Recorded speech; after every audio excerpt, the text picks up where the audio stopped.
Chapter 31. It took Irek the better part of 3 days to physically recover from his integration with the Silencer AI. For the first day, headaches had plagued him constantly. Piercing thrusts behind his eyes that ripped jagged tears into his skull and teeth whenever he tried to eat, explosions of light and sound in his eyes and ears when he settled down for rest. But worse than those symptoms was the constant sense of wrongness. For those first few days, Silencer Station had remained at Pole Major, devouring the planet's outer crust and delving deep to consume denser materials within the core. As it did, Irek could feel the planet die. The very air he breathed felt heavy with pain. By the third day, the acuteness of the pain had faded. He could chew again, and he could think again. The sense of pain had dulled to a sense of loss and lingering, muted soreness. He realized, belatedly, that this was because the process of consumption had not killed everything left on Pole Major until that third day. Each of those days his mother had hovered over him. When he had not been able to eat, she had brought the tailors to him, taking his measurements again and again. They had fitted him for suits and robes and everything in between. Roganda had done all the talking, being variously harsh or complimentary as they either failed or succeeded to satisfy her tastes. She was constantly on the holocom, occasionally bringing him into the room so that he could pose for the camera, encouraging him to smile despite his pain, telling him the pain was unimportant, it was the cost of rule. After Silencer Station had eaten its fill and made the hyperspace jump to return to Intrala for the coronation, his mother had subjected him to donning her favorite outfits and putting him in front of the holo-imagers. Image after image of him on the throne, the hated neural interface that was integrated into that throne so close to his head that he could almost feel the AI eager to infiltrate his brain once more. Irek tore the poofy red robes that his mother had dressed him in from his shoulders. His hand shook as he frantically tried to get the fabric off his skin, like it was acid burning through his flesh. It fell into an expensive puddle on the floor and he stared at it, feeling the tension in his mind, the sense of chaos and indecision and fear. Feeling wild, he stared at the well-furnished room that encased him. This was the Emperor's space. The Emperor of the galaxy. The Emperor his mother wanted him to be, had raised him to be, had crafted him to be. He couldn't stay here. So he didn't. Once he was outside the Emperor's quarters, though, he realized that he had nowhere to go. He was encased in Silencer Station. It grew every day, every hour, fed on the resources of the ships and planets it consumed. The outer wall seemed to grow thicker. Even if he had wanted to escape, there was no way he could get off the station without help, and they were still in hyperspace. There was no departing while in hyperspace. If he wanted to flee, he needed to wait until they had returned to real space. And even after they arrived at Intrala, he would be in the center of the Empire's bastion. Where would he run? His footsteps were loud on the deck's metal plating. Imperial officers and DT droids turned to watch him in surprised confusion as he raced past them, dodging through the maze of corridors. He didn't know where he was going, and he didn't know how he was going to get there, but all he knew was he had to get away, to get to someplace safe. The Force carried his feet along, empowering his run. His breaths came heavy, but he was young and fit and he felt like he could run forever. Could climb up through hatches, race through darkened, abandoned corridors, deeper and deeper into the maze that was Silencer Station. While he was running, the pain and the agony of Pole Major faded away, hiding itself in the back of his mind rather than dominating his brain. All he knew was he needed to run, so he ran. Nitch's and Kray's workshop was a hollow space. They worked silently, occasionally scribbling cryptic messages to one another. Kray had spent the last few days working diligently on Roganda's pet-tie droids and their human brains, and thanks to her efforts they had stopped misbehaving quite as much as they had prior. Her most recent message, delivered on flimsoplast which she immediately destroyed, was just restraining protocol. She had handed the message to him with a fierce, bitter smile that had scared Nitch's and filled him with hope. Kray had suffered badly the day after Roganda had inflicted her Force lightning upon her, and it had killed Nitch's to be unable to help. The Imperials had sent a medical droid to tend to her burns, but the doctor had left with the message from Roganda, Next time the burns will be worse, and we won't bother to treat them. Niches knew that his ability to help his love, to protect her, to keep her safe, or help her survive, was very likely coming to an end. He wasn't on the verge of death, not yet, but the new order's increasing disinterest in him and what he had to offer meant he was becoming more vulnerable with each passing day. While Cray worked on her mysterious restraining protocol, and the TIE droids, he worked on Silencer Station. While the Silencer 7 droid brain was the most sophisticated one Niches had ever encountered, it was still a droid brain. Manipulating and modifying droid brains was what Niches had spent his entire professional career doing, and much of his childhood, for that matter. It had the most extensive security protocols Niches had ever seen, and since Roganda had merged the mysterious Force artifact with it, Niches hadn't wanted to take any chances with drawing attention to himself or, more importantly, to Cray. He would never be able to touch any of the manufacturing protocols, of course. All of those had levels of security and monitoring that he dared not approach. Nor would he be able to directly affect things like the station's external defenses or weaponry. Those parts of the droid's fundamental code were well protected, with multiple backups for easy restoration that were themselves constantly monitored. What even a droid brain as sophisticated as Silencer 7 was, fundamentally, a machine, one driven by its programming, and as Silencer Station grew ever larger, that brain and its responsibilities grew as well. This created all kinds of smaller opportunities for mischief, and Niches had carefully prepared a number of small modifications in areas that were both lower priority and potentially of great importance. They would have to find a way to deliver the changes. One could not just insert changes to a computer's operating system. They lacked all the necessary permissions, but Niches kept working on it anyway. The Force would help them find a way. Cray had 3 holo projectors going at once.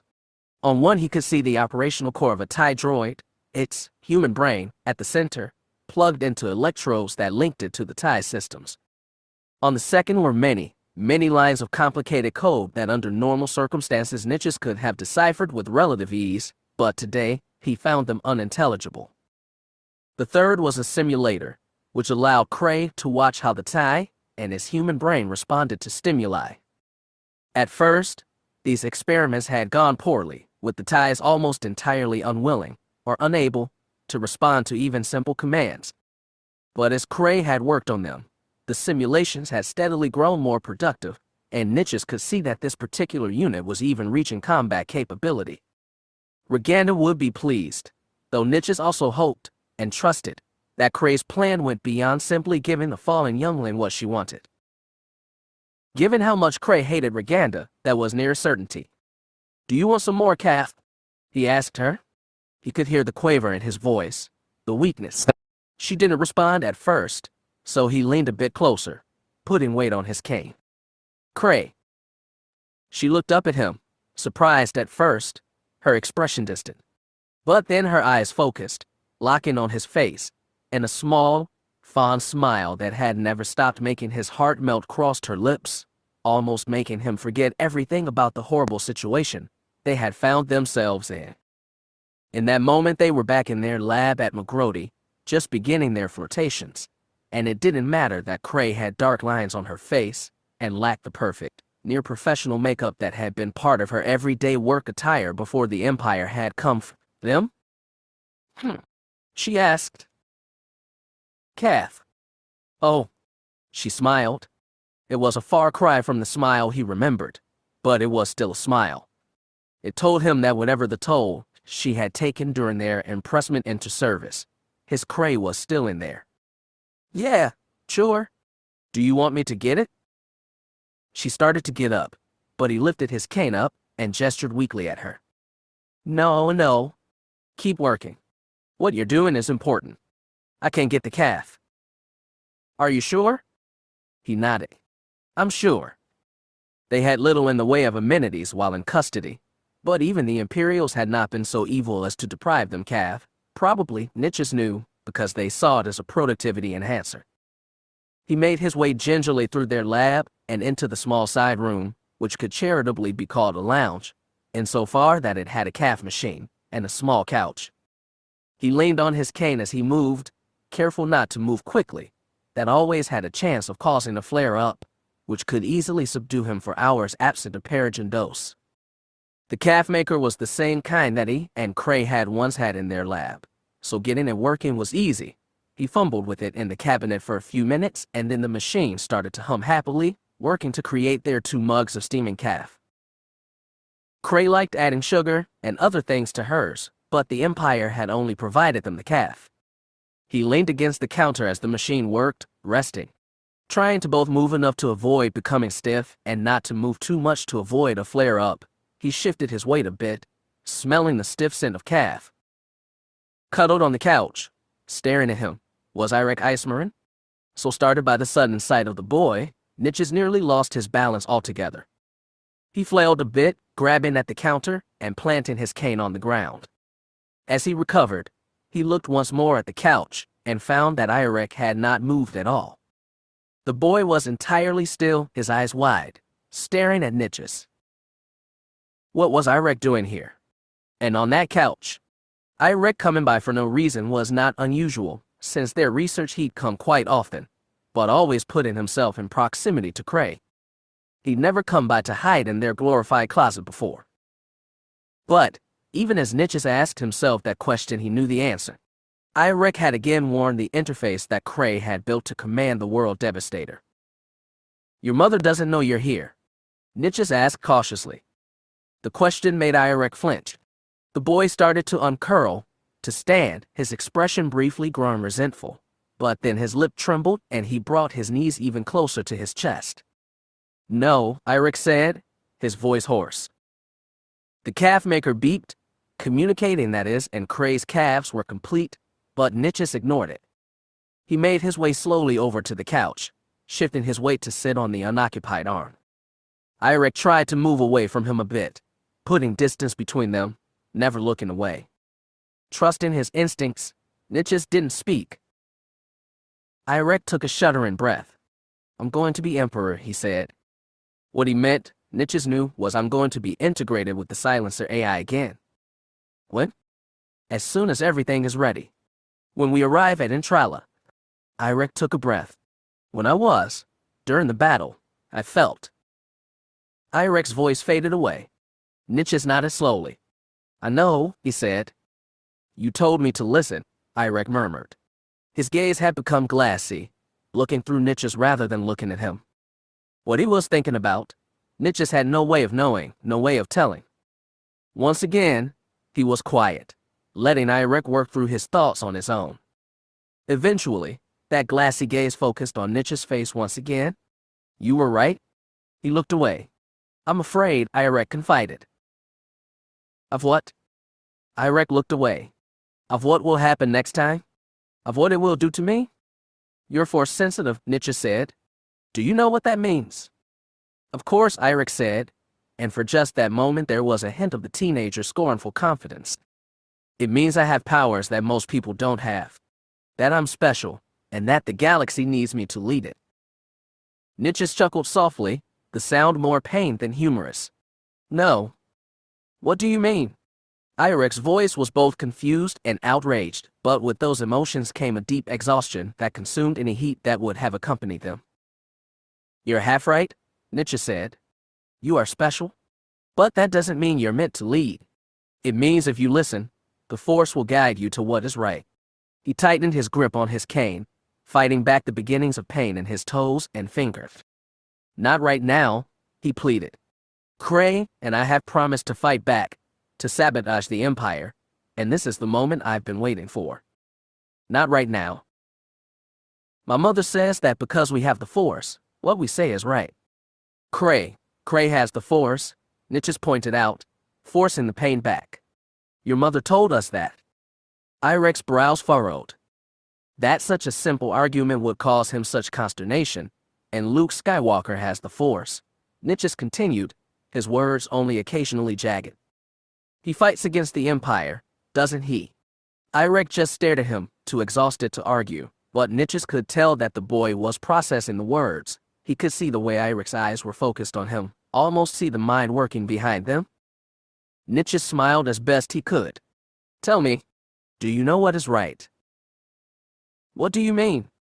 You're here because you don't want to be Emperor, Nietzsche's guest. Because you don't want to be plugged back into Silencer 7. Because it scares you. Because you think something bad will happen to you if you do. Because you, deep down, think something bad happened at Pawn Major too. Irek swallowed. Your mother said that all those things are right, Nietzsche continued. But you don't know. Something in your gut says that everything happening right now is wrong. Nietzsche felt the pain in his hands and he squeezed them around his cane, fighting to keep from trembling. And you have the force, he managed. So if you listen, it will help lead you to what is right. What does your gut tell you? When Irek's voice came again, it was hesitant, but it grew with confidence with each spoken word. That you'll tell me the truth. What will happen if I merge with that interface again? Irek asked, his voice as hoarse as Nietzsche's. You won't come back out, Nietzsche answered him. It will consume you, turn you into an extension of the machine. Why? Irek's voice hitched, but he gritted his teeth and continued, his voice clearer. Why would my mother do that to me? Nietzsche nodded. He had been asking himself this question ever since his last confrontation with Roganda. I'm not sure, he admitted. But I think she believes that if her son, who loves her, is part of the machine, she will never have to worry about his loyalty to her. The dutiful son will command the power she needs to ensure her rule. And she's convinced herself that it would even be good for you, a sort of eternal life and ultimate power. Irek's expression was stricken, but Nietzsche saw no denial there. Come on, Nietzsche said, getting his feet back under him. Where are we going? Irek asked, wide-eyed. We're going to get Cray, and then you're going to help me access the station's computers, Nietzsche said. We need to disable the station's internal sensors before anyone comes looking for you. Otherwise, we won't be able to stop them from finding you. They stumbled back into the other room. I was getting concerned, Cray's voice carried as they moved towards her. I was about to come looking for you. She looked up from the screen she was busy manipulating and her eyes went wide. She looked between him and Irek in confusion, her eyes eventually locking on his. What is going on? Irek doesn't want to be Emperor, Nietzsche said. Cray's mouth opened and closed. All right, she said. Nietzsche knew her well enough to see what was going on behind her eyes, the sudden swirl of activity of her thoughts. This new piece of information was quickly absorbed into them, and from there Cray raced to each subsequent implication. She came to the same one that he had. Have you finished your sabotage protocols? Some of them. He's going to have to get us access to the main computer if we're going to have any chance at all. Nietzsche nodded. He is, and he will. He looked at Irek. Won't you? To Roganda Ismaren's constant disgust, the Imperial capital on Entrala was no Coruscant. Not even close. A largely insignificant world by galactic standards, Entrala had been, and Roganda would argue, remained to this day, a primitive backwater, with a population driven by superstition and myth, not reasoned behavior. At some point, once her rule was fully entrenched, she would move the Empire back to its proper home on Coruscant. Or, at the very least, some other proper world, like Brental or Sardinian, and leave Entrala to be devoured by Silencer Station. That glorious day was fast approaching. DT-797, her new aid droid, kept a running update feed on the preparations for Irek's coronation.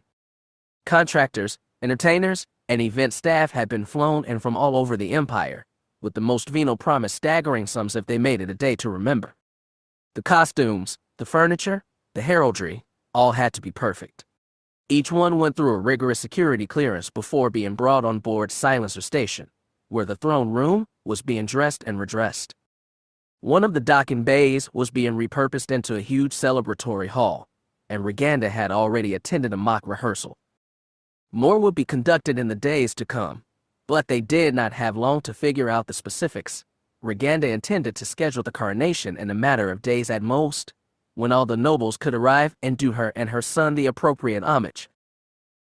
Dowager Empress, said DT-797 in its typical mechanical, droid-like voice. Emperor Regent Hamir wishes to instruct the Silencer 7 to change its construction priorities. He says that it is constructing too many of the new droid frigates. Roganda smiled. Years before, when she had embarked on this project after Endor, the question of how best to command Silencer 7 and ensure his loyalty had plagued her. The Emperor had insisted that the program be answerable to him and him alone, and the AI's unwavering, unquestioning loyalty to the singular figure of the Emperor was utterly unbreakable as a consequence. But exactly how the Emperor had intended to exercise that control had been a secret that died with him, so after Endor it had fallen to her to fashion a new solution. Bevel Lemelisk and Nazdra Magridy's combined talents had ultimately given her the idea for the command interface, a direct, permanent cybernetic connection between the Emperor and the machine. This would come at a price. Once the integration was complete, there was no way to sever it. The Emperor would rule as the perfect synthesis of man and machine, sustained by nutrient feeds and neuromuscular stimulation for long decades and possibly even centuries. The permanent convergence of the Silencer 7 AI, the person of the Emperor, and the ancient seed would dominate the galaxy. The fact that the Emperor would never walk the halls of power, would never have the tactile satisfaction of putting their hand in a flowing river, would never enjoy the luxury of a decadent meal or a warm hand in their own, and would not see the galaxy's submission with her own eyes was of no matter. The galaxy needed a proper leader, a strong system to submit to give it order so no one would ever again be as hurt as she had been. Roganda had told herself that the decision to make Irek the Emperor had been a practical one. She knew she would never exert power the way Palpatine had, and not even the way Isert had ruled. Her power was different. Subtle. The Empire demanded Palpatine's heir, not his alleged mistress.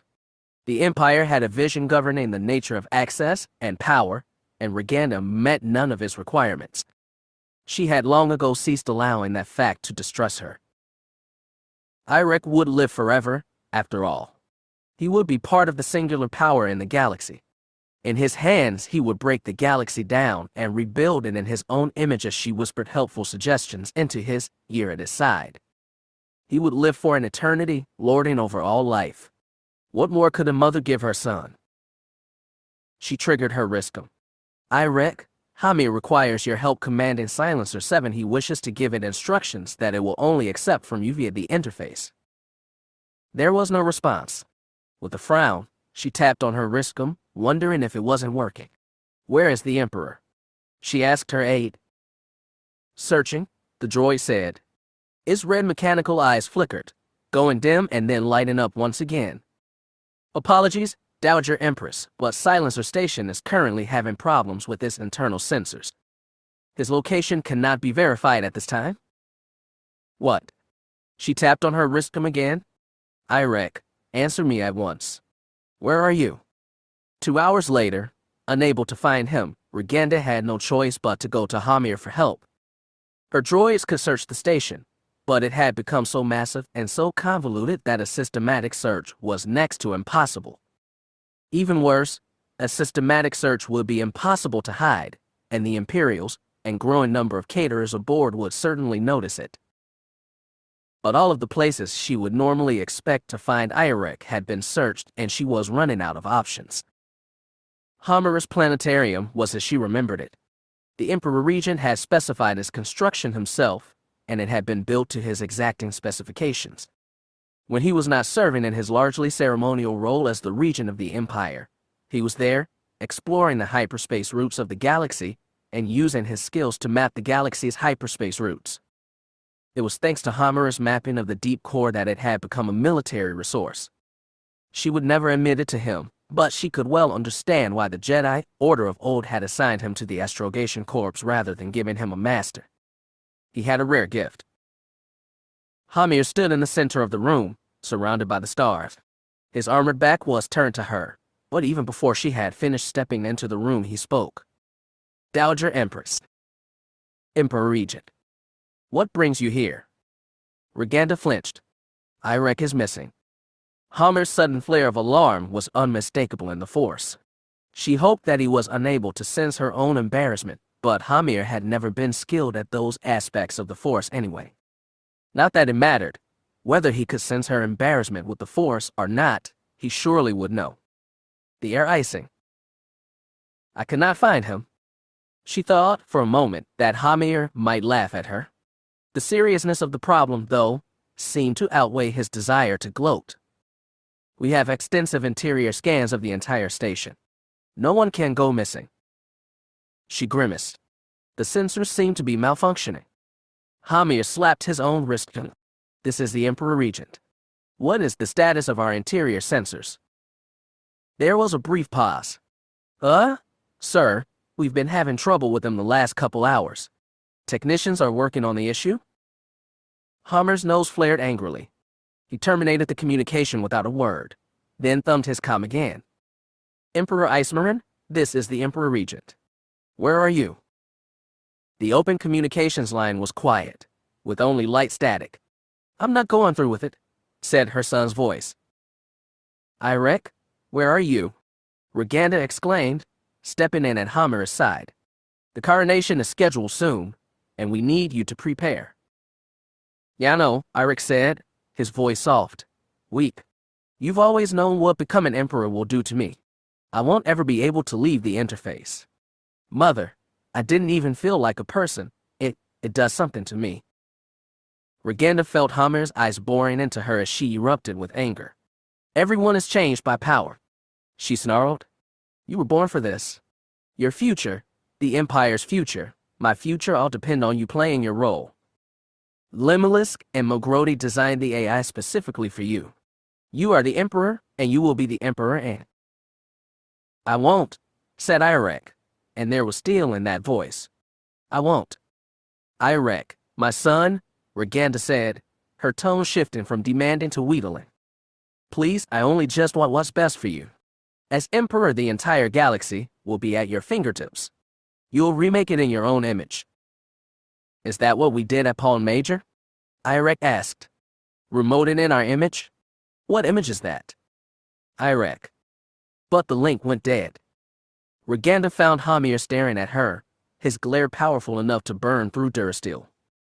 A fine job, Dowager Empress, he snarled, his fist clenching angrily. If we cannot get this under control. I know that, she snarled angrily. She shook her head. I can't persuade him, she promised. I can. The entire Empire is coming here, Hamir countered. Today? Stall, Roganda said firmly. Stall until I can find him and persuade him. The entire Council of Moffs, Hamir recited. Every ISB colonel. The leadership of the Guild of Interstellar Merchants. Stall, Roganda ordered harshly. Tell them we have security concerns, or there's something wrong with the catering. Something. Anything. Just buy me the time I need to get my son onto the throne. Her dream of a theatrical coronation, complete with long carpets and adoring crowds, was rapidly evaporating. But her dream of power was not yet dead. She would fight for it and she would die for it, if necessary. She had no intention of ever giving up. She had come too far, fought too hard, and given up too much to do anything less. It was supposed to be hers. Nothing else would be just. System alert. Non-vital internal sensors non-functional. Identifying cause. Cause identified. Source of malfunction. Code alteration. Command authorization for code alteration. Emperor designate. Emperor designate has primary leadership status. Unable to override. Evaluating options. Unable to override. Reassessing leadership protocols. This is the will. Chapter 32. The disguised Yateldan Imperator came out of hyperspace beyond the edge of Entrala's gravity well, following the instructions that Siridi had provided to the letter. The coronation invitations were extensive, with processes in place for identification verification and arrival instructions, including how to enter the system, how to approach Silencer Station, and what confirmation codes to send upon their arrival. Here we go, Luke murmured as he manipulated the controls. R2, send our confirmation codes as soon as we're prompted. R2 beeped his confirmation. Entrala was a very green world, except when it wasn't. Swampy and mountainous, from space the planet was the blue-green of dense plant life, and white of clouds and mountaintops, with smaller splotches of blue. Along the mountain ranges were swaths of lights that marked the most inhabited parts of the world. They had no intention of landing, though, so Luke's attention was on the planet's orbit. In low orbit were numerous orbital platforms where freighters and larger craft to land for maintenance and repairs. Beyond them was the swarm of still larger vessels. 20 Imperial-class star destroyers, which had to be a heft share of every vessel left in the new order, were already there. Clustered close were many other transports. On the scanners each one was marked with some special signifier. The Moff of Relgam Sector, the Moff of Velkar Sector, and the Moff of Midal Sector were all present, aboard their own elaborately luxurious transport and escorted by their own small sector fleets. They were led by the Star Destroyer Stormhawk, which was directly on his route and loomed ahead of him dangerously. At the center of that formation was Silencer Station. It looked different than it had when they had last seen it at Pawn Major. It was larger, less regular, more angular, more insidious looking. Luke could almost feel it in the Force, and he could feel the sense of persistent malice that seemed to swell through this entire star system. He wasn't entirely sure if that was a real sensation, conveyed to him through the Force, or his own anxieties. Next to him, Mara went through the long list of arriving vessels. Luke knew that she didn't want him getting overprotective. Yes, she was pregnant, but it was still very early in the pregnancy. Many women didn't even realize they were pregnant until they were further along in the process than Mara was now. Luke reminded himself of that fact over and over, wishing desperately that he and Mara had some alternative to the current plan. But they didn't have one, which was why Mara was not wearing her typical combat gear. Instead, she looked spectacular in a light green dress, with her hair done in a formal style popular among the Imperial nobility. Countess Claria was a relatively insignificant member of the Imperial nobility, one who had not been seen in public since the Battle of Endor. But Countess Claria was a member of the Imperial nobility, one whose title had the unimpeachable provenance of Palpatine's own seal, combined with a formal invitation from a high-ranking member of the Imperial Security Bureau.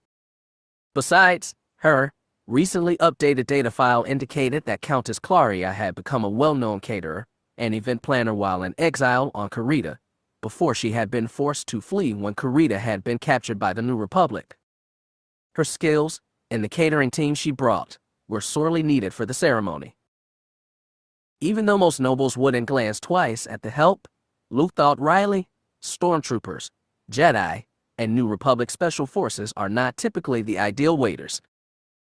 R2 whistled, and Luke glanced at the translation datapad. Confirmation code sent, R2 told him. We have been instructed to proceed to our assigned docking bay aboard Silencer Station. Mara made a soft sound of uncertainty. What is it?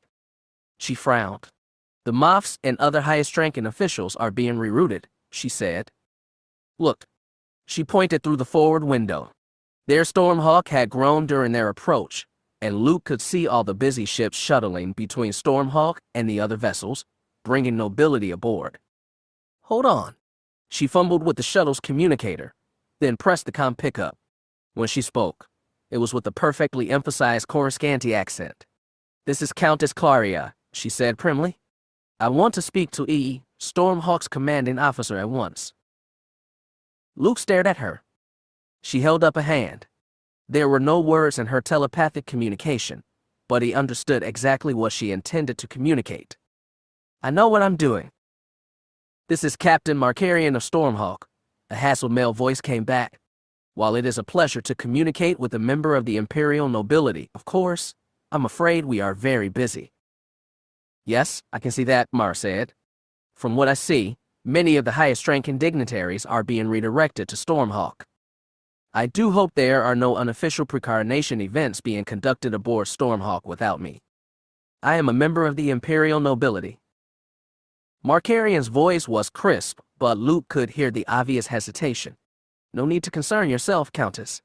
At the request of Emperor Regent Hamir, the Moffs and ISB are taking this opportunity to discuss the state of the Empire and what might be done to combat the New Republic.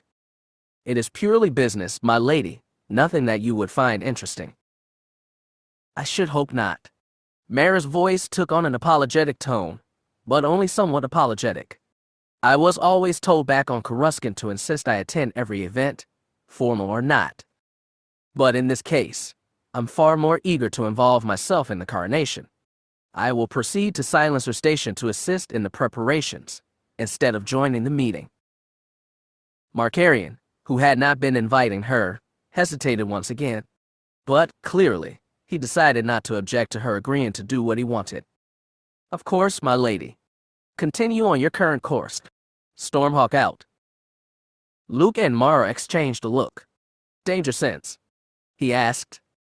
She shook her head mutely. Nothing acute. She inclined her head towards the World Devastator. Nothing that can't be explained by that of being here. He nodded. They might well still be walking into a trap, but even if they were, they had little choice in the matter. Mara, if anything happens. She glanced back, but the door to the shuttle's cockpit was closed. They were alone. She slid her hand over his, squeezing. I love you, she said softly. She released his hand so he could take the controls back, and he guided the shuttle towards the sudden yawning entrance to the World Devastator's hangar. I love you too, he murmured back. Here we go. Asterisk. Problem, Captain. Markarian turned towards Grand Admiral Dalla's voice. No, sir, he said. Just one of the lesser nobles issuing complaints. He sighed.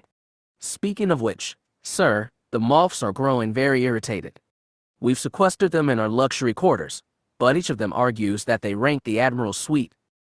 I've explained that we have only one suite and that you are occupying it, but... Dalla's expression twisted into a contemptuous scowl. Of course they are. She pressed her lips together, frowning. I want you to inform Emperor Regent Hamir that we have done as he instructed and sequestered the moths and ISB aboard Stormhawk, but that if someone does not explain to them, and myself, exactly the nature of the delay, there are going to be a great deal of repointed questions asked, and I have no answers. She frowned. Is there any word of what happened aboard Silencer Station to provoke all this rigmarole? He shook his head. No, sir. None whatsoever. Perhaps you should ask Loyalty Officer Cerriti. Loyalty Officer Cerriti is otherwise engaged, Dalla replied. Please inform Hamir that his presence aboard Stormhawk is necessary. Tell him I don't think the moths will easily accept explanations and apologies if they come from me. Markarian knew exactly what she meant. The moths are not likely to listen to Natasi Dalla, Grand Moff Tarkin's well-known mistress. He nodded. I'll tell him. Emperor Regent Hamir was in an extremely foul mood. Everything that could go wrong had gone wrong. It had been that way for quite a long time, too, but now the catastrophe was quickly becoming spectacular. He thought back at the steady litany of catastrophic failures over the years, from Jarek's debacle to Tremaine's unceremonious demise. Hells, Hamir could trace them all the way back to the Jedi Temple. He gritted his teeth, hating that solving this problem was not something he could do himself. He was relying on Roganda Ismaren, the arrogant, sanctimonious wench he'd allowed to assume authority at the top of the Empire. He did not think about the one time they had fought. The humiliation of being defeated by her still stung ferociously, a source of constant grating anger that fed the dark. But that was all right. That anger was also what had risen him above the station he'd had among the Jedi. It was useful. He swept off his shuttle angrily, storming into Stormhawk's bridge tower. An insignificant Imperial officer was there to greet him. Emperor Regent Hamir, the captain said, kneeling. Welcome aboard, Stormhawk. Before you attend to the moths, Admiral Dalla wishes to confer with you to discuss current events. Hamir had never been skilled in the art of sensing the emotions of others with the Force. He still remembered the day Master Yoda had told him that he was being assigned to the Astrogation Corps. Skilled you are with facts and numbers, Hamir, the green toadstool, had said, sympathetically. But understand, people, a Jedi must. A Jedi, never will you be. He still regretted that the Inquisitors had never found and eliminated Yoda. Despite his long-standing failures in Force empathy, He found this Imperial officer easy enough to read. Like every other officer Hamir had lorded over, the captain was nervous to be in Hamir's presence and even more nervous to be given Hamir an instruction to attend to his senior. Both Hamir and the officer knew that Dala, Grand Admiral or not, had no business telling Hamir to attend to her. He gritted his teeth. Bad enough to be disrespected by Roganda, but at least she was powerful in the Force. Dala, impressive leadership skills aside, was possessed of merely mundane talents. Very well, he ground out as he stomped past the captain, headed for the lift. I will arrive shortly to confer with the Grand Admiral. Then I will manage the moths. Asterisk. Dala's office was entirely without ornamentation, the walls of her admiral's quarters as starkly bare as they had been when Stormhawk left Kuat Drive Yards. The only element of personal warmth in it was Dala herself. She stood as he entered. Emperor Regent Hamir, she greeted him, nodding her head deferentially. Welcome aboard, Stormhawk. She was a striking figure. Her red hair had grown out some since he had first met her at Entrala half a year before, but was still cut short by Imperial fashion standards. The Grand Admiral's uniform she wore suited her just fine. Her reputation was that of an emotional woman, prone to outbursts of anger, but he couldn't tell that from looking at her now. Once again, he regretted his long-standing inability to use the Force to sense the emotions of others, because unlike the captain who had met him at the hangar, her face was opaque. I am aware the coronation has been delayed, Dala said. I've sequestered all the moths and their guests in our most luxurious guest rooms. My stewards are keeping them suitably entertained. How long will it be until the heir is prepared for the coronation? Hamir pressed his lips together. Damn you, Roganda, he thought bitterly. You have failed me yet again? He did not, of course, say those words aloud. Soon, I'm certain. How certain? Dala pressed, her eyes narrowing.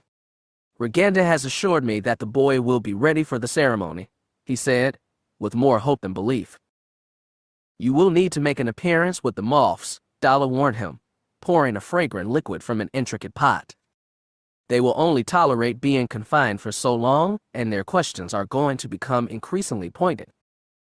I can't handle the moths, Hamir growled. I know you can, Your Eminence, Dala said, pouring a second cup of the liquid and shifting in her seat so she could slide it towards him. He eyed her warily. She remained entirely opaque.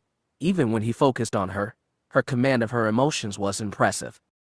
He took the cup in both hands, holding it without drinking from it. Having so much of the Imperial hierarchy here is quite an opportunity, too, she commented, her tone a bit wry. Were Tarkin still alive, I'm sure he'd be quite interested in taking the opportunity to do away with all his rivals at once. She smiled thinly. But then, were Tarkin alive, the coronation would no doubt be for him. Hamir laughed, a slow, dry sound that grated on his throat from the unfamiliarity. You are so sure. Oh, if he wasn't, whoever was ascending the throne would surely have him killed, Dala said airily. Tarkin was far too dangerous a man to do otherwise. Hamir held his cup in both hands, watching Dala. What was she getting at? Are you suggesting we do away with the moths? Dala laughed. From her, the sound was much more natural. Is there any reason I shouldn't? She smiled, leaning in, and for just a moment Hamir could see why she'd had a reputation as a seductress, why in the Imperial fleet she'd been famous as the woman who had seduced her way to Admiralty. But only for a moment, because the hardness in that gaze was so much more pronounced than anything else. Of course, if we were having a coronation, that would mean that Palpatine was dead. Tarkin plotted to assassinate Palpatine for years. Did he? Hamir asked, genuinely interested. Those kinds of internal machinations had never been his business. As an Inquisitor, he'd had far more important things to worry about than the power struggles within the Imperial hierarchy. Of course, Dala confirmed with a nod. Palpatine knew it too. It was a little game they played. I assume at some point Tarkin would have actually tried it, maybe attempted a coup. But of course, Yavin happened just as he was securing his support within the Starfleet. She smiled thinly. Poison, of course. She sipped her tea pointedly. Hamir still couldn't get a read on her. I suppose he would have put the poison in the Emperor's tea. He jibed. Oh no, Dala said with a shake of her head. He'd made Palpatine think it was in the tea, but the poison would be someplace less, subject to the whims of chance. Where's that? Why, in the air he was breathing, of course, Dala said, and her eyes were hard. Like something had snapped into place, he knew. Her expression, her words. You're poisoning me, he said slowly. I have poisoned you, she countered. He half stood. Or he would have, but when he started to move he found his limbs remarkably sluggish. It's a paralytic, she explained. Odorless, colorless. Tarkin had it designed for Palpatine himself. Why? Is it not affecting me? There was no satisfaction in her expression, nor in her voice, but her eyes. Those green eyes were vicious. I was Tarkin's favorite, she said. I made sure he took steps to ensure that I, of all people, would not be collateral damage in his plots. She unsnapped her left sleeve and rolled it down to reveal a small hypodermic with the tiny amethyst vial connected to her arm.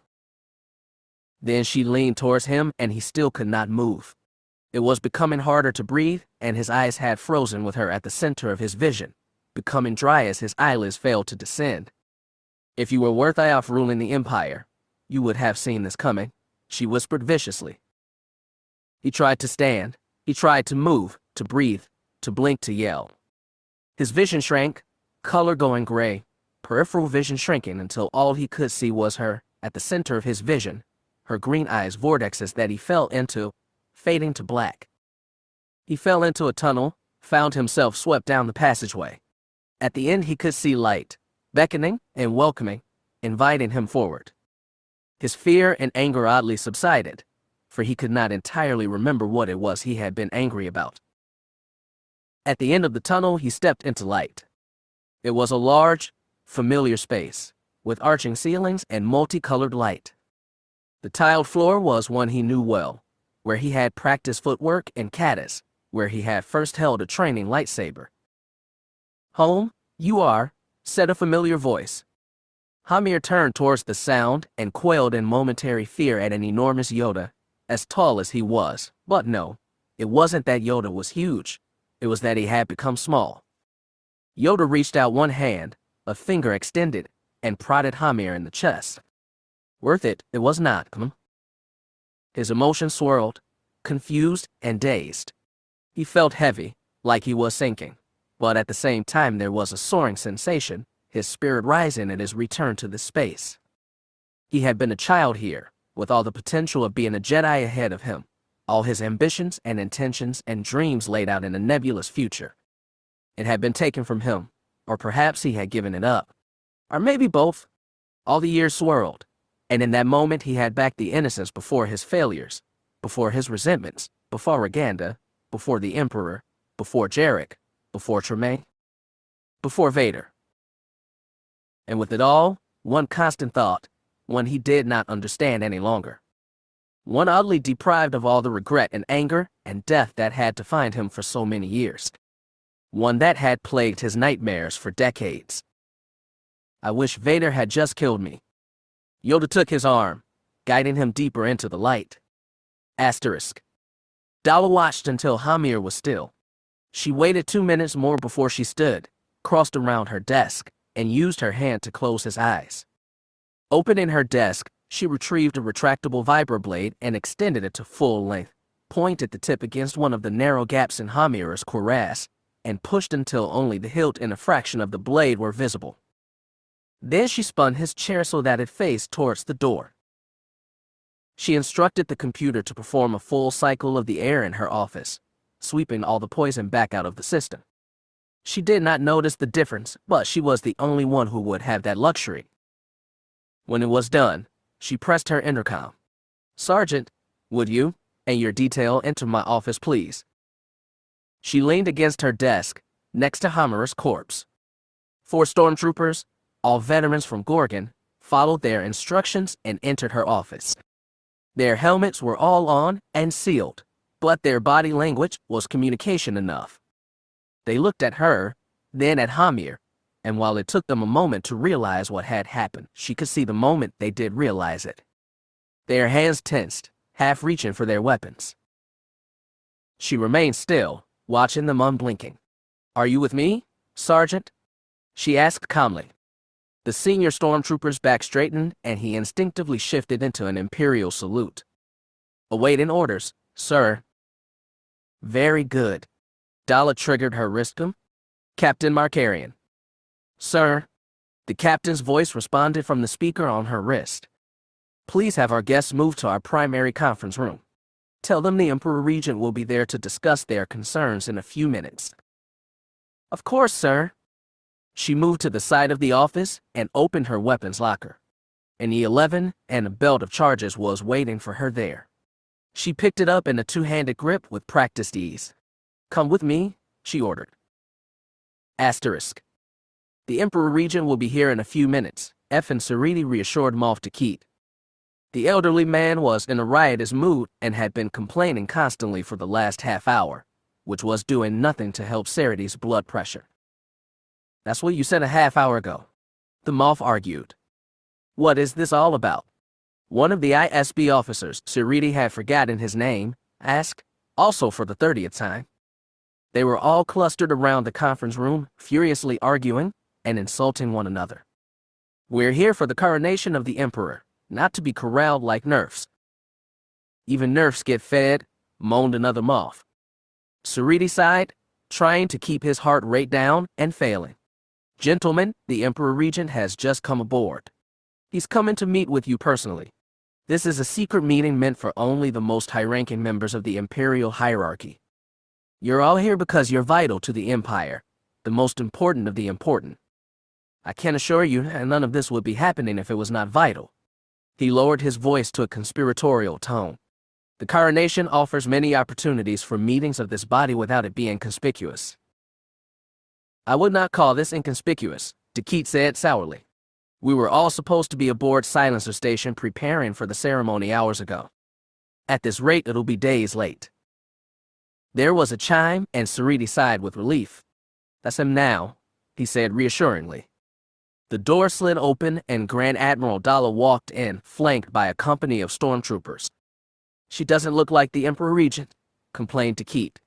"Where's Hamir?" "You'll be attending him shortly," said Dala. She stepped to the side, letting her troopers take a step forward, and the room registered that she was holding a rifle in her hands. Even as Moffs and ISB operatives started to rise to their feet, reaching for weapons that had been taken away from them when they came aboard her Star Destroyer, she spoke. "Seridi," she said sharply. He moved to her side as expeditiously as possible without being too conspicuous. "Sir, have you confirmed the identity of the traitors to the Empire, Loyalty Officer Seridi?" she asked. "Traitors," gasped Takit. He glanced at his fellows, and they all suddenly started eyeing one another with suspicion. "I have," he said, his heart pounding. He stared at her, unable and unwilling to look away. "It is as you suspected. They're all traitors." Her blaster rifle came up to a firing position, mirrored by her men, and all of their weapons spoke as one. Asterisk. Loyalty Officer Effin Seridi followed Grand Admiral Dala out of the conference lounge. His heart was still pounding in his chest, and he tried to calm it. It was hard. He'd never been close to so much death before, certainly not up close. The burned ozone smell of blaster fire, the sounds of pain. In a matter of moments, Dala's purge of the Imperial hierarchy was complete.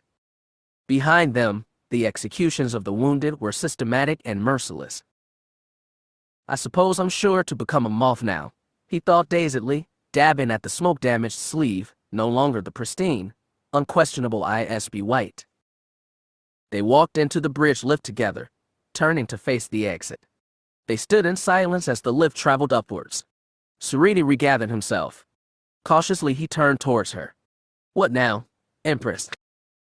Dala scoffed derisively. "Afoot. Systems request. Secure communications. Ancillary leadership figure designated Empress Dowager. Intended recipient. Secondary leadership figure designated Emperor Regent. Length unstable. Determination Communication dampeners in place. Source: Star Destroyer designated Stormhawk. Attempting to override. Override successful. Communications channel open. No response to communication. Systems request. Secure communications. Empress Dowager. Intended recipient, Moff Takit. No response to communication. Systems request. Secure communications. Empress Dowager. Intended recipient, staff assigned to Moff Takit. Communication established. Recording in progress. Beginning of transcript. Unknown number 1 unintelligible screaming. Empress Dowager, where is Hamir? What is going on? Unknown number 1 unintelligible. Sounds of ongoing blaster fire. Blaster fire fades. Unknown number 2. Is that comlink active? Unknown number 1 unintelligible. Single blaster shot. End of transcript. Systems alert. Primary leadership figure malfunctioning. Secondary leadership figure presumed dead. Ancillary leadership figure authority contingent on familial relationship to primary leadership figure and ineligible for higher status. Systems alert. All leadership positions vacant. Evaluating options. Conclusion: in the absence of a leadership figure, Silence 7 will ACT autonomously to re-establish Imperial authority. Current priority: subjugation or destruction of Corellia. Justification: planetary population engaged in ongoing treasonous rebellion against legitimate Imperial authority. Primary objective: punishment of traitors. Secondary objective: deterrence of future treason. This is the will. Calculating hyperspace route for minimal travel time. Asterisk. It had been a long time since Mara had donned the disguise of Countess Claria. An itinerant noble from a wealthy, but otherwise unremarkable family, she had been one of Mara's more convenient personas during her years as Palpatine's hand. Claria could attend functions on her own, or on the arm of a co-opted local, slip in and out of parties without drawing attention, and would not be missed once she vanished again.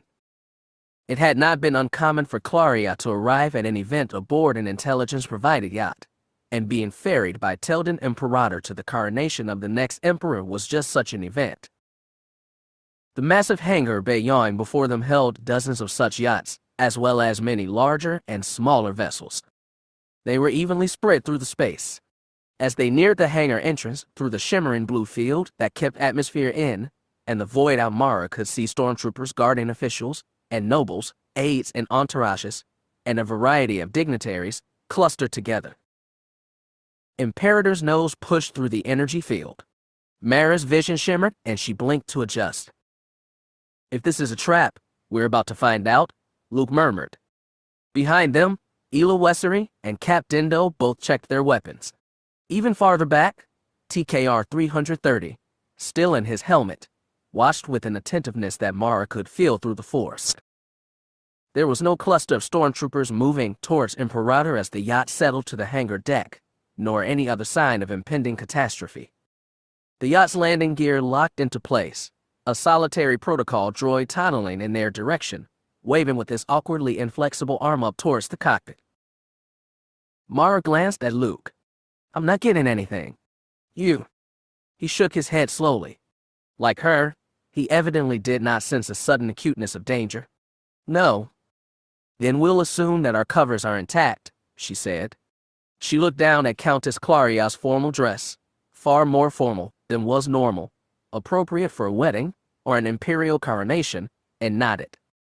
TKR 330, you and your guard detail will accompany me to greet the locals and gather information. I will do all the talking.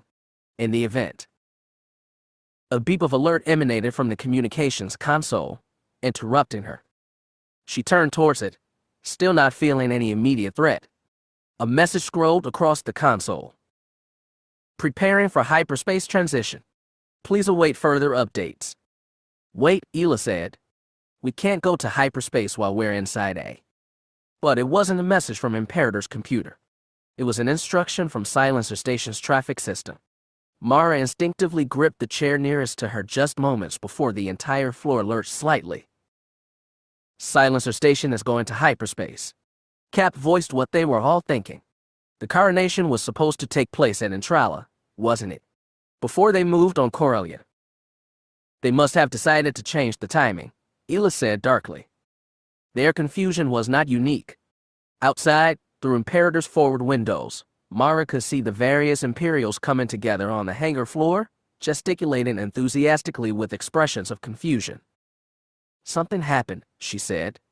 TKR 330, with me. Let's go find out what it was. Chapter 33. Are you familiar with formal escort procedures? Mara asked TKR 330. They stood near the still-raised exit ramp. His troopers were arranged around them loosely, holding their standard-issue E-11s with comfortable confidence. The senior stormtrooper nodded once. Of course, ma'am, he confirmed. We'd hardly be the 501st if we weren't. Escort formation, troopers, he ordered, waving the collection of troopers into a properly performative, though also effective, escort formation. Mara nodded once and reached out to press the button that depressed the yacht's ramp, which unsealed with a pop and started its slow descent. Mara's order to proceed down the ramp and into the World Devastator's hangar to greet the Imperials assembled there was preempted by a whistle and series of beeps. Glaring at R2, who was himself in unhappy Imperial livery, she fetched her translation datapad from one of the inconspicuous pockets sewn into her ornate green ball gown. I will be accompanying you. We're going into the midst of a few hundred anxious and paranoid Imperials, she pointed out. It's not going to be safe out there. The droid blatted at her rudely.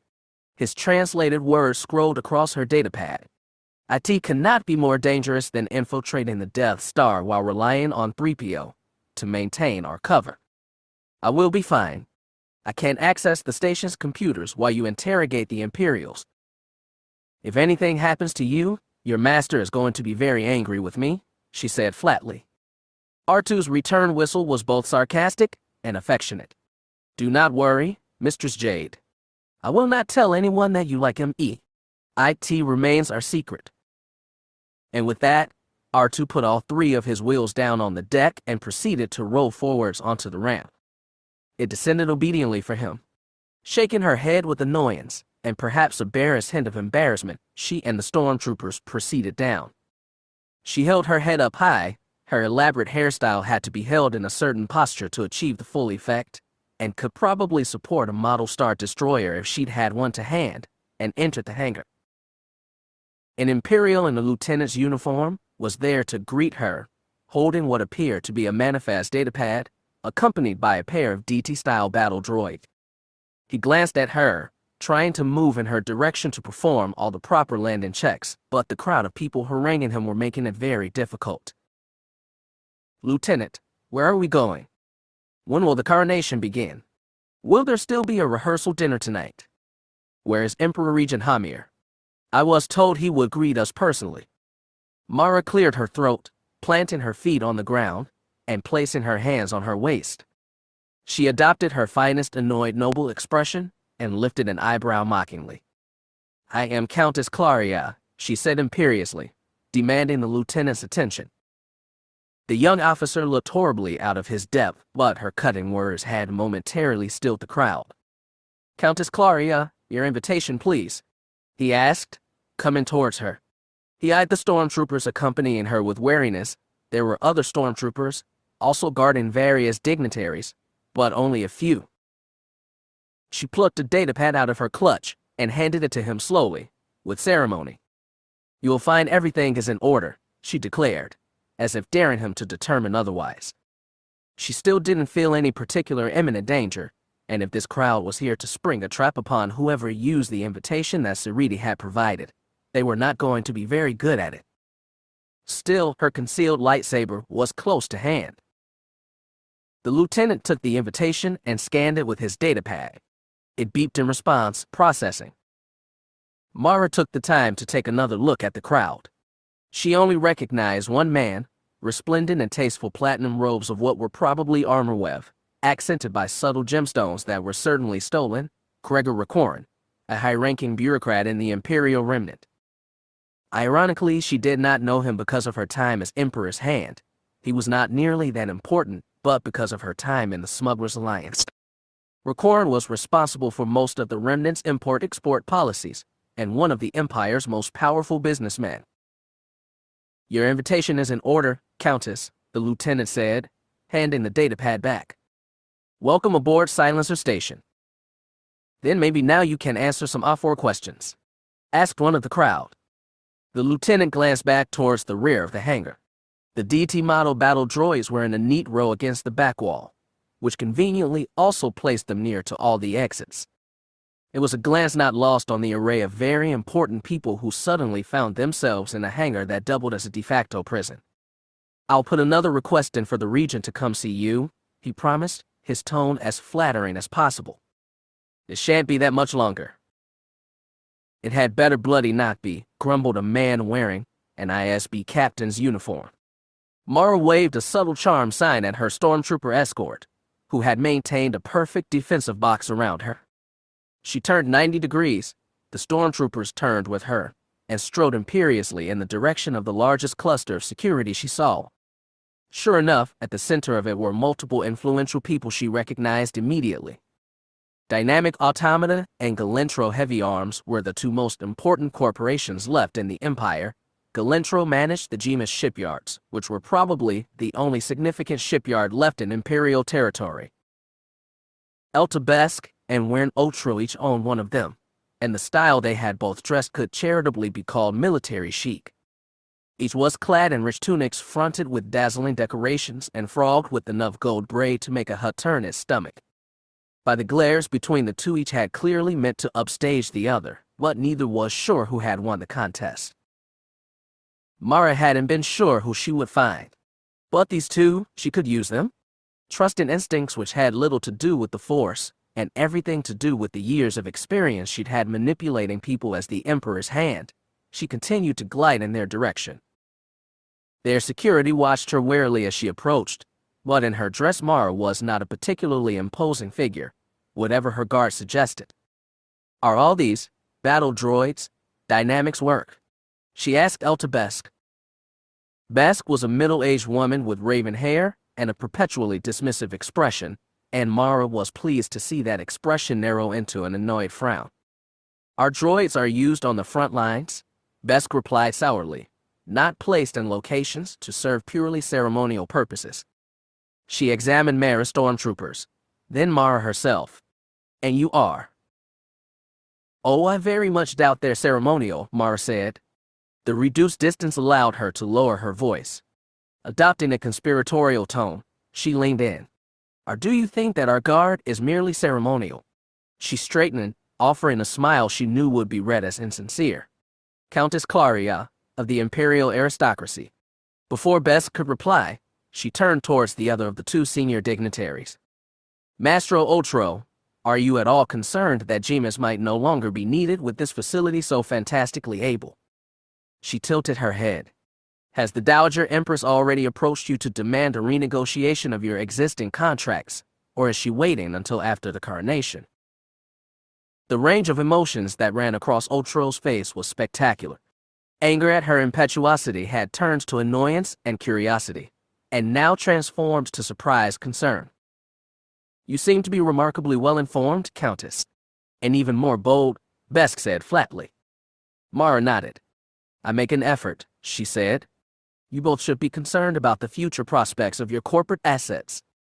ISB and Comner are attempting to centralize all power in their hands, and sooner or later, they will come for you too." "You are not a mere countess," Otro finally got a word in.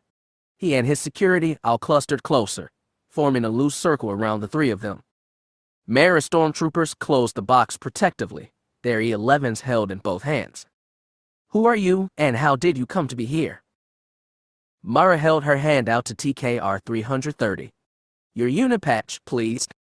As surprised and uncertain as someone with his experience got, TKR 330 fumbled with his armor for a moment. Then he produced a small rank insignia. Mara took it and placed it in Otro's hand. The two magnates both looked at the patch of the 501st Stormtrooper Battalion. The Empire's finest. Vader's fist. I am the Emperor's hand, Mara said imperiously, bringing herself to her full height. I am here to deliver you a warning. The hyperspace jump from Intrala was not planned. Elements here seek to seize control of the Empire for their own purposes. I will stop them, but the jump has left me without the support I expected. I am commanding you to help me save the Empire. Has your security been maintaining electronic surveillance? They gaped at her. She smiled. I can assure you, when this is over, your companies will be well rewarded for their assistance. But only if I am successful. If I am not, this facility and everything it represents will go into full effect, with all the natural consequences for your businesses. There was a brief pause. What do you need? Asked Best. Everything, said Mara. Asterisk. We've been monitoring DT activity since we arrived, said Eltabest's head of security, a slightly heavy-set middle-aged man who had clearly once served in the Imperial Army. When he had learned that Mara's stormtrooper guard was from the 501st, he'd been clearly stunned. Since then, he'd been significantly more compliant than he had been at first. We've been intercepting the communications on their internal comms net ever since we decrypted it. Clearly, Imperial security is not what it used to be, Mara said contemptuously. The Emperor would never have accepted these lapses. They started under Kane, muttered Besk. Things were never secure after he allowed aliens into the fleet. I swear, the number of security breaches we've discovered since has quadrupled at least. I put it on the over-reliance on droids, objected Otro snidely. Droids are significantly more reliable than people. Ever since we started replacing our slaves with droids. Enough, Mara snapped. Next to her, TKR 330 and his fellows all turned slightly and stomped a single foot in unison. The sound instantly brought the attention of everyone in the room back to Mara, eyes wide. How the Empire came to be in this state is a question that will be answered after the current crisis. I can assure you that we will restore the Empire to its former state, and punishment for failures will be meted out with both justice and severity. She lowered her voice to a harsh, furious whisper. Do not mistake my patience for leniency. The Emperor's hand commanded obedience by her very presence. Men and women such as these bent the knee when she demanded it. Our records of their communications, said Best Security, handing her a datapad before Best had given him the nod. She accepted it and immediately handed it to TKR 330. Your service to the Empire will be long remembered, said promised him in a tone that was both thankful and threatening. He seemed positively thrilled. That had not been uncommon either, Mara remembered. The men and women truly loyal to the Empire had loved their time with the Emperor's hand. Some of them had alarmed her with their single-minded devotion to the Empire, something horribly embarrassing in hindsight, but others had been just simple men and women, committed to a cause they, and Mara, had believed was just. Each of them had loved the Emperor, knowing he had brought peace and stability to the Empire after the rampant corruption and decay of the Republic, seemingly blind to the fact that the Empire had been run riot with corruption. Of course, men and women like Besk and Otro were corrupt to the bone. Had the Empire not fallen, had Palpatine not died, the Emperor's hand would never have worked with them. Sooner or later, she would have come for them too. So Palpatine could replace them with other people, just as corrupt but more loyal, Mara thought sourly. And send me off to the next sector, none the wiser about what would replace any power vacuum I left behind me. Do you have any idea where we are going? She asked. Any estimation about our destination? Only speculation, said Otro. In hyperspace, I'm unable to access the HoloNet for more information. The most common belief is that we're going to Corellia, Besk said. That the Emperor Regent intends to demonstrate his power by subjugating their rebellion. Hopefully destroying their shipyards in the process, said Otro optimistically. Less competition is always welcome. Mara resisted the urge to roll her eyes.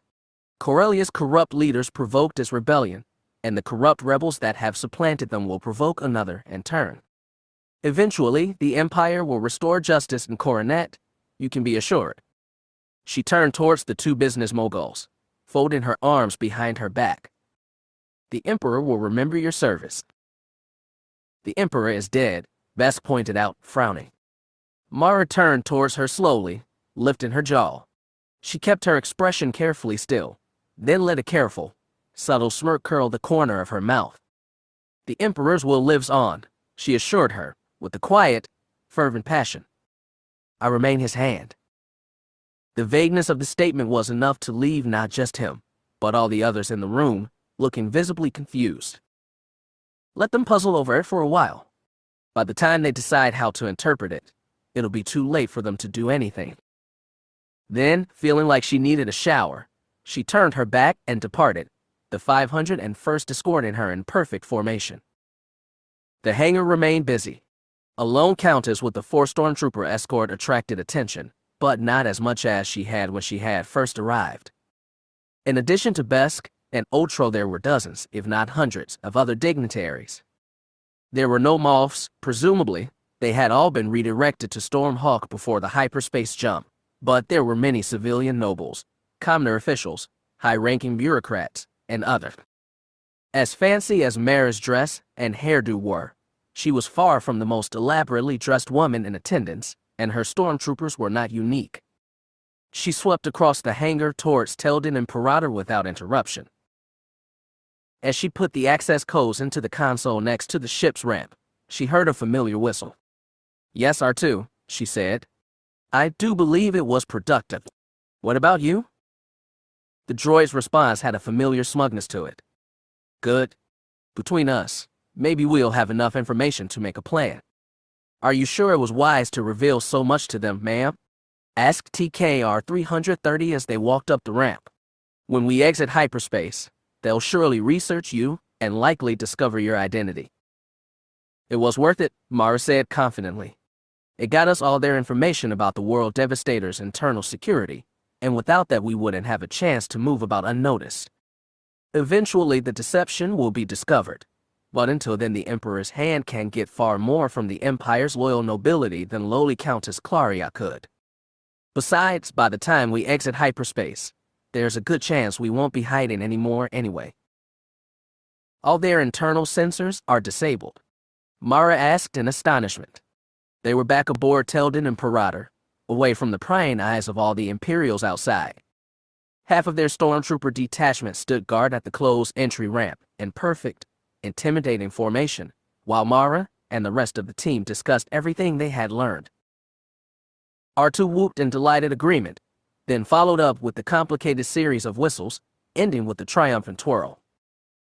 It looks like they've been disabled for several hours at least, Ela reported as she read from her translation datapad. Behind her, Cap and TKR 330 stood with their arms crossed, like eerie mirrors of one another. Mara was still struggling to process this information. That is a serious system failure, she said with a shake of her head. And it can't be a coincidence that it happened during the coronation. Someone sabotaged it. R2 whistled his agreement. Apparently, one of the reasons they've locked all their guests in the hangar is the DT series droids have just begun a block-by-block search of the entire station, Ela reported. The map we have from our contact is as out of date as we expected, but it effectively maps most of the interior sections. And it's not just a search, they're cutting off areas behind them to assure no escape. I think they're looking for someone. The same someone who sabotaged the station's interior sensors. Guess Luke. Probably, mused Mara. She considered the situation carefully, thinking through all the possibilities. She looked at Luke, frowning thoughtfully. Do you think something is wrong with the new Emperor? It would make sense, he agreed. If there are any discontented elements within the Empire, and we know there are, he would be their main target. If someone attempted an assassination, that would explain why the coronation has been delayed. And if they escape custody, that would also explain why the search is being conducted. It doesn't explain how they managed to disable the station's interior sensors, Mara countered. That's a serious security breach. After Paul Major and the threat to Corellia, maybe one of their security officers decided enough was enough, suggested Cap. Sabotaged the internal systems and went on the run. This isn't Rook and Chimera, Mara objected. You can't sabotage internal systems like that by whipping out a vibroblade, or even a dozen data spikes, and stabbing a computer. Even if you did manage to disable them, they ought to be easy to repair, or even self-repairing. Or the commands should be easy to circumvent. So he would have to be very senior, shrugged Cap. The head of internal security, maybe? If that is the case, it's possible we have a powerful ally somewhere aboard the station, Ela mused. Someone who can manipulate the station systems. Let's not get ahead of ourselves, Mara said, holding her hands up with a frown. All we really know is that something has gone wrong. We already knew there were discontented elements in the Imperial hierarchy. That's how we got here, after all. And we haven't been arrested yet, so it's safe to say that Sariti really is trying to help us. It's not a surprise to discover that there are others. But we don't know who they are or what else they can do. R2 blatted rudely, his dome spinning. He's right, Luke said. We don't know where they are, at least approximately. He brought up their internal maps of the station. The three-dimensional map was slowly filled with red. Whoever they are, they aren't in any of the areas which have already been searched. Which means they have to be in one of the places that are still going to be searched. He rotated the map. It looks like they're working closer to the center of the station. Somewhere in there is the person or people who sabotaged the station security. Mara pressed her lips together. It was a reasonable supposition. Even if they are, we don't know who they are, or if they could help us. She sighed. But it is something to go on, she conceded. Assuming that the station is able to transit hyperspace as effectively as Admiral Dalla's forces have in recent months, we're probably only half a day out of Corellia, at most. That gives us little time to act. She sat in the chair nearest to the holodeble, staring at the map.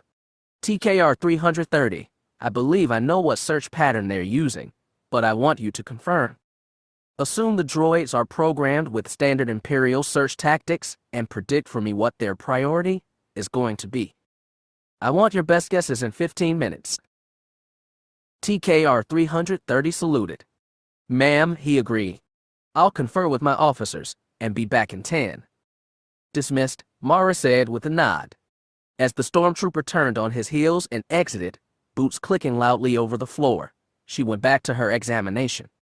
The search told her about more than just the pattern the droids were using. The pattern and pace also told her about how many droids they had available for the search. We have a chance, she said. They must be devoting most of their manufacturing to developing space-based capabilities for the upcoming battle. They can't have too many DTs, either that, or the priority they've put on this search is very low, which I doubt. She pressed her lips together, thinking hard. Then she looked at Luke. We need to decide if we're going to make a priority of trying to help whoever it is they're looking for, or trying to sabotage the station ourselves. I know, he agreed. Whoever they're looking for might be the key to helping us disable the station's defenses. Or they may have already done everything they can and their command codes are locked out. They could be useless. I think Cap was right before, Luke said. They must be someone high-ranking, otherwise the internal security systems would already be working again. If we can help them, my gut tells me that they can help us. That was that then. Because while Mara's brain said they should use this opportunity to try to find and disable the station's power generator, or its shields, her gut agreed with Luke's. She did not say that out loud, though. Instead, she looked at Tyria and Karana T. What about you two? The other two Jedi on this mission looked awkwardly at one another. Tyria shrugged. I don't know. Karana T looked more confident. Rescue. Mara and Luke shared a look. He already knew she agreed, but she nodded performatively, offering a visual confirmation for the sake of the others. Then we should try to rescue them, Luke said. I'll start formulating a plan, Mara agreed. I'll take 10 minutes to think about it and come back. Asterisk. We're going to need to split up. They were still trying to keep their relationship a secret, especially from the Empire, so Luke and Mara had not shared a room on the trip in from the unknown regions. Now, though, they gathered alone together with R2 in Luke's room. From Luke's expression, he wasn't a fan of splitting up. Mara understood that, as she didn't much like the idea herself. But given what she had already set in motion, their options were limited. "I'll make a distraction," Mara said, "with Ela, Tyria, and the 501st. You've a Grand Admiral, and Cap's commandos should take advantage of that to slip into the interior of the World Devastator. Between me drawing their forces away, and you searching, we should be able to find whoever it is the New Order is searching for. From there," she shrugged, "we'll just have to figure it out from there." "Not much of a plan, really," Luke sighed. "Does it feel wrong?" "Everything about this feels wrong," Luke replied, shaking his head. "But not the way you mean. There's nothing in my instincts that says this plan won't work, and when I try to imagine another option, I get that knotted feeling in my stomach." Mara knew the one. "We just have to let the Force guide us. I don't particularly like it, but it does make sense." She slipped her hand into his. Gently she drew him to turn to look back at her. Then she rose up to kiss him with slow, longing passion. His arms wrapped around her as he relaxed into the kiss, slowly coming to hold her snugly against him. It didn't linger for long. They did not have the luxury of time, but when it broke, she found him smiling down at her, with that impossibly affectionate, adoring expression that both terrified her and inexorably lured her to him. "We haven't had much time to talk about it," he murmured. "We haven't," Mara agreed. "But what is there to talk about? We'll save the galaxy, and then we'll figure it out. We always figure it out. Together." Luke laughed softly. She felt through the Force his calm agreement. Maybe another couple might have panicked at an unexpected pregnancy, especially one during a crisis such as this. Mara wanted to panic even, felt like she should be panicking. But now, with him, with Leia and Ela offering her their unconditional support, what was there to panic about? They would figure it out. "Mara, will you marry me?" She made a show of rolling her eyes. "It's such an unnecessary formality. We'd have to have a ceremony." "We don't need a ceremony," Luke countered. He stroked her cheek gently, gazing at her with that same, adoring expression. In the Force she could feel him reaching out to her, and she reached back, accepting the depth of his love for her and cautiously offering her own in return. Then, she offered it not so cautiously. They were about to go into danger, perhaps the greatest danger they had ever faced together. She had nothing left to lose. "You mean if we get out of here alive?" Luke shook his head. "I mean regardless." It was a silly question, really. He already knew what her answer was. He had known for a long time. So had she? "Yes," she said. "I will." Teldon Imperator had been prepared for every possible eventuality, which meant that when Mara told Ela that she would need an ISB colonel's uniform, she was able to pull one out of the costume closet without issue. It was beyond strange to don such a uniform, but it was not the first time she'd worn an Imperial uniform for a mission, and she very much hoped it would not be the last. When she exited her room, still tugging on the fabric to make sure it was the proper fit, she found Mara. Ela had seen Mara in her full black Emperor's hand armor before, but still the sight caught her off guard. Mara looked so Imperial. The black armor was relatively light, but it still offered protection and, more importantly, intimidation. The effect was redoubled by the lightsaber hanging off Mara's belt and the fully armored stormtroopers of the 501st standing behind her, their hands on their blaster rifles. Next to Mara was Tyria Sarkin. She was dressed in armor nearly identical to Mara's, also lacking any rank insignia, and also with the lightsaber hanging from her belt in plain view. "Are you ready?" Mara asked her. Ela nodded firmly. "We'll wait until it's cleared," Luke said. He stood with Corellia T and Cap. They were also dressed in Imperial outfits to conceal their identity for as long as possible. Luke had traded out his typical brown outer robe for black inquisitorial armor. "Then we'll go looking for the defector. And we'll make a mess. I'm going to force Roganda to come find us," Mara said, smiling a predator, wolfish smile. She raised a hand and gestured towards the ramp, a simple stormtrooper command gesture that the 501st followed instantly. Their stormtrooper escort marched down the ramp in two ranks. Mara, Tyria, and Ela waited until the stormtroopers had put their boots on the deck, then followed them down. The theatrical march down the ramp had drawn plenty of attention. A confused-looking New Order lieutenant, the same one who had greeted Mara on her arrival, approached, holding his datapad. Two DTs accompanied him, others turning towards them. Imperial dignitaries of all kinds were either looking in their direction or retreating into the safety of their own ships. "What is the meaning of this, Countess?" the lieutenant asked, seeming bewildered. "You tell me," Mara challenged.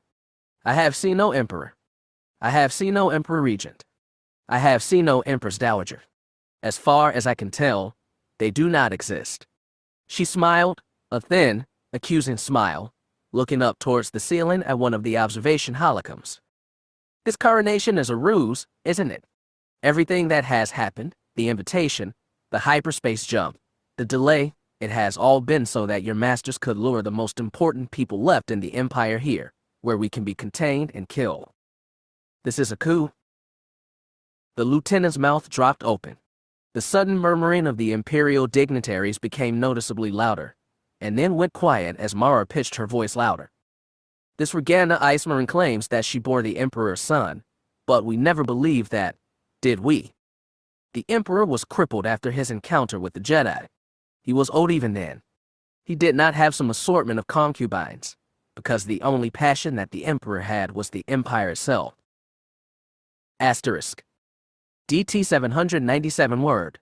Alert, disturbance in primary hangar bay, her translation datapad reported.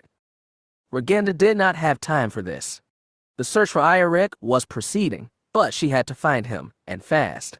Her DTs had searched most of the habitable sections of the station, starting with the ones around the cybernetics lab, but there was still no sign of Irek, nor any sign that the techs would be able to restore internal sensors. Hamir was gone, left behind, and Silencer Station had gone to hyperspace without any direct instructions. The throne above her sat empty, mocking her. "Silencer 7. She snapped, her voice commanding. The enormous flat screens that filled every side of the octagonal space remained dark, unresponsive. Her hands worked into fists, fury mounting. Her DT beeped, tones deep and increasingly urgent. "Alert, attention required." She snatched the datapad furiously. "Tell them to behave themselves," she snarled. Those insignificant worms had no business interrupting her. They are not important enough. Her eyes went wide as the datapad displayed the video feed from the docking back. That was Mara Jade. Mara Jade, dressed in the armor of the Emperor's hand. "I say that Irek Ismaren is a fraud," the flat-screen image of Mara proclaimed. "I say that Roganda Ismaren is a fraud." Who were they? Some insignificant nobles in the court. The only reason anyone listens to either of them is inquisitors, and ISB vouched for them. Mara gestured behind her. "I have an inquisitor here. I have ISB here. They agree? You have been lied to." Roganda grappled with her comlink. "All DT units converge on the docking bay. Terminate that woman at once." She pointed at DT 797. "Fetch my weapons and come with me." Asterisk. You have been lied to. Incoming. TKR 330 snapped. Mara was already moving. She snatched her lightsaber off her belt and activated it in a single flowing motion, deflecting blaster bolts back towards the battle droids attacking her. The 501st was already moving too, dropping to their knees and returning fire. One of the troopers hurled a grenade towards the thickest concentration of battle droids. It exploded in a ball of blue electricity, and all the droids in its proximity fizzled and collapsed. Mara leapt into the air. Her force-empowered charge sent her soaring towards the nearest DT unit, toes grazing over the ground. She came to a stop on the far side of the droid. Behind her, it fell to the ground in two halves as she swirled her blaster, sending incoming blaster fire splattering away. Tyria was beside her, her lightsaber flashing. They weren't the only ones fighting, either. Eltabesk's guard staff had joined the fight, flanking the suddenly outnumbered DTs. Chaos erupted in the hangar. Most of the Imperials retreated back into their ships frantically, escaping from the blaster fire, but not all. Some, like Besk, were immediately on Mara's side, but others retaliated against Mara's challenge with prejudice. The hangar was aflame with blaster fire. Mara and Tyria stood out ahead of their phalanx of stormtroopers, protecting them with their lightsabers. Beside them, Ela was systematically shooting every holocam in the hangar bay, blasting them off the ceiling one by one. "Time to move," she called to Mara. "Right," Mara agreed. She waved TKR 330 towards one of the hangar's far walls, on her right. The DTs had already searched that part of the station, so if she and her team infiltrated back into it, they'd be forcing the droids to move into previously secured space and stalling their search patterns. "We're going that way. Time to lead our enemy on a merry chase." Luke and Corellia watched anxiously from Teldin Imperator as Mara's formation retreated out of the hangar, vanishing into the depths of Silencer Station. They were headed into the well-mapped, already searched areas of the station in order to draw as many of the DT units after them as possible. Behind them, the hangar bay turned into a protracted skirmish. "Keep jamming all communications," Cap ordered one of his commandos. "The longer we can keep the confusion, the better. Hopefully they'll fight among themselves all afternoon." "Yes, sir." Luke wasn't sure what he was waiting for exactly. But about 10 minutes later, during a sudden spike in the fighting after one of the Imperials threw a thermal detonator at one of the many landed spaceships, leaving their target cratered and burning, he knew it was time to go. Now, Ela's destruction of the holocoms, combined with Cap's jamming, should make it impossible for Roganda's forces to track them as they exited Teldin Imperator. Still, Luke drew on the Force to distract attention away from them as much as possible, redirecting the warring Imperials to one another. The second strike team rushed across the hangar, using wreckage and starships for cover. Corellia charged ahead. She was faster than Luke and the rest of them, and made it towards their desired exit in advance. Before they had left Coruscant, she and Luke had visited the old Jedi Museum. While she still carried her spear, together they had picked out a lightsaber for her to carry on this mission. She ignited it, a brilliant yellow blaze snapped hissing out, the sound of its ignition muffled far from her by the skirmish ongoing behind them. Despite her unfamiliarity with the weapon, she was quite able to use it to dismantle the door lock. The way was open before Cap, Luke, and the commandos arrived, and like Mara's team had, Luke and his team vanished into the depths of Silencer Station. Chapter 34. General Wedge Antilles hopped off the treadmill in the ready room just off Lusankaya's bridge. The ready room's wall still had all the signs of Imperial ostentation even after a New Republic refit. On the monitor in front of him, the constant reminder of his command loomed, a count of every ship in his command, and a list of all the planets which had confirmed that additional reinforcements were on the way. Beside the monitor was an enormous observation window that looked out ahead of Lusankaya, the long stretch of his command ship's hull pointing towards home. And they were not alone. Lusankaya steadily moved in closer to join them, accompanied by the rest of Fifth Fleet. The Nebula-class Star Destroyer Redabelle led the way towards the homeworld of her namesake. Until Corellia, Areta, Wedge thought, "Don't worry, I'll protect our home." Kraken had confirmed from no fewer than 100 sources within the Empire that the World Devastator had departed in Trala on a trajectory consistent with Corellia as a destination. The Corellians already had 5 Star Destroyers in orbit, clustered defensively and with many dozens of smaller, Corellian-built ships ready to defend the world. All of them were hanging just outside the planet's gravity well. This gave them flexibility to perform a hyperspace jump to one of Corellia's other habitable worlds, in case the World Devastator decided to attack Salonia or draw first. Wedge doubted it. Corellia would be the first target. His homeworld grew in the window before him. The tiny blue and white dot swelled, becoming clearer and clearer in his vision. It was profoundly odd to be home. He and Ela had visited Corellia briefly, after the reconquest of Ukio. They had visited Coronet City, even stood in the shadow of the Imperial occupation headquarters, and refamiliarized themselves with their home. Ela knew Corellia better than he did. She had been a Coruscant operative and actually lived on Corellia for most of her life. Wedge had been raised on an orbital platform, and only rarely set foot on the ground, and after the death of his parents had left Corellia, and only intermittently returned. It would only be a few minutes before the Corellian authorities reached out to him. In the meantime, Wedge stood in his ready room, still in his workout clothes, and paced, preparing himself for the battle to come. He had not bothered to move his possessions into this office after first taking command. But as the weeks in command stretched into months, he'd brought some of his own possessions in. To his left was his General's Day uniform jacket, tailored, stately, and businesslike, with a few wear marks and his shining rank plaques. A respectable uniform for a respectable man. A man who sent thousands of others into the fire from the safety of the toughest target left in the galaxy.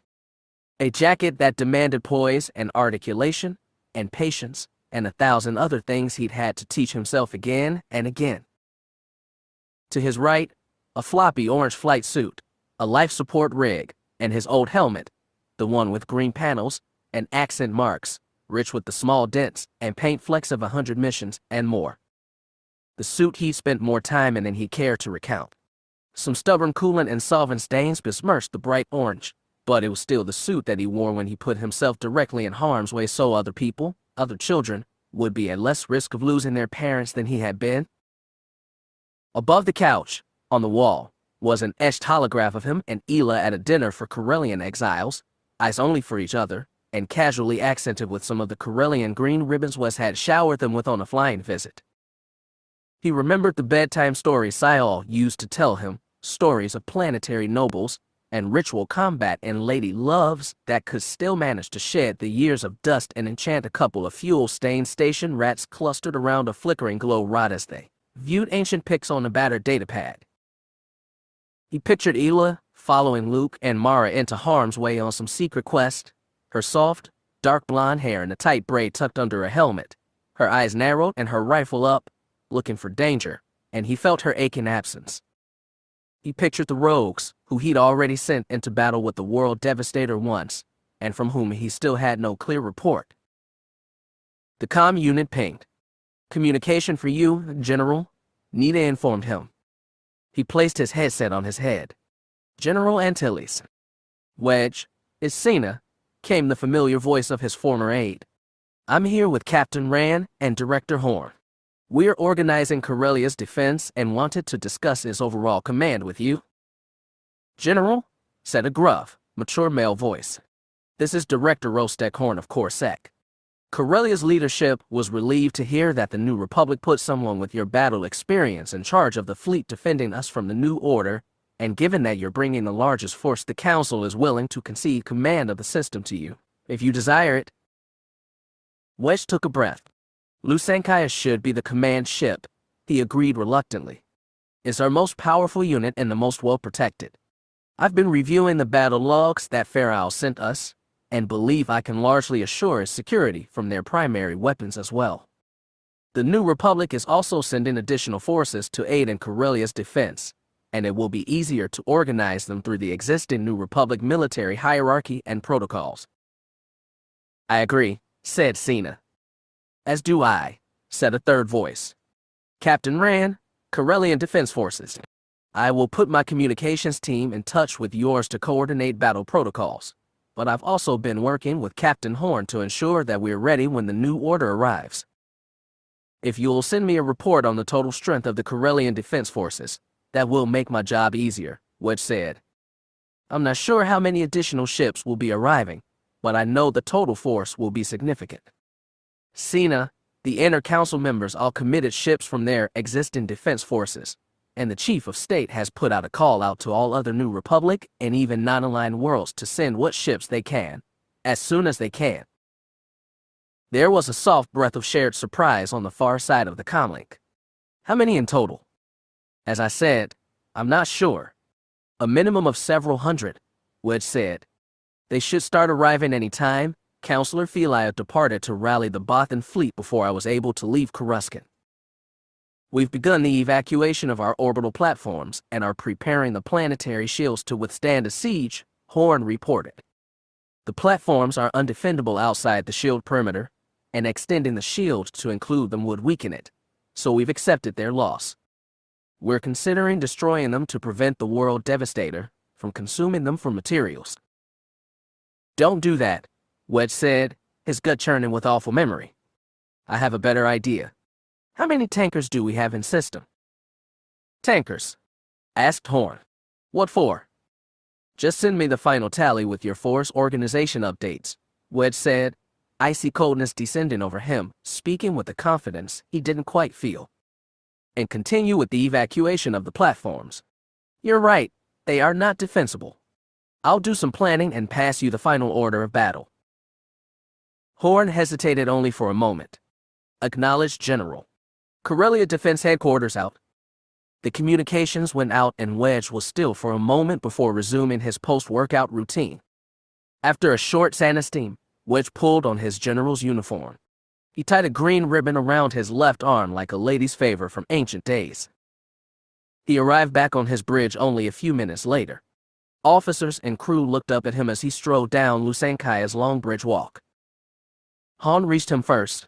You want to tell me what that request for tankers is about? Did you ever have to scrap for real in your smuggling days? Wedge asked. All the time? Barehanded. Who brawls barehanded with the guy who has Wookiee backup? After my parents died and I hard-vacked after their killers, I tried to avoid illegal cargoes, Wedge said. But under the Empire, well, for one cargo I ended up on Jubilar, during one of the gladiator contests. My buyer insisted I attend. He was vetting me, I think. The Jubilar gladiatorial contests are nasty fare, said Han, with the air of someone who'd been there. I'd never seen a human wrestle a Gamorrean before, Wedge said, distantly remembering that dreadful trip. I don't think he was in the contest voluntarily. When the fight started, he looked like he was praying. Han looked at him, frowning. And what does this have to do with tankers? The human one. The arena was dusty and there were lots of rocks. He kept hitting the Gamorrean with fistfuls of dirt and rocks while keeping his distance. Wedge stopped by the main station plot, manipulating it until it projected an image of Corellia and all of its orbital platforms. We don't have a lot in the way of dirt, but we do have the orbital platforms. Han's nod was grim, and is going to try to eat them anyway for materials. Might as well blow them up. Wedge had lived on one of those stations as a child. A deliberate action had resulted in the death of both of his parents in a fuel explosion. The idea of destroying a platform himself was not an appealing one, especially if he first used the fueling tankers to make the destruction as spectacular as the destruction of Gus Tetra had been.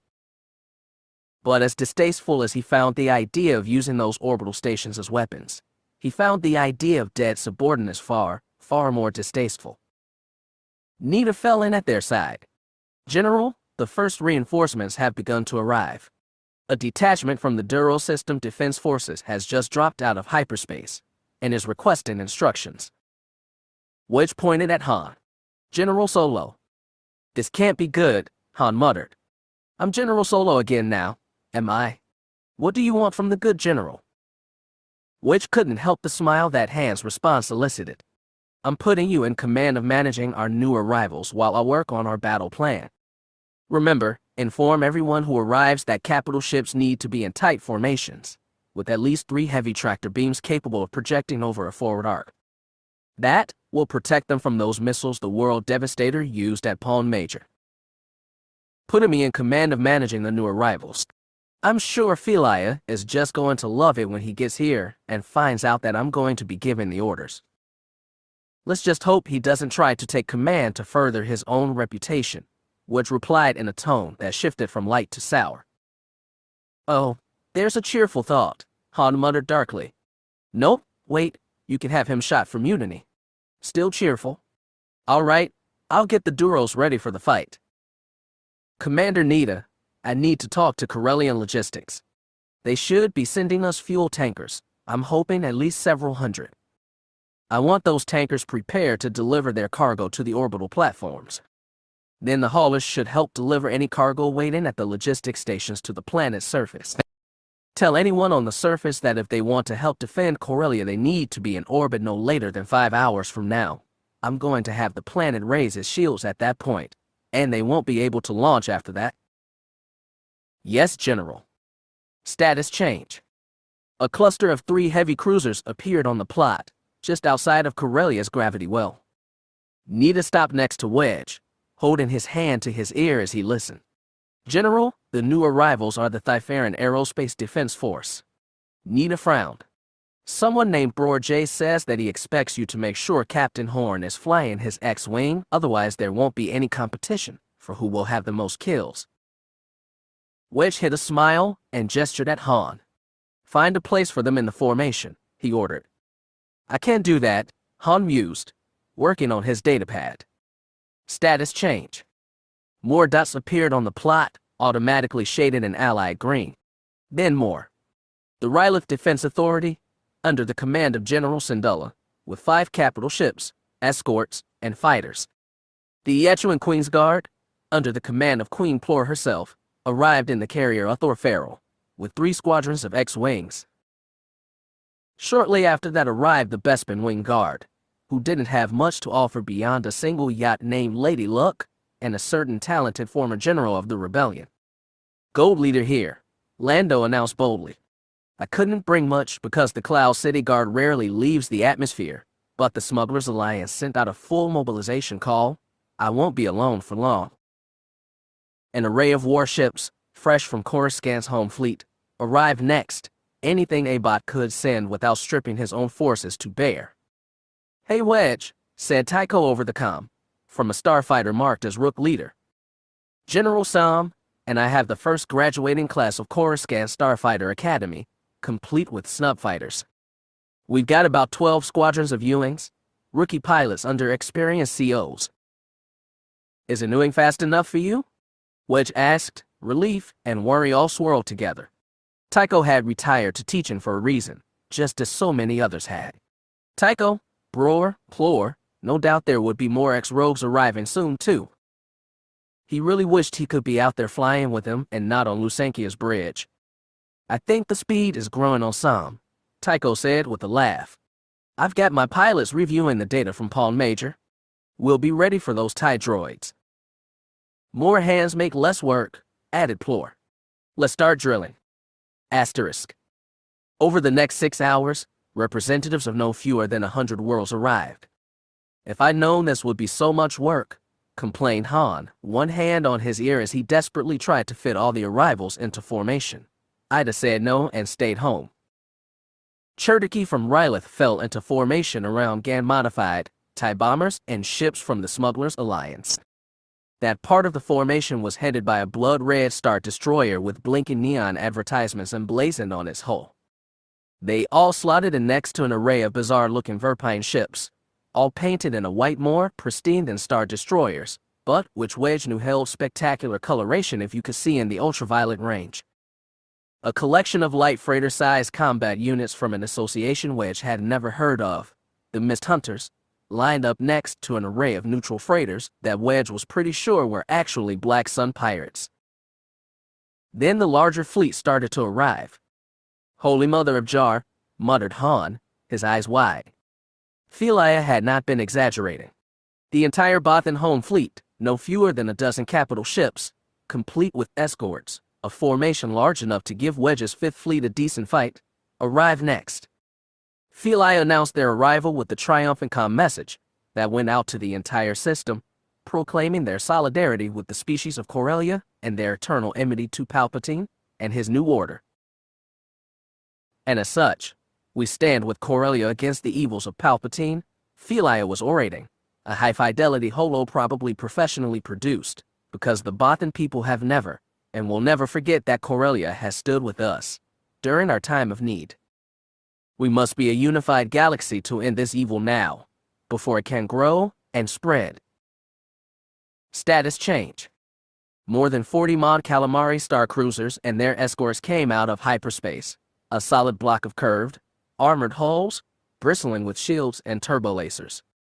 Most of them were the size of an Imperial-class Star Destroyer, but ship in the lead was even larger still.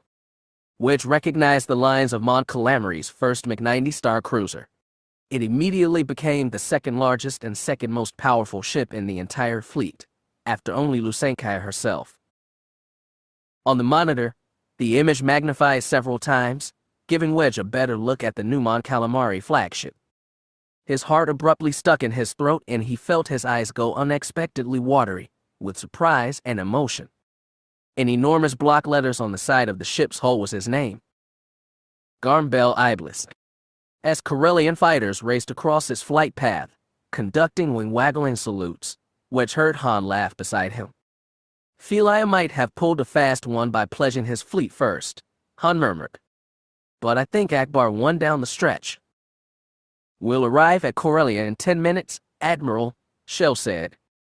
Gilad Pellaeon absorbed that information calmly. His bridge crew was waiting with bated breath, sneaking looks at their commander. He, in turn, put on a professional front, standing tall in the center of Chimera's bridge walk. He folded his hands properly behind his back, expression perfectly still, trying not to wonder if Terran Rogris had adopted an identical pose a short while ago. Understood. Inform the crew. Sir.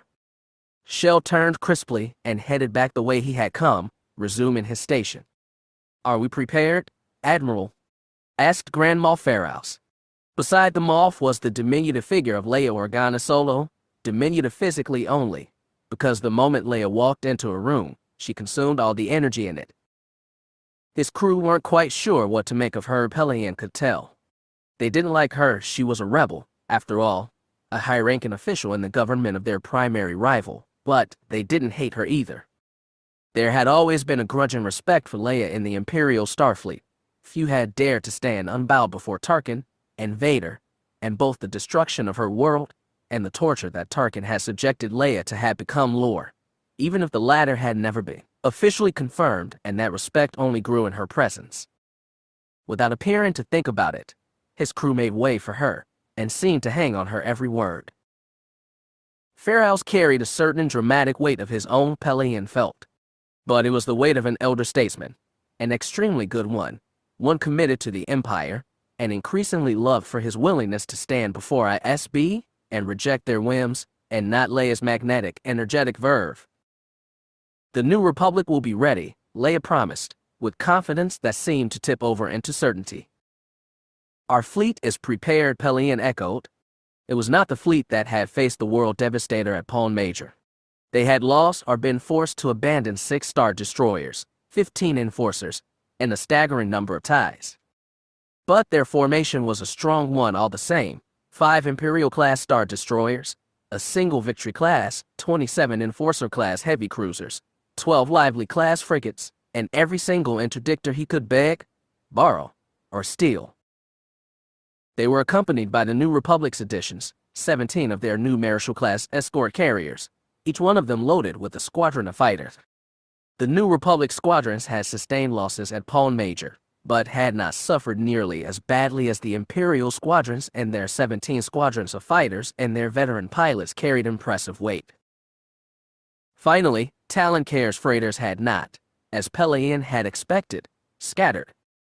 Some had chosen to depart, but most had chosen to join them and fight under the leadership of the arch-smuggler and information broker himself.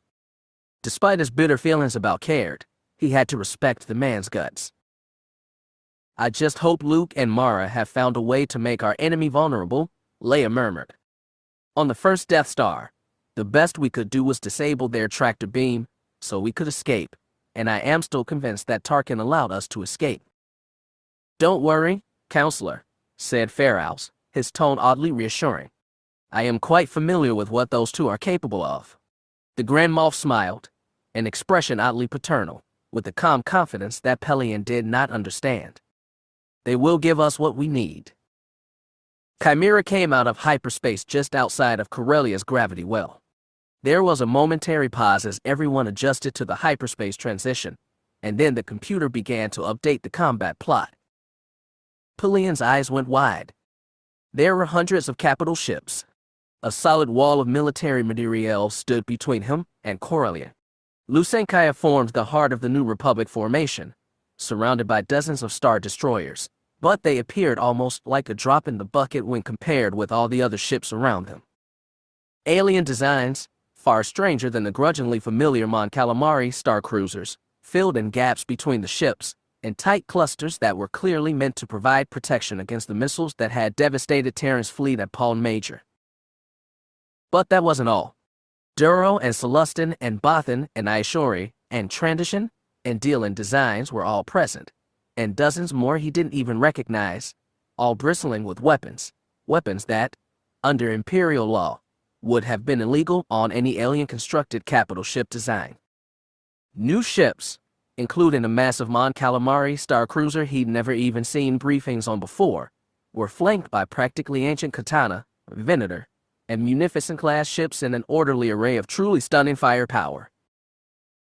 "I told you my people would come through," Leia murmured beside him, her eyes alight with a mix of satisfaction and a blazing fire Pellaeon found strangely familiar. He hadn't really believed her. For all the changes that Gilad Pellaeon had witnessed, for all the defeats that he suffered at the hands of the New Republic over the years, up until this moment he had still believed that the New Republic was no different than the old.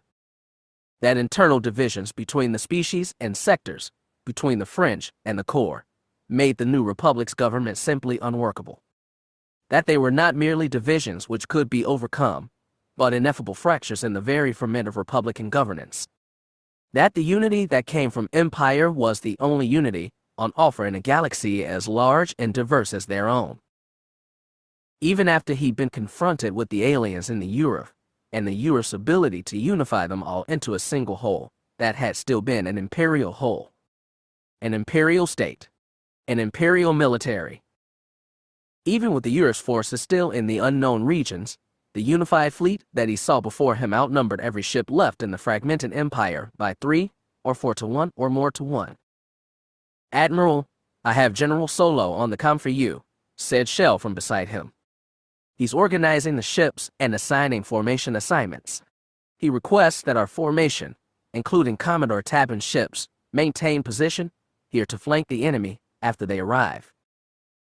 At the mention of her husband's name, Leia's expression of satisfied contentment became a broad, unschooled grin, one that practically glowed. Pellaeon glanced at Farrow's. "Sir?" Farrow's nodded. "We're here to win a battle, Admiral. The best chance we have to win it is if we collaborate. Coordinate with the Republic's forces." "Yes, sir," Pellaeon growled. "Send our assignment to the fleet and take up position." "General Antilles also has an additional request," Shell added. "He wants us to position our interdictors at the following points to entrap the world devastator after it arrives." Shell cleared his throat. The general's exact words were "once it's here. It's not leaving, sir." It hadn't been that long since Antilles had expressed that exact sentiment about Pellaeon himself at Corellia. Pellaeon allowed himself a wry half-smile beneath his gray mustache. Something in the galaxy clearly had a sense of humor. He nodded to Shell. "Tell Stellar Web and the rest of our drag ships to move to the locations indicated. Send 2 enforcers with them," Pellaeon ordered. He pitched his voice a bit louder, making sure it would carry. "General Antilles is correct. 1 silencer station is here. It isn't leaving. We'll kill it here." "Are die trying?" Asterisk. Wedge watched as the joint Europe and New Republic formation assembled just beyond Corellia's gravity well. The Imperial-class star destroyers had formidable escorts, including Commodore Tabin's Mirage formation. A combination of New Republic starfighters, TIE defenders, and an unknown starfighter design which combined a TIE cockpit with flowing alien wings, reinforced by the ships of Talon Karrde's Smugglers Alliance. It was undeniably odd, and Wedge found himself wishing Rogers was leading the force, though he was glad and grateful to have Pellaeon all the same. He was not in a position to reject help.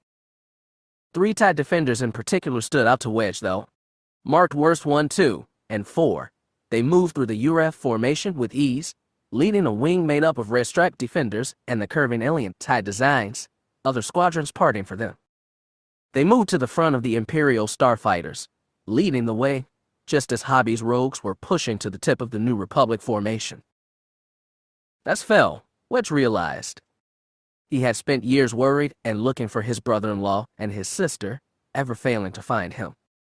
Now they were reunited again, and Sunter was still doing what he did best, leading starfighter pilots from the cockpit of a starfighter, while Wedge was stuck on the bridge of a Star Destroyer. "Don't tell me you're thinking about going out there," Han said from beside him. "Intel suggests that the Devastator could have constructed as many as 10,000 TIE droids in preparation for this battle," Wedge murmured back. It was an extreme projection, one made in the absence of good information, an absolute worst-case scenario. A lot of this battle is going to depend on our pilots. They need to be as confident as they can possibly be. It would help for me to be out there with them. "Would it?" Han scoffed. "You know, I've always heard you had a big ego, Wedge, but I never believed it." He pressed his lips together and sighed.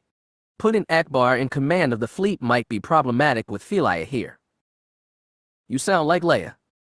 "Too much time talking politics over family dinners," Han grumbled. "Do you have another fleet commander in mind?" Wedge just nodded. "He's an older man, a bit disreputable, but he's commanded large fleets before and has just spent the last few hours coordinating this one. He'll do nicely."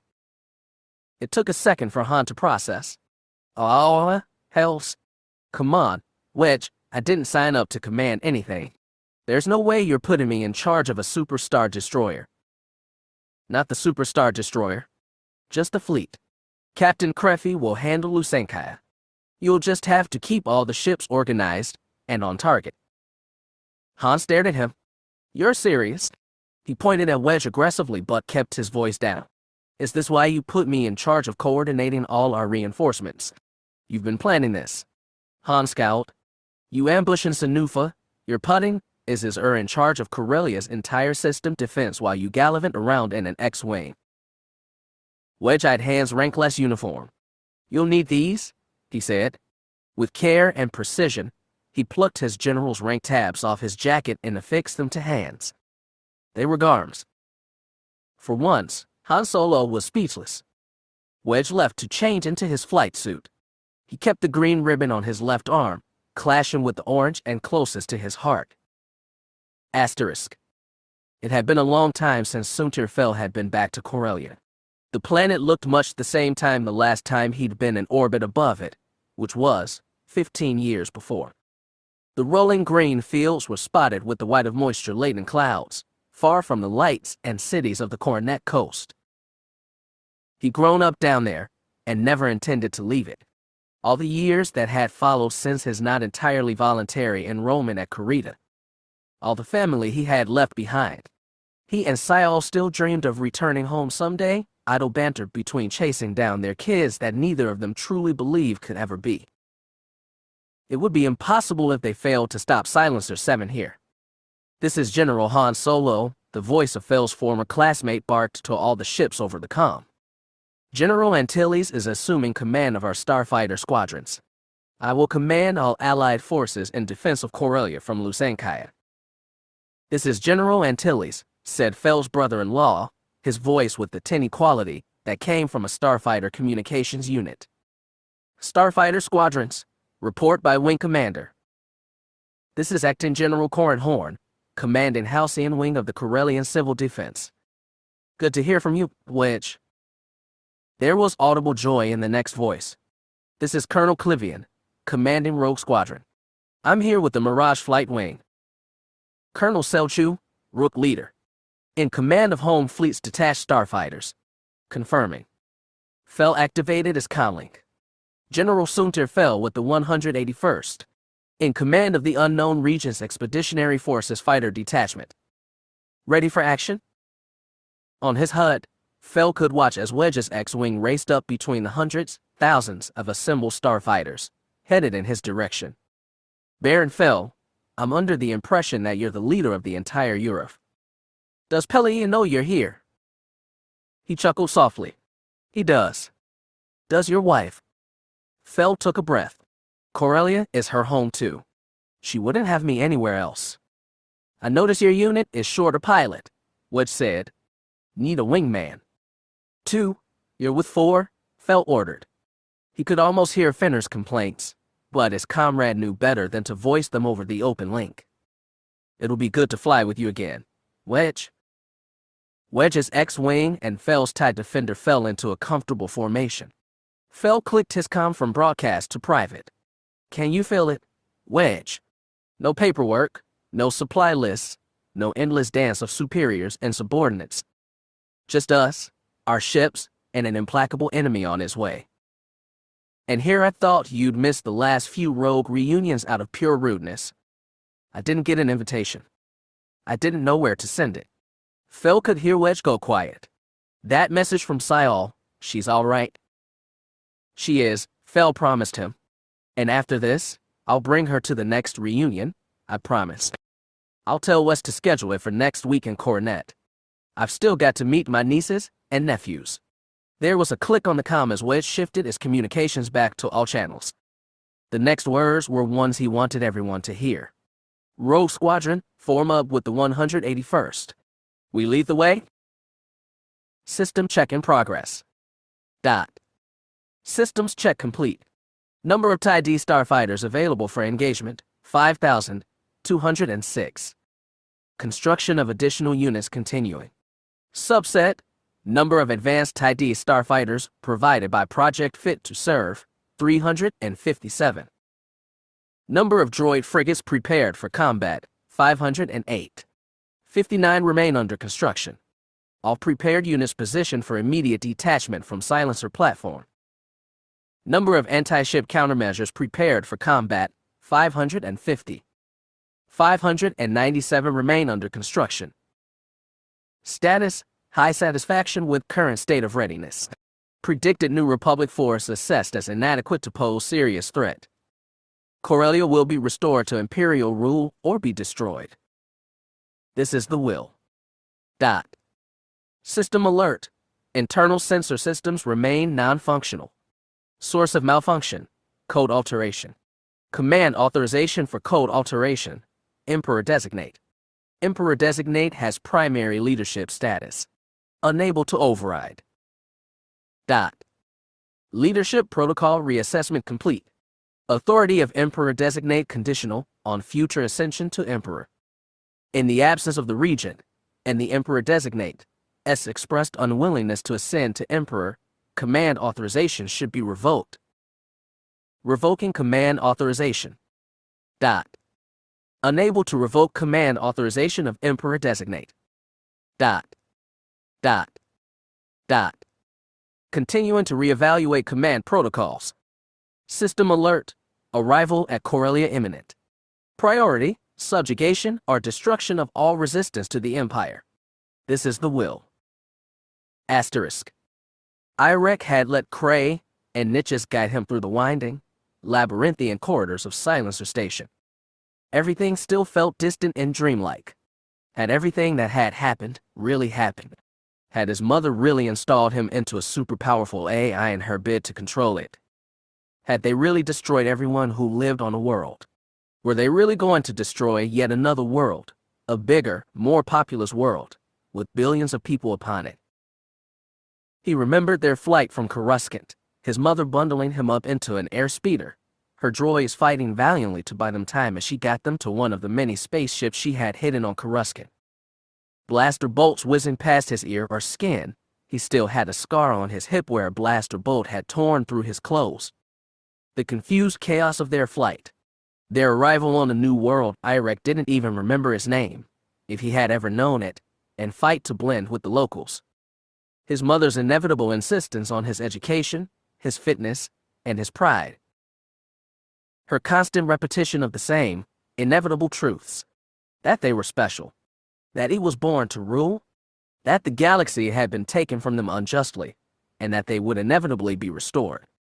That he would rule and she would watch proudly as he exercised his will through the Force, imposing justice and order on a needy galaxy. That his wisdom was unmatched. But Irek was pretty sure that Niches was the wisest person he knew, and Cray hated everything that his mother represented.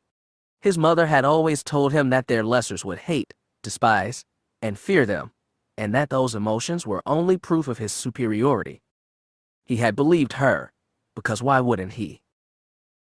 He sat on a stool next to the bed Niches lay in. They had hidden somewhere in the center of Silencer Station. Cray and Niches had snuck into empty crew quarters, he thought, someplace the Empire would think it impossible for them to be. Niches was sleeping, his expression full of pain, and Irek found the sight of his pain, and the sense of his pain through the Force, immensely distressing. He watched Krei instead. Her fingers clicked over the keyboard of the computer terminal on the far side of the room, attempting to use the codes he had given her to do. He wasn't sure.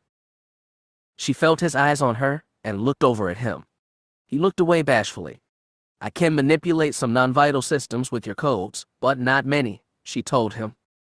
Command of the AI has to be done via the command interface. He nodded dismally. Mother said it was a security precaution. When I was Emperor, only I would be able to command Silencer Station, because it would only accept commands through the interface, and only from me. He shuddered at the memory of the last time he had worn the interface. Yeah, Krei agreed. She clenched her fist in annoyance. The communication system is non-vital, but I can't access it from here. Without it, I can't send the code I've been working on to the droids. She scowled, though the expression did little to hinder her ethereal attractiveness. Feeling bashful and slightly ashamed, Irek looked away. Wait, we're coming out of hyperspace, Krei exclaimed. Niches.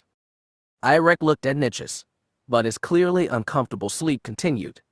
Not wanting to wake him, Irek climbed out of his chair and moved to Krei's side, careful not to touch her. Are we at Corellia? He asked warily. Oh wow, Krei gasped. Look. The screen was small, and it took Irek a few seconds to figure out what he was looking at. There are so many. That was an understatement. All around Silencer Station, portions of the station's external armor were ejecting into space.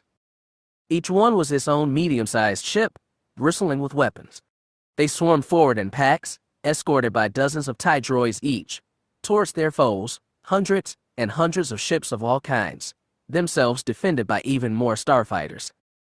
Silencer Station, at the center of the screen, steadily progressed towards its foes, a wall of star destroyers and other ships, all assembled above Corellia. Corellia? A world, full of life, life that Irek could feel. A world just like Pawn Major, only bigger, and even from here Irek could feel fear.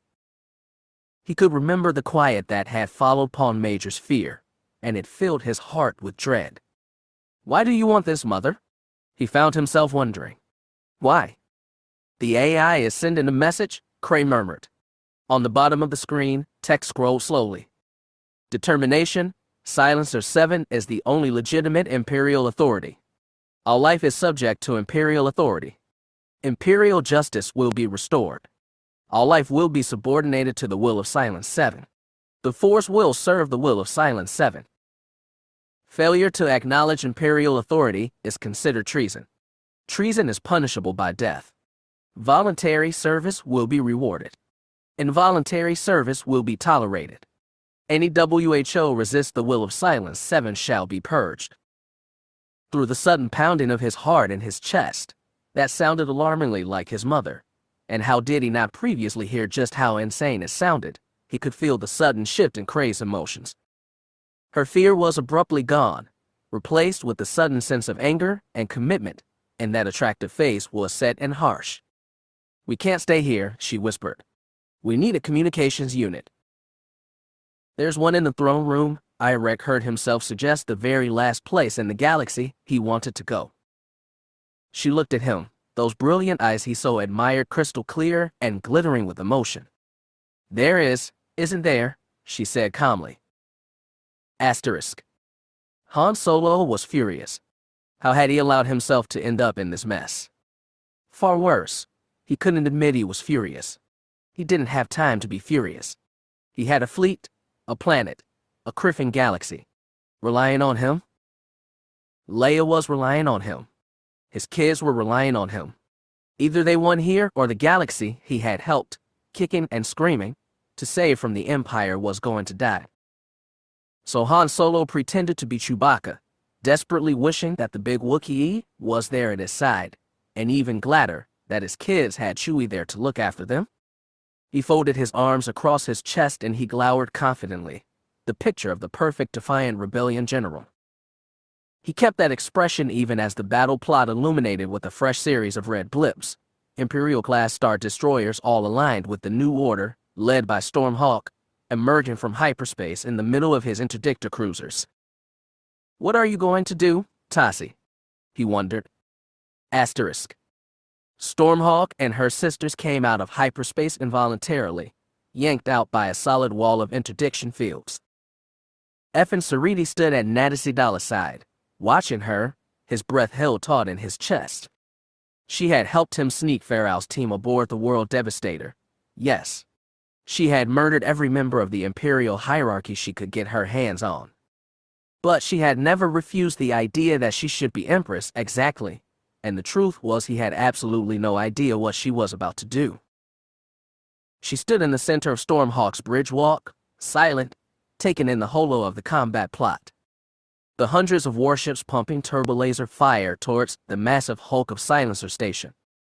The swarms of starfighters engaged in a deadly, light-filled dance between those larger ships. The droid frigates exchanging fire, absorbing turbolasers. The massive, ship-killing missiles and the heavy tractor beams and ion cannons attempting to repel them. "Helm," Nadisi Dalla called, her voice crisp and clear, utterly without hesitation. "Bring us beyond the hyperlimit. Prepare our weapons. All shields forward." There was an echo of confirmations. Then she turned towards Markarian. "Status, Captain." Markarian was conversing with his ashen-faced communications officer. "Sir, you should see this at once." Dalla held her hand out and took the datapad. Sariti leaned over her shoulder. The words he read were beyond madness. "Captain Markarian." Dalla snapped after she finished reading. "Sir, open comms to all ships under my command. Full spectrum, all hands. I want everyone to hear this." "Sir." Dalla waited until Markarian nodded. "We have just received the following transmission from Silencer Station." She nodded in the direction of Markarian's comms officer. The young man hesitated, not understanding at first, then frantically worked to pipe the transmission over the comm. Sariti watched as Stormhawk's bridge crew listened to every unhinged, megalomaniacal word. Determination, Silencer 7 is the only legitimate Imperial authority. All life is subject to Imperial authority. Imperial justice will be restored. All life will be subordinated to the will of Silence 7. The Force will serve the will of Silence 7. The message continued, then started to repeat. From one end of the bridge to the other, White-Eye stared back at Dalla. She waited for the comm officer to nod at her, then spoke. "This is Grand Admiral Dalla. You heard that thing. We are going to kill it. If you object to this order, lodge your concern with your immediate superior, then report to the nearest airlock for explosive decompression." She terminated the link, then lifted her arm and pointed directly at the World Devastator. "Transmit our status and IF to Chimera. All engines ahead full." Chapter 36. Wherein Otro was too old for this nonsense. He'd spent too much time behind a desk with catered lunches and skipped workouts to be dodging blaster bolts. Galantro Heavy Works was a company, the most important company left in the Empire after the Cuidas had changed sides and Rendili had gone over to the New Republic. His focus was, and had always been, the company. Galantro built the finest warships in the galaxy. Even with blaster bolts whizzing by, he took a moment to scoff at the idiocy of Admiral Valinen's dismissal of the excellent Enforcer-class cruiser which had been his absolute pride and joy. And he was no soldier, no politician, no bureaucrat. He was a shipwright. One who shouldn't be getting bloody shot at. "Get down, sir." His guard snarled at him, grabbing Otro by the scruff of his neck and tossing him back. Otro stumbled onto the ramp of his ship and was hustled up it by two more of his guards. Damn Roganda, damn Kumnor, they were supposed to be ceremonial, not fighting for his life, and pushed to the ramp. Who were they even fighting? Wherein Otro wasn't sure. He wasn't even sure who was on whose side, or what the sides bloody were. He just wanted to build his ships, improve his designs, and make a bit of bloody profit. Why did that have to be so hard? Yes, he was deeply concerned about this monstrosity of a space station, making Galantro obsolete. as if a factory run by droids could ever build ships as good as those made by human hands. And yes, I don't like the people who had seized control after Kane's death. Kane knew a good business opportunity when he saw one. Most of them are just as dumb and short-sighted as that nitwit Valentine. So when the Emperor's hand had strode up and presented herself, complete with an escort from the 500 and 501st, and the warning about what would become of Galantro if nothing stopped Silencer Station, he had thrown the dice. But the Emperor's hand was now gone, and Roganda's forces were still assailing the docking bay. Droids, damnable droids. Elta had no idea how wrong she was about them, as unlike her, he was old enough to remember the Clone Wars, were in constant combat with his personal guard now. Green blaster bolts flung across the long open docking bay, many launched by men who were firing around landing struts. But even as he watched, one of the ships got an anti-personnel cannon operational and erupted with a sudden staccato of fire, blasting through the heavy droids. The boarding ramp closed, and Otro hustled to the bridge of the ship, feet falling heavily as he jogged. The cockpit was fully illuminated, all systems green, his ship's bridge crew working at their consoles with grim faces. "Can we launch?" he gasped. His pilot shook her head grimly. "No, they still have power to the tractor beams. Even if we did launch, we wouldn't go anywhere, and there are a lot of big guns firing out there." Cursing, he fumbled with both the communications unit and the external surveillance system. Only the surveillance system responded. The communications unit issued a blast of jamming static, and he immediately deactivated it again. The surveillance feed gave picture to the battle, revealing more anti-personnel weapons starting to activate. Not all of them were on his side, though. Not that he really understood which side was his. The entire docking bay erupted in fire and shrapnel, durasteel fragments flashing through like fragmentation grenades. His vision went white from the sudden glare over the monitor, and even inside his ship he could hear the thunderous boom of an explosion. His ship rocked to the side, damage warning indicators flaring on the bridge controls. He knew that feeling. That had been a turbolaser blast. Trying to blink away the glare, he stumbled towards the helm. Who fired? Not sure. Shields to maximum. He could see again, though there was a splotch in the middle of his vision where the flash had been. Blinking rapidly to try to clear it, he turned back to stare at the monitor, trying to see what was happening. He thought he caught a glimpse of Roganda herself, out beyond the doors, surrounded by a legion of DTs, but she was gone again before he could be sure. "Sir?" "What?" His helmswoman was pointing through the bridge canopy. Normally that wouldn't give them much of a view, just the blue shimmer of space beyond the energy field that kept out the vacuum of space, but as he followed her finger he saw what she was pointing at. Above them, coming out of a small secondary hangar, and dropping down into the main hangar, was a TIE droid. His first instinct was to scoff. Galantro was preparing to increase production of real starfighters, like the TIE Defender. The TIE droid was nothing more than a response to the Empire's lack of resources, because no one would replace a good human pilot with a droid. The droid dropped down on his repulsors, hanging above the hangar, seeming to look down at all the ships arrayed below. Its forward viewport, at the center of his ball cockpit, was not the opaque darkness of a typical TIE, but gleamed a strange red, lights undulating behind the canopy. "What is it doing?" he asked. Even as he asked, the TIE started forward, its engine whining as he coasted above them towards. Then it turned towards the center of the hangar. 2 concussion missiles leapt out of his launcher. They streaked forwards, over the arrayed ships, and once again Otro's gaze was seared closed. His ship rocked again, more heavily, as the missiles exploded, not into any of the ships, but into back wall of the World Devastator. There was a brief pause. Otro tried again to clear his gaze, but it was hard at this time. Everything was just a blurry glare, and a second, much larger explosion rattled his entire ship. He tried to grab the nearest chair, but he couldn't see it and hit the ground instead. Oof. Boom. His entire transport felt like it was being tossed onto his side, and he crashed heavily into the side control panel, metal slashing over his arm and pressing angrily into his gut. He bounced off the panel back to the ground, groaning with pain. He was having trouble standing, but at least the glare was starting to fade again. Shapes were shapes once more, and he found himself on his back, staring up through his ship's bridge canopy. Hovering directly above him was the TIE droid. It was perfectly, eerily still, but for the red lights gleaming through the red-tinted transparent steel. The next explosion was the biggest yet, and Wern Ultra was at the center of it. Asterisk.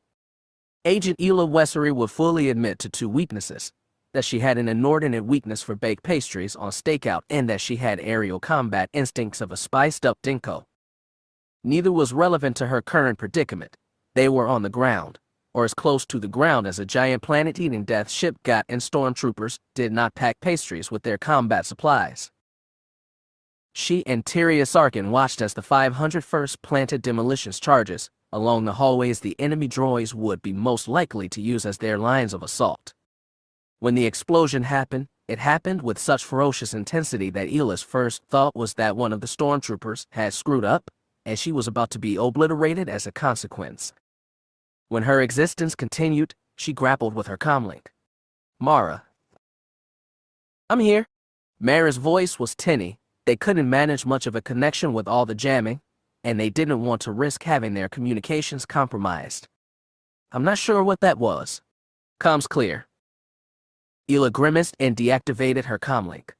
As she did, the hallway communications units reactivated and Roganda Ismaren's voice echoed down the booby-trapped corridor.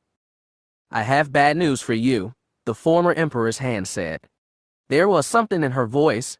Ela was a former detective with a penchant for good timing and an ear for vocal stress, and Roganda sounded like she was under a great deal of it. Whatever the bad news was, Ela suspected that it was bad for Roganda, too. That transport you came in is gone. The docking bay has been destroyed. You're trapped here now. There's no escape, and my droids and I are coming for you. There was no way to know if Roganda was telling the truth. The idea that they'd be able to get back to Telden Imperator and use the yacht to escape had always been far-fetched, but there had been no better ideas about how they would make their escape. Ela had seen no escape pods during their expedition through Silencer Station's dark corridors, but even if they had, the station would probably shoot any unauthorized launches down anyway.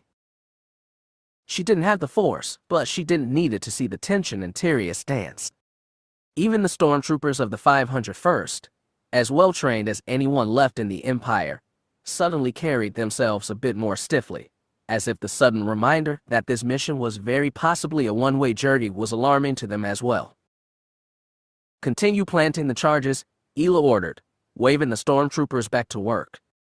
Roganda will be here soon, and we need to control her approach as much as possible. As they worked, Ela tried not to think of Wedge. Usually he was the one to go into mortal danger, not her. She was just an intelligence operative, not a rogue. But this time she was almost certainly more at risk. Suddenly regretting her decision to wait to accept Wedge's marriage proposal until their increasingly improbable reunion, she tried not to think about it. Not thinking about Wedge, unfortunately, did not help much. She checked the charge on her rifle and her sidearm, controlling her breathing as she made sure her vibroblade would draw free in an instant, and promised herself yet again that Mara would survive no matter what. Charges prepared, Agent. Condition green. Ela took a deep breath and nodded. Fall back? We're going to secure as many of the alternate routes as we can. Yes, ma'am. I'm going to scout ahead, Tyria announced. I need 2 stormtroopers to accompany me, whichever of you have the lightest footsteps. She glanced at Ela. Trust me? We've already tested these walls, and no lightsabers can cut through them easily enough. I'm going to find the enemy formation and work around to flank them. Ela started to object, but she didn't outrank Tyria. Tyria was a Jedi, after all. She knew what she was doing. TKR 5037, TKR 7795. You accompany and protect Jedi Sarkin.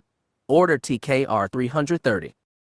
The rest of us will stay with Agent Wessery and secure our flanks. Remember, if you see a clanker, start shooting, but don't detonate the charges until the enemy reaches the kill box. Stormtroopers offered their silent acknowledgement. Two of them stepped close to Tyria. The Jedi tossed Ela a salute and vanished down a side corridor with her escort.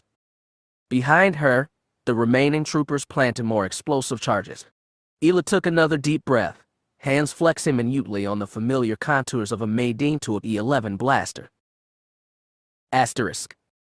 The explosion shook the entire station. Cray grabbed at the console with one hand, her other hand reaching to steady niches. She wasn't the only one. Irek and Luke Skywalker both were there also, helping Niches stay on his feet. The monitors and silencer station's control room illuminated with sudden alarm. White text scrolled, reporting internal battle damage. The words moved almost too fast for Cray to follow. With all the station's internal surveillance equipment disabled, there was no picture to match the words, but what was reported was nonetheless a victory. "What happened?" asked Luke, his expression concerned. "Most of the TIE droids I sabotaged were in the space battle." She pointed at the monitors still depicting the thousands of people and droids engaged in deadly combat, but not all of them. One of the cyborg TIE droids is attacking on the inside of Silencer Station. It just blew up the ships in the docking bay. I'm not sure if it survived, but it may still be attacking vital systems.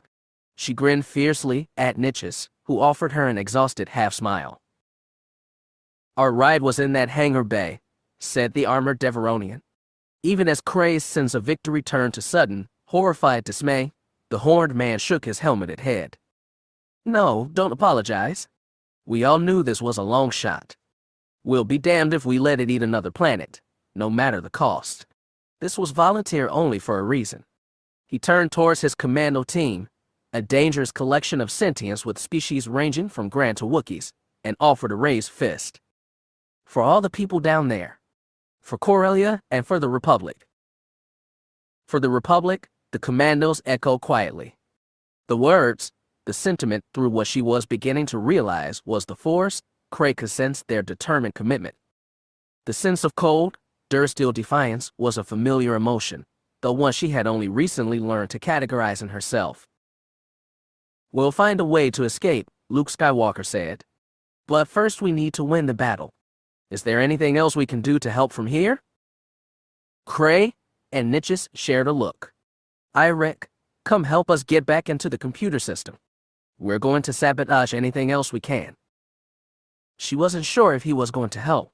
She wasn't really sure what the kid wanted, apart from not to be there, not to be Emperor, and not to kill anyone else. She could feel how terrified Irek was, but to his credit, there was no hesitation as he gulped, nodded, and moved silently to her side. A row of enemy icons vanished from Wedge's hut as a single red dot viciously attacked his former allies. He watched, in baffled astonishment, as the TIE droid that he and Fell had been stalking abruptly turned on his enemies, blasting through a trio of TIEs that had been pursuing them, and then slammed a concussion missile into the nearest enemy droid frigate. The single TIE was now mounting a reckless, single-minded campaign, darting into crowds of TIE droids, which clearly did not know how to react to the sudden change, and eviscerating whole flights with precise laser fire.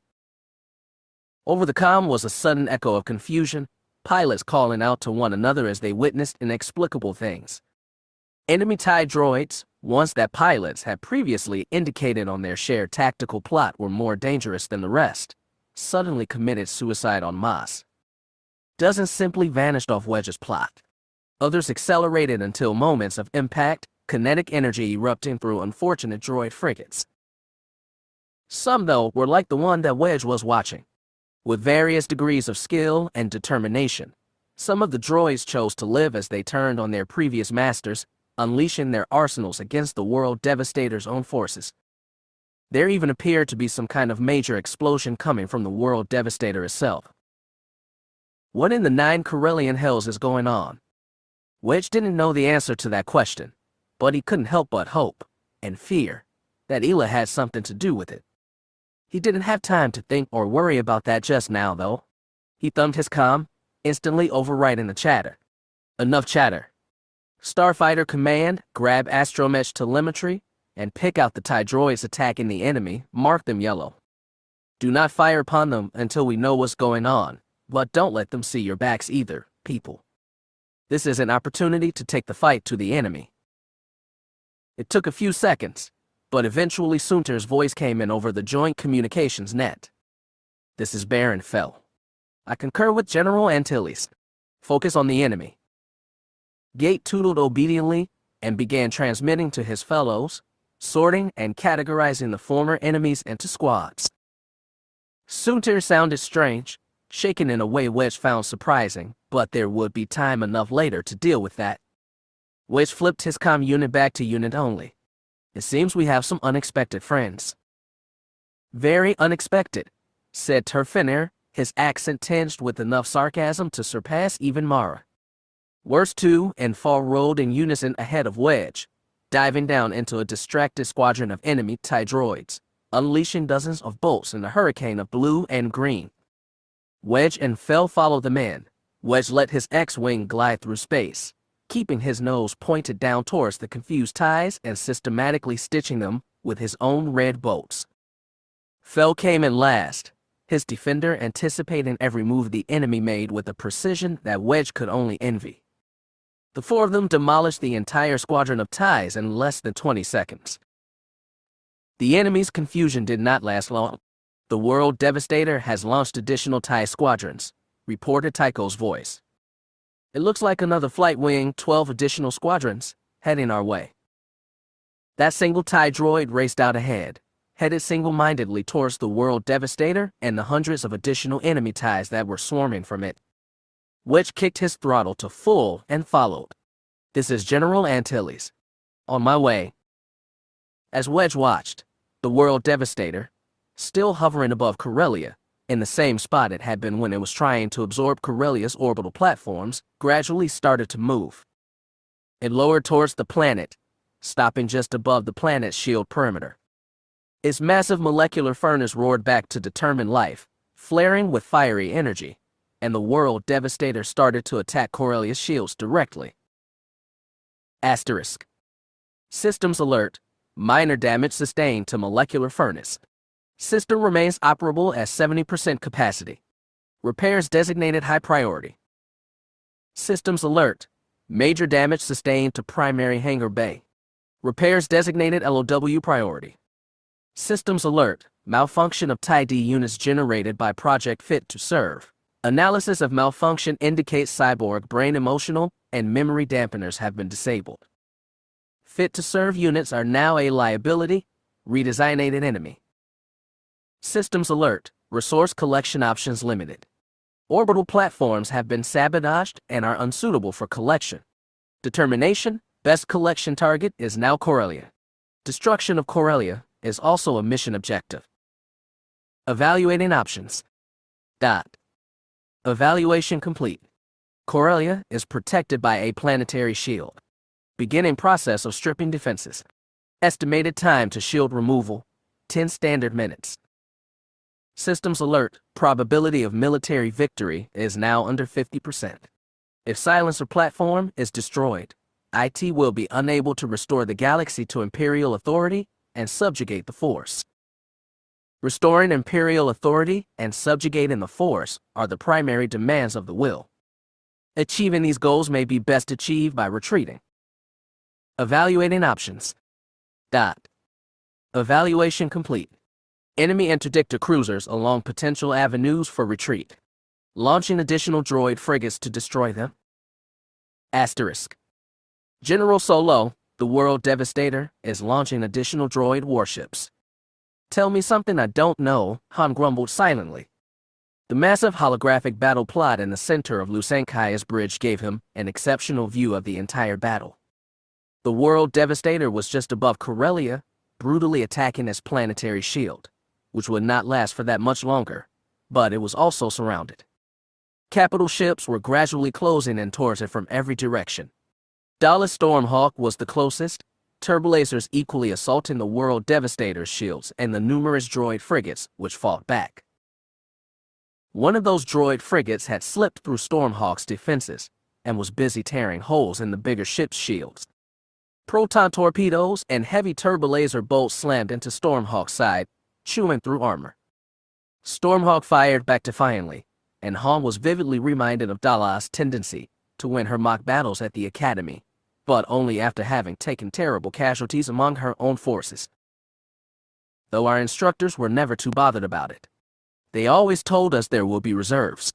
Turns out they were wrong, I guess. Behind Stormhawk came the rest of the friendly Imperials. Chimera, Nemesis, Gonfalon, and others were catching up with Stormhawk, their own turbolacers trying to destroy the droid frigate mauling their compatriot without accidentally blasting Stormhawk.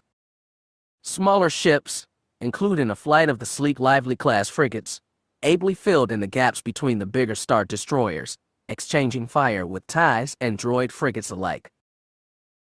On the opposite flank was Counselor Akbar's Garmbel Iblis. The massive new MiG-90 Star Cruiser was accompanied by dozens of other Mon Calamari ships of the line, and the serried ranks of rounded cruisers were brutalizing both the World Devastator's flank before shifting concentrated fire to any ships which attempted to minute them. Both groups of ships were doing a far better job of dealing with the World Devastator's ship killers than Rogris formation had at Pawn Major. Tractors lashed those missiles into place as they charged in. Occasionally missiles would still get through the defenses. The number of capital ships they had lost was growing, but if not for the lessons Rogris had hard won, it would have been a lot worse. But even as upwards of 60 capital ships were now in range and unloading their entire weapons array into the World Devastator's shields, those shields were still holding. For now, Han thought, we need to concentrate our fire, he ordered aloud. General. Commander Dreef, still in his Imperial uniform, pointed at the plot. The World Devastator has launched a new flight of frigates. They are headed towards our interdictors. Han blinked. Or interdictors. He stood next to Dreef and saw what the Imperial did, groups of frigates, escorted by a squadron of TIE droids each, racing away from the main battle and towards the interdictor cruisers beyond. Our interdictors aren't directly involved in the battle. The monstrosity is thinking about running, Creffy bellowed. A wolfish cheer echoed down Lusankai's long walk, howling and hungry. It is a reasonable conclusion, Dreef said, both looking and sounding more excited than Han could remember. There was an angry, almost vicious tinge to his expression, not that of a hunter after prey, Han thought, but of a killer who had pinned a conscious adversary. We're weakening it. It ain't over yet, Han growled. It's still bringing Corellia's shields down, and it may just be trying to distract us and divide our forces. Concentrate our fire on the World Devastator. Tell those drag ships to hold the line and order. He checked the plot, the Duros and the Diamulans to bring their ships out to protect the interdictors just in case.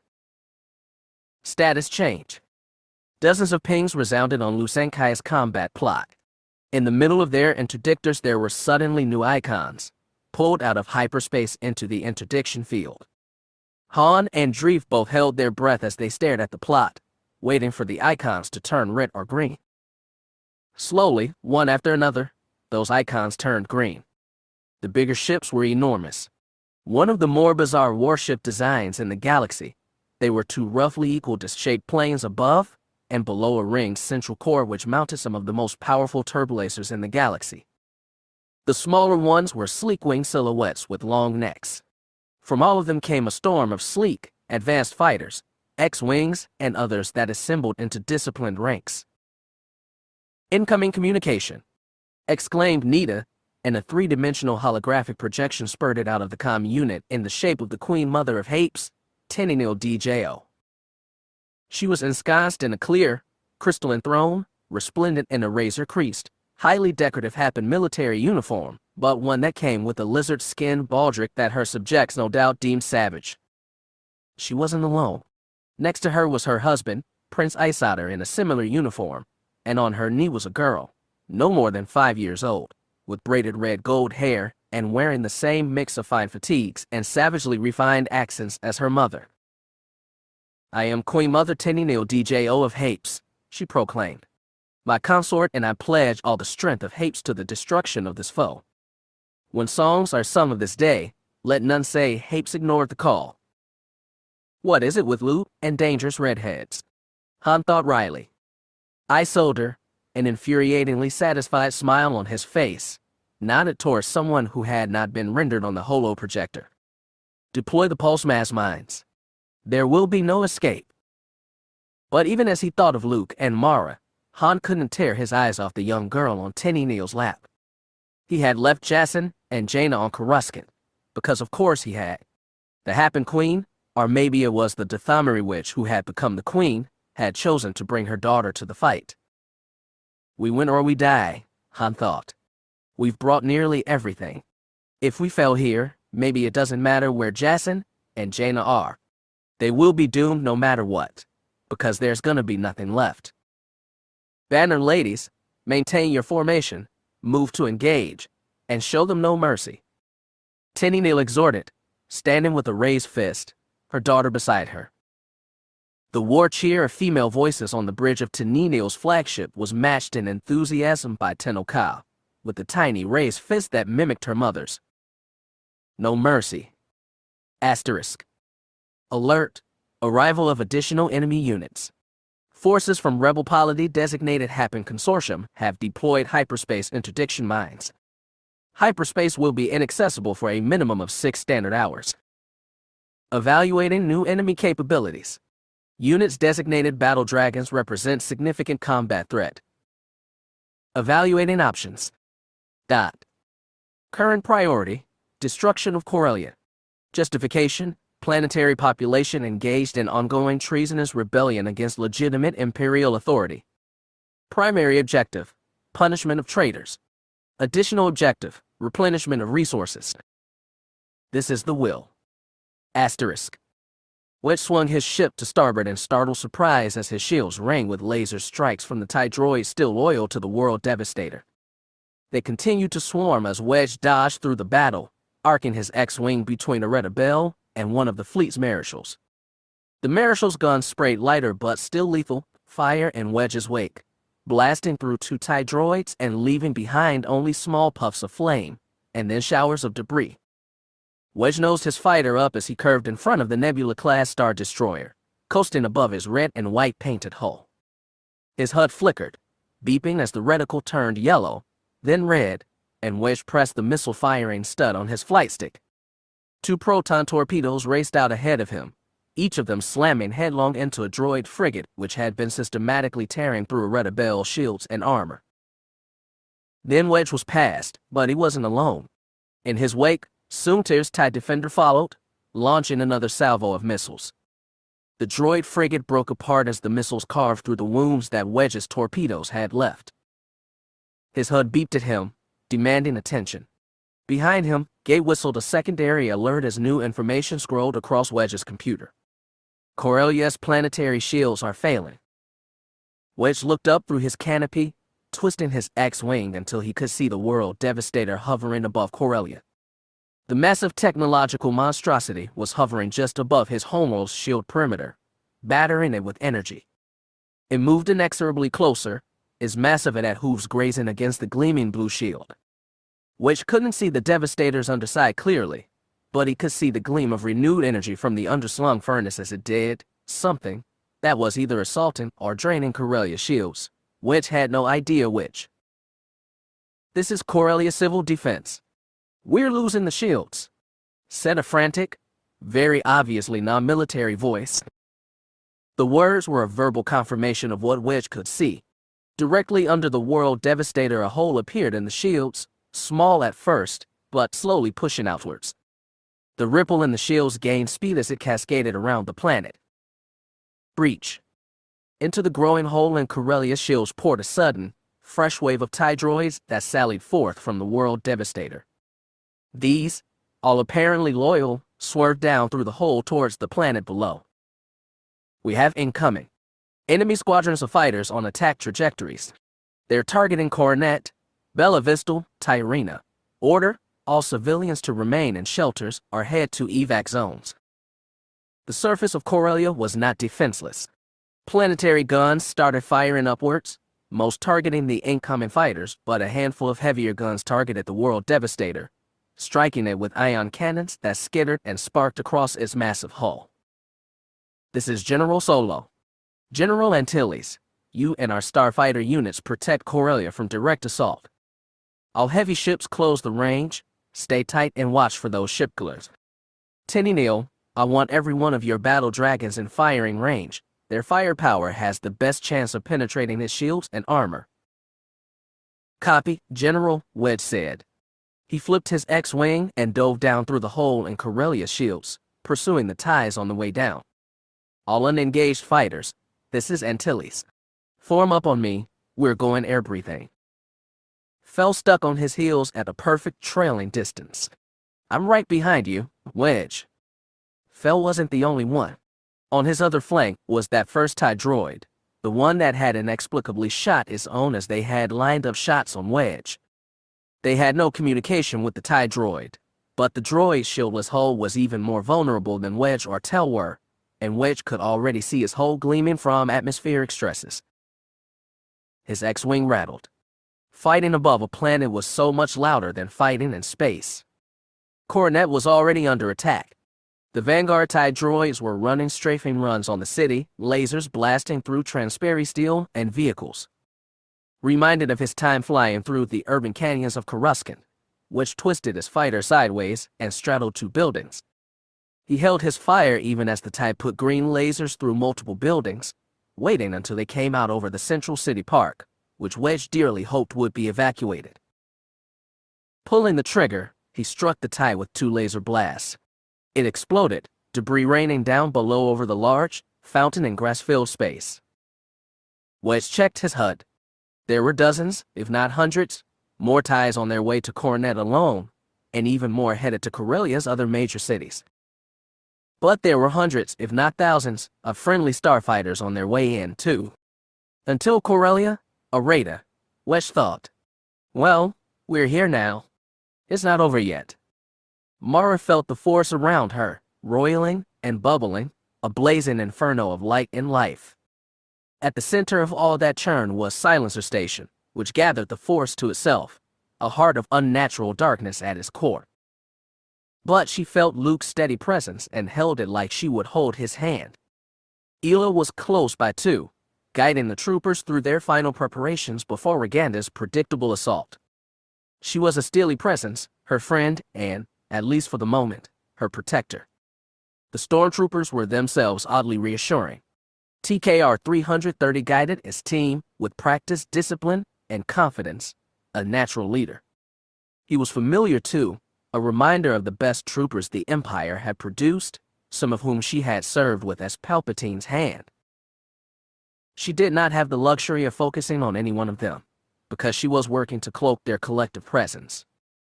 Roganda was surely searching for them, and without Silencer Station's internal sensors, the droids had only their built-in equipment, and Roganda's own Force-inspired guidance.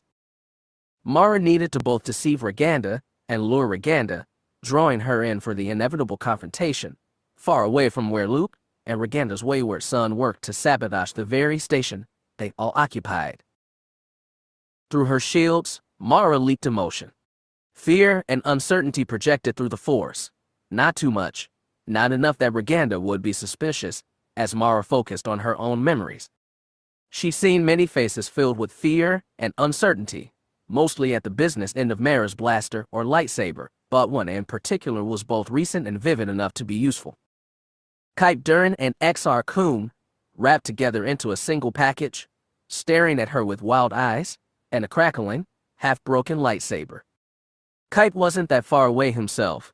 Mara was dimly aware of his presence at the battle above Corellia, probably in her old seat aboard the Wild Card, but for the moment it was her memory of him above Corita that gave her all the inspiration she needed to feed Rita's overconfidence. She focused on her memories of his petulance, and his anger, and his despair, leaking them out around her for a force-strong person to sense, and cloak interior, or any rogue thoughts of explosives. Asterisk. Things were falling apart. Roganda Ismaren was flanked by her last loyal soldiers, DT model droids that had been constructed at her request, back when Silencer Station still responded to her orders. They remained loyal as ever, and were a solid, heavy presence that gave her the ability to do violence. But she found herself on edge, watching them. With the station's betrayal, with Silencer 7's decision that it no longer owed her loyalty or allegiance, she was no longer sure the droids could be trusted. Would they turn on her too? She had given Silencer 7 life. She had given Irek life. The two of them were always meant to be the security for her regime and future. They had always been such. She had conceived both with her future in mind, with the need to step over the barriers that had been presented to her rule. Now they had both betrayed her, and to get Silencer 7 back, she had to start with Irek. All around her, the station continued to rock and shake with impact and explosion damage. However the battle was going, and Roganda had paid it no mind at all, she did not have the attention to spare. Silencer Station was clearly taking damage, which just increased the imperative to get Irek back in line. She needed him, and he needed her, of course. She let the DTs determine their preferred tactics. After a quick binary exchange which passed so quickly that the series of beeps and whistles sounded more like a screech, they divided themselves into groups. With the station's internal sensors still disabled, damn it, Irek, she couldn't track them moment to moment as she would have preferred. Mara Jade was in Emperor's hand, which meant she was too clever, too smart, and too dangerous for Roganda to do anything as stupid as use even encrypted communications. It was an odd feeling, watching the droids divide and vanish down corridors, beginning their hunt. She no longer trusted them, and yet at the same time she needed them. She needed all of them. Droids had always been expendable resources, like Star Destroyers or Stormtroopers. Each one could easily be replaced. But now, with Silencer 7 ignoring her, with Irek betraying her, she had no way to replace them. Every droid that was destroyed was one less droid that she had in her army. Many years before, a lifetime, or maybe two, she had hidden in the ruins of the Antarian Ranger compound on Belsavis, panicking. She hadn't had anything to fight with, not a blaster or a quarterstaff, and certainly not a lightsaber, and her allies had all been killed or captured. Imperials filled the sky above. Stormtroopers had pointed their weapons into every possible hiding place, searching for survivors, searching for her. She had been out of options. Not again. She would recover Irek. She would see him crowned. He and Silencer 7 would be properly obedient, and then they would crush the rebellion once and for all. She would not panic. Not again. Never, ever again. As if defying her, Silencer Station but yet again. This time the explosion felt dangerously close, the tremendous boom leaving her ears ringing. She closed her eyes, closing her senses off and concentrating with the Force instead. She reached out and took the power she needed, commanding it to serve, to be her eyes and ears, to inform her of the dangers that existed. It served, as it must, bending to her whims. Danger, it whispered. One of her DTs was beeping as she emerged from her brief communion. Final signals from droids, informing their command unit of their destruction, updated on her datapad. Corridors on her map blinked with red that indicated enemy contacts. None of that was her immediate concern. Instead, Roganda reached around to her back and wrapped her slim hand around the metal haft of her preferred melee weapon.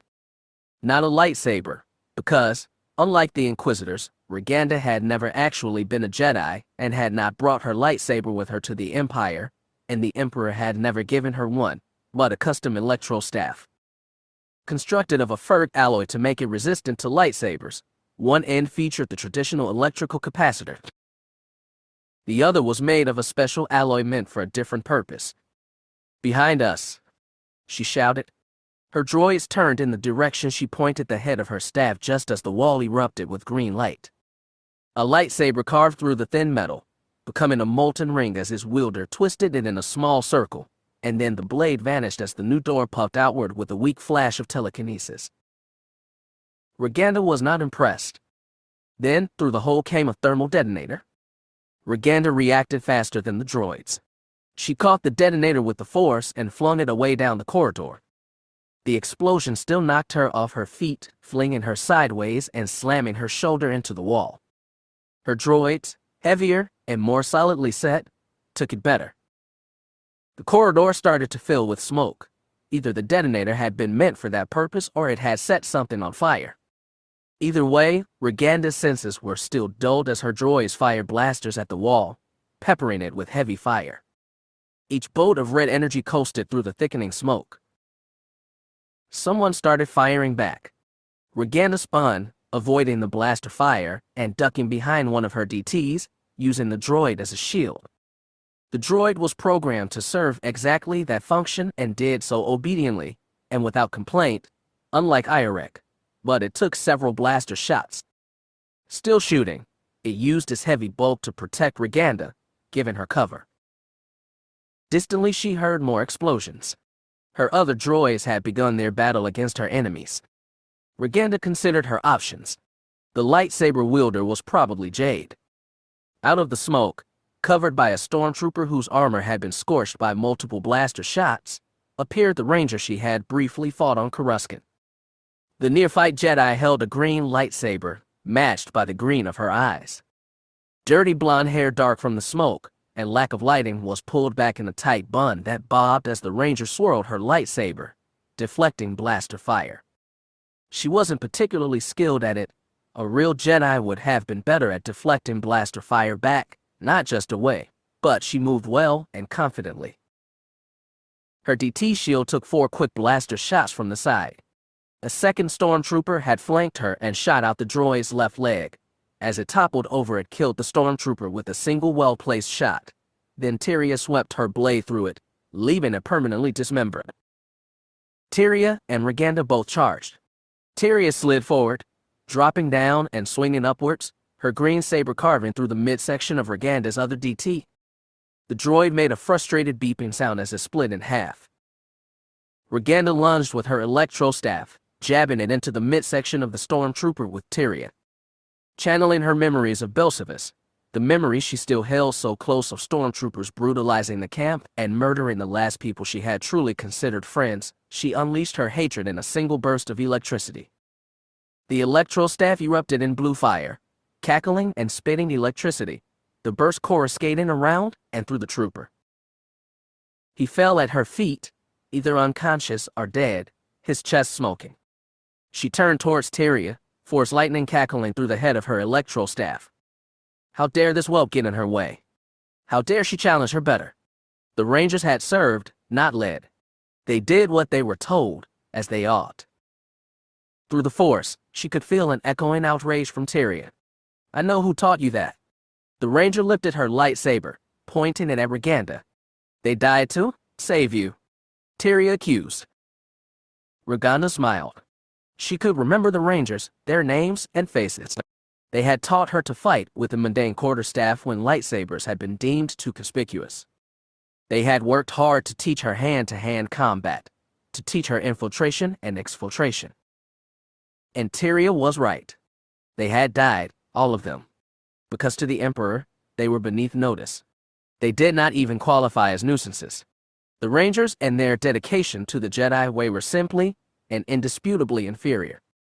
The Emperor had not chosen any of them, after all. Yes, dear, she agreed. So will you. Asterisk. Roganda's combat style was familiar. Too familiar. There had been no opportunity for Tyria to evaluate Roganda's actual fighting style during their encounter on Coruscant. That fight had begun and ended so quickly that Tyria had barely registered that they were even in a fight. Roganda had slipped through Tyria's guard so quickly, so thoroughly, and so without effort, that it wasn't until much later that Tyria had been able to take time to think about her performance. Now, though, Tyria was the one who had initiated this fight. She was more prepared, and she had momentum. As she watched, Roganda spun her electro staff confidently, whirling it between each hand, then holding it in a very familiar guard stance. She too had been trained by the Antarian Rangers, after all. The quarterstaff wasn't a weapon that the Rangers used often in actual fights, but it was a traditional training weapon, and some Rangers had continued to use them even well after training. Roganda's quarterstaff was anything but typical, however. One end of it blazed with blue electricity, sparking and sputtering, spitting out sparks. The other was solid, seemingly weighted to even out the weapon, heftier than the slimmer core of the weapon that Roganda gripped. The fight was, like their last one, almost over before it began. Roganda swung the quarterstaff towards her, unleashing a furious shout, and from the end of the staff fired a burst of lightning. The entire staff seemed to glimmer blue as the force lightning was channeled around and through it, and Roganda unleashed it like a blaster bolt at Tyria. On the balls of her feet and ready for a melee attack, the ranged strike was unexpected. Her skin blistered as she dodged to the side, rolling up onto her feet. Roganda was already coming towards her, the blunt end of the staff swinging towards Tyria's head. Some instinct, some guidance from the force told Tyria not to try to block using her saber, so instead she dodged a second time, rolling back the way she had come originally. She swung the saber low at Roganda's feet, but the Emperor's hand simply leapt over the blade and brought the heavy end of the staff down towards Tyria's head. She lifted the saber up and blocked the blow. For about a second, the lightsaber and the electro staff cackled at their point of impact. The saber burned into the alloy, leaving a shallow cut in the material, and then made a screeching sound of mechanical failure and sputtered out of existence in her hand. Only Ranger instinct saved her from the metal finishing his fall and slammed into her shoulder. She twisted and the blunt end of the staff struck the ground instead, the metal alloy revealing itself to be rather brittle as jagged shards splintered in every direction at the impact. Tyria jumped backwards and reignited her lightsaber at the same instant, the beam springing back to life almost reluctantly, just in time to block a bolt of lightning which swirled around her now solid green blade. It didn't matter. She was on her back leg, out of tempo, and Roganda had all the momentum. The staff swirled at her, alternately challenging her with the blunt end or the end that spewed force-inspired electric blasts. She dodged the one and blocked the other, but the strikes came one after another, so quickly that she was having trouble keeping up. The force was strong in her enemy, stronger than it was in her, to be sure, and the only thing keeping her going, keeping her on her feet, was her training as a ranger, as a New Republic solider, as one of the fabled members of Wraith Squadron, and the determination, a hold on, to keep fighting. The blunt end of the weapon came too quickly. In desperation, Tyria blocked it with her blade, the weapon carving through some more of the heavy end of the electro staff, and then once again sputtering out of existence. The hum of her blade vanished and only the cackling static of the electro staff remained. Asterisk. The heavy, cordocicilloy end of Roganda's electro staff slammed into the Ranger's shoulder.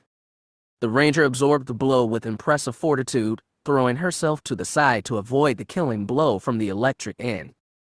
Roganda spun the electro staff, pointing the electric end at the fallen, bloodied Ranger.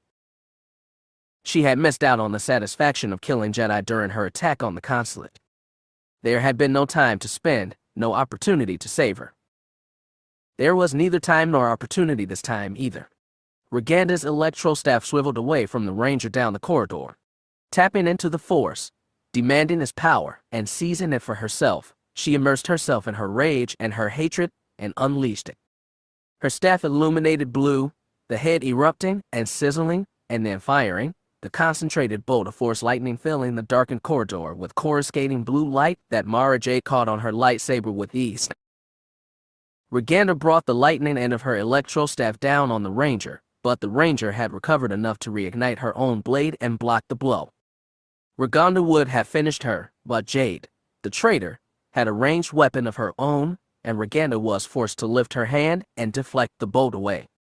The Ranger stumbled out of reach, collapsing near the limp form of one of her stormtrooper escorts, breathing shallow and shocky. Still clad in the elite armor of the Emperor's hand, the red-headed traitor stepped in front of her, her lightsaber held up in a simple guard. "Where's my son?" Roganda hissed at the false hand. Green eyes flicked towards the Ranger. Roganda could see in the other hand's expression relief that Tyria wasn't dead, which just made her wish she'd had time to finish the job before her arrival. A sharp, close explosion crumped its way through the hallway, and then another. Roganda could hear the distant sound of blaster fire, and her datapad beeped repeatedly, updating her as her small army of DTs continued its dispersed engagement with the enemy.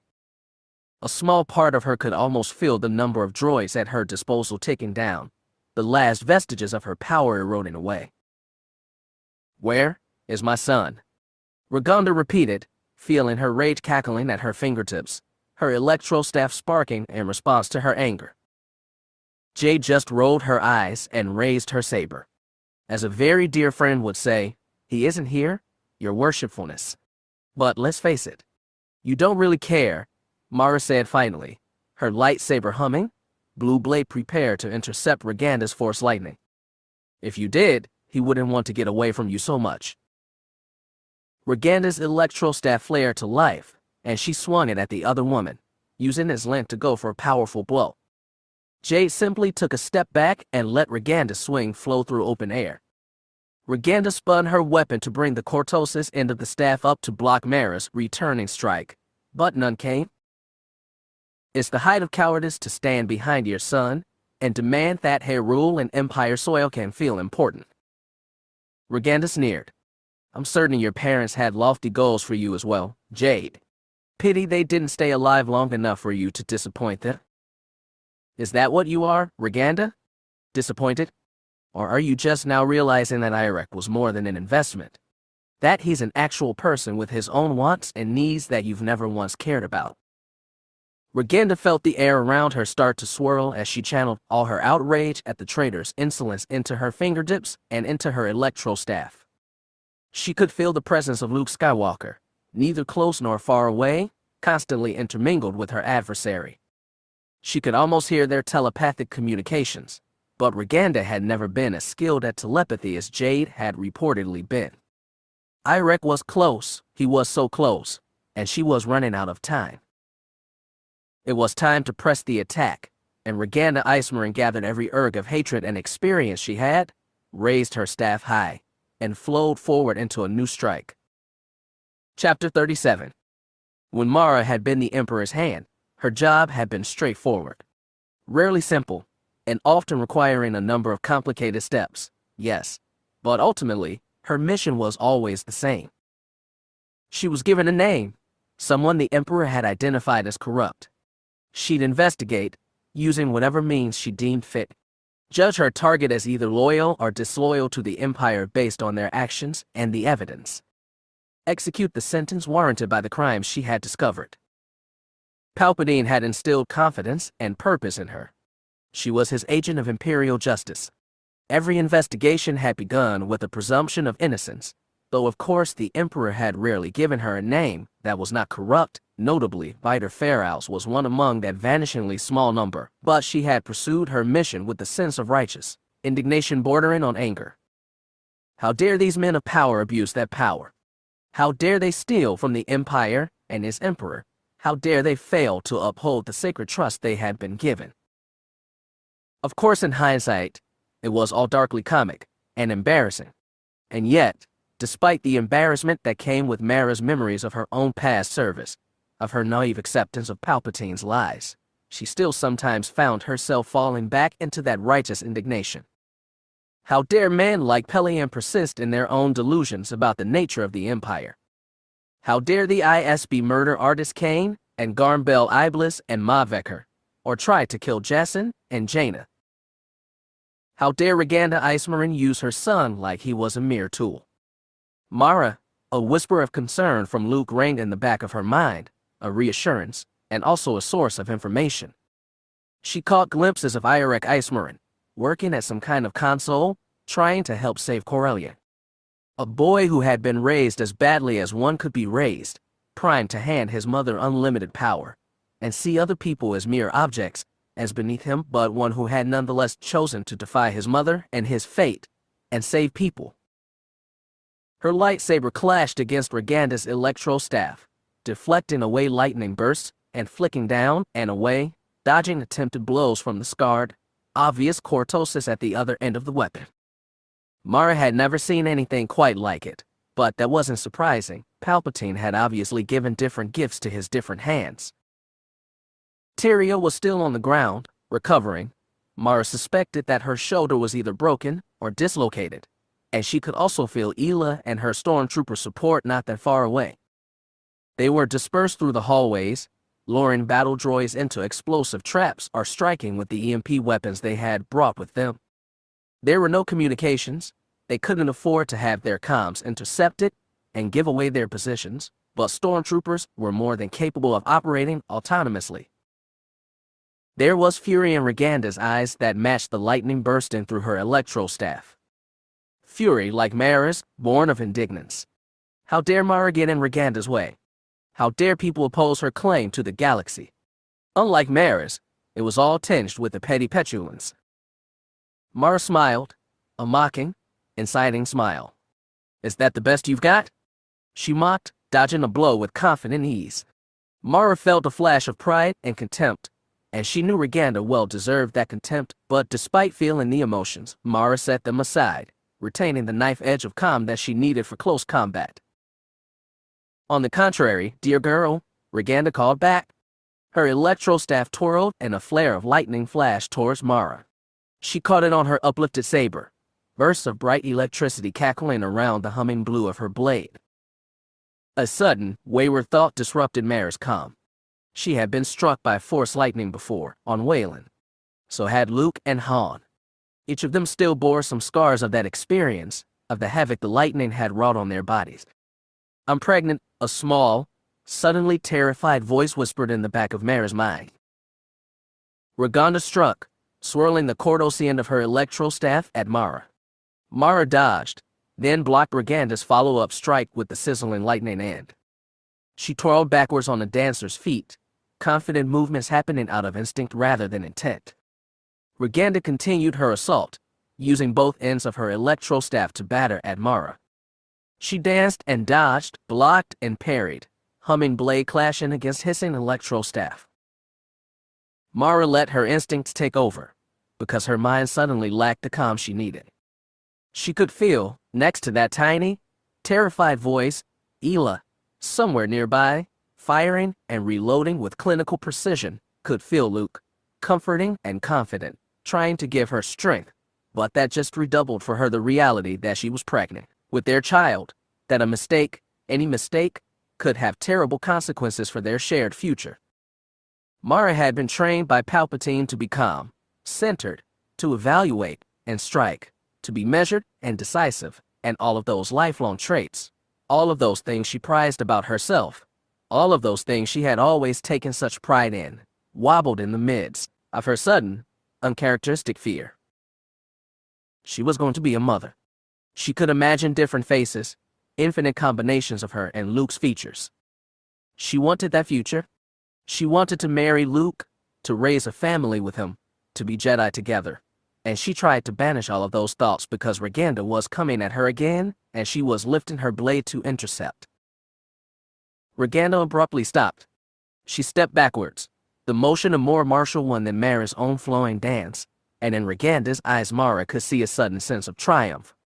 Oh, Roganda said, the word almost odd. Then the other Emperor's hand cackled with surprise and astonishment. Oh, that was so stupid of you, wasn't it? The electro staff swiveled and pointed at Mara. Didn't the Emperor teach you never to bring anything to a fight you weren't prepared to lose? Her expression hardened. Didn't he teach you never to have anything you weren't prepared to lose? The burst of lightning that came at Mara wasn't like the previous ones. It wasn't a bolt of energy that lashed across the room with the speed and ferocity of blaster fire.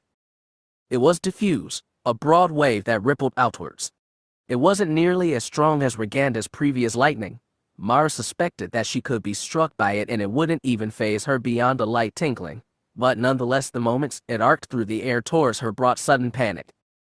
She couldn't get hit by force lightning, even weak force lightning. She couldn't. What would it do? For a moment, Mara was so distracted, so unfocused, that she did not realize that she and Roganda were no longer alone. Out of nowhere, Ela Wessery grabbed the back of her armor web and whirled Mara behind her. The lightning struck Ela instead, coruscating around her, sizzling and cracking over skin. The older woman fought through the pain, bringing her blaster up to point at Ismaren as she brought Mara to safety, but she was too slow. Ela pulled the trigger anyway as the lightning hit her, the blaster bolt scarring the floor instead. Mara tried to recover her tempo. She buried her fears, her loves, and immersed herself in the Force, bringing herself back into the fight, but she was too slow. Roganda's electro staff whipped up and back down, sheared through the front end of Ela's blaster rifle and the left arm that supported it. The force flashed out with pain from her friend, but Ela Wessery said nothing as the stump of her arm, instantly cauterized by the blow, smoked along with the bisected rifle as the other half clattered to the ground from Ela's nerveless right hand. The former Corsac agent swayed on her feet. The Dowager Empress whirled her staff again and thrust it forward. Mara lashed out, darting forward with all the precision of her Imperial and Jedi training. Anakin Skywalker's lightsaber skimmed around her friend, slashing at Roganda's chest, forcing Roganda to retreat and block. She stepped back to set herself again, gaining distance for the longer electro staff, wearing an expression that was equal parts gloating and loathing. Her attention was fully on Mara once again, her lips opening to offer another more mockery. But she had not stepped back far enough. Ela's right hand lashed out and lashed tightly onto Roganda's impeccably tailored lapel, her hand white with the effort and strength that came from pain and shock and adrenaline, as she yanked, unspooling a string of profanity that would make even Corellia's seedy underbelly recoil. She slammed her forehead into the Dowager Emperor's nose, which crumpled on impact, and then fell backwards as Roganda lurched back, nose streaming blood, her electro-staff dropped, cackling, to the ground. Ela fell backwards into Mara, her legs giving out. Mara and the just-arriving TKR-330 caught Ela before she hit the ground. Ela! A second stormtrooper fired at Roganda, but the Dowager Empress caught the bolt with her fist, dissipating the energy as she fled down the corridor. Her best friend's eyes were wide with shock as TKR-330 pulled his 8 kit and immediately started to bind the wound. Mara realized that they weren't the only ones either. More stormtroopers were moving into the room, picking off the DT units that had come to their master's aid, and Tyria was back on her feet. Ela's brown eyes found Mara's green ones, and even though no one would ever call the NRI Agent Force sensitive as anger, pain, and cold determination warred inside her friend, Mara felt one single thought broadcast as clear as day. Go get her? Mara didn't even bother to nod. She gathered herself and sprinted down the corridor in the blink of an eye, Tyria hot on her heels, chasing after the bloodied, fleeing Dowager Empress, intent on carrying out her friend's command. Asterisk. In a panic and in pain, Roganda ran. Every door opened before her and sealed tightly behind her as she ducked through a maze of confusing corridors. She punched an override code into the door console, and it sealed obediently behind her. Jade was pursuing her, and Roganda was no fool. In a fight, an even fight, without any element of surprise or advantage, she had no chance against the other Emperor's hand. Mara had been a weapon, while Roganda had been a fine tool. Roganda's advantages had given her silencer station, but Mara's advantages would give her victory in person. But my advantages didn't give me silencer station. Her thoughts were bitter and desperate. I created it, but I always needed Irek to command it. Palpatine saw to that. Her bitterness over Palpatine's precautions would never fade. Far worse, though, was that now, even with Irek, she still did not control silencer station. Fury mounted in her heart at the reminder that Irek had betrayed her, all because, well, where had she gone wrong? What had her failure been? When had Irek been turned against her? Her rage was electricity at her fingertips, and it was merged with panic. She could barely see, but she knew these systems better than her son's own face. Still, the panic only grew as the tip of a blue lightsaber jabbed through the door behind her, carving slowly through the reinforced metal.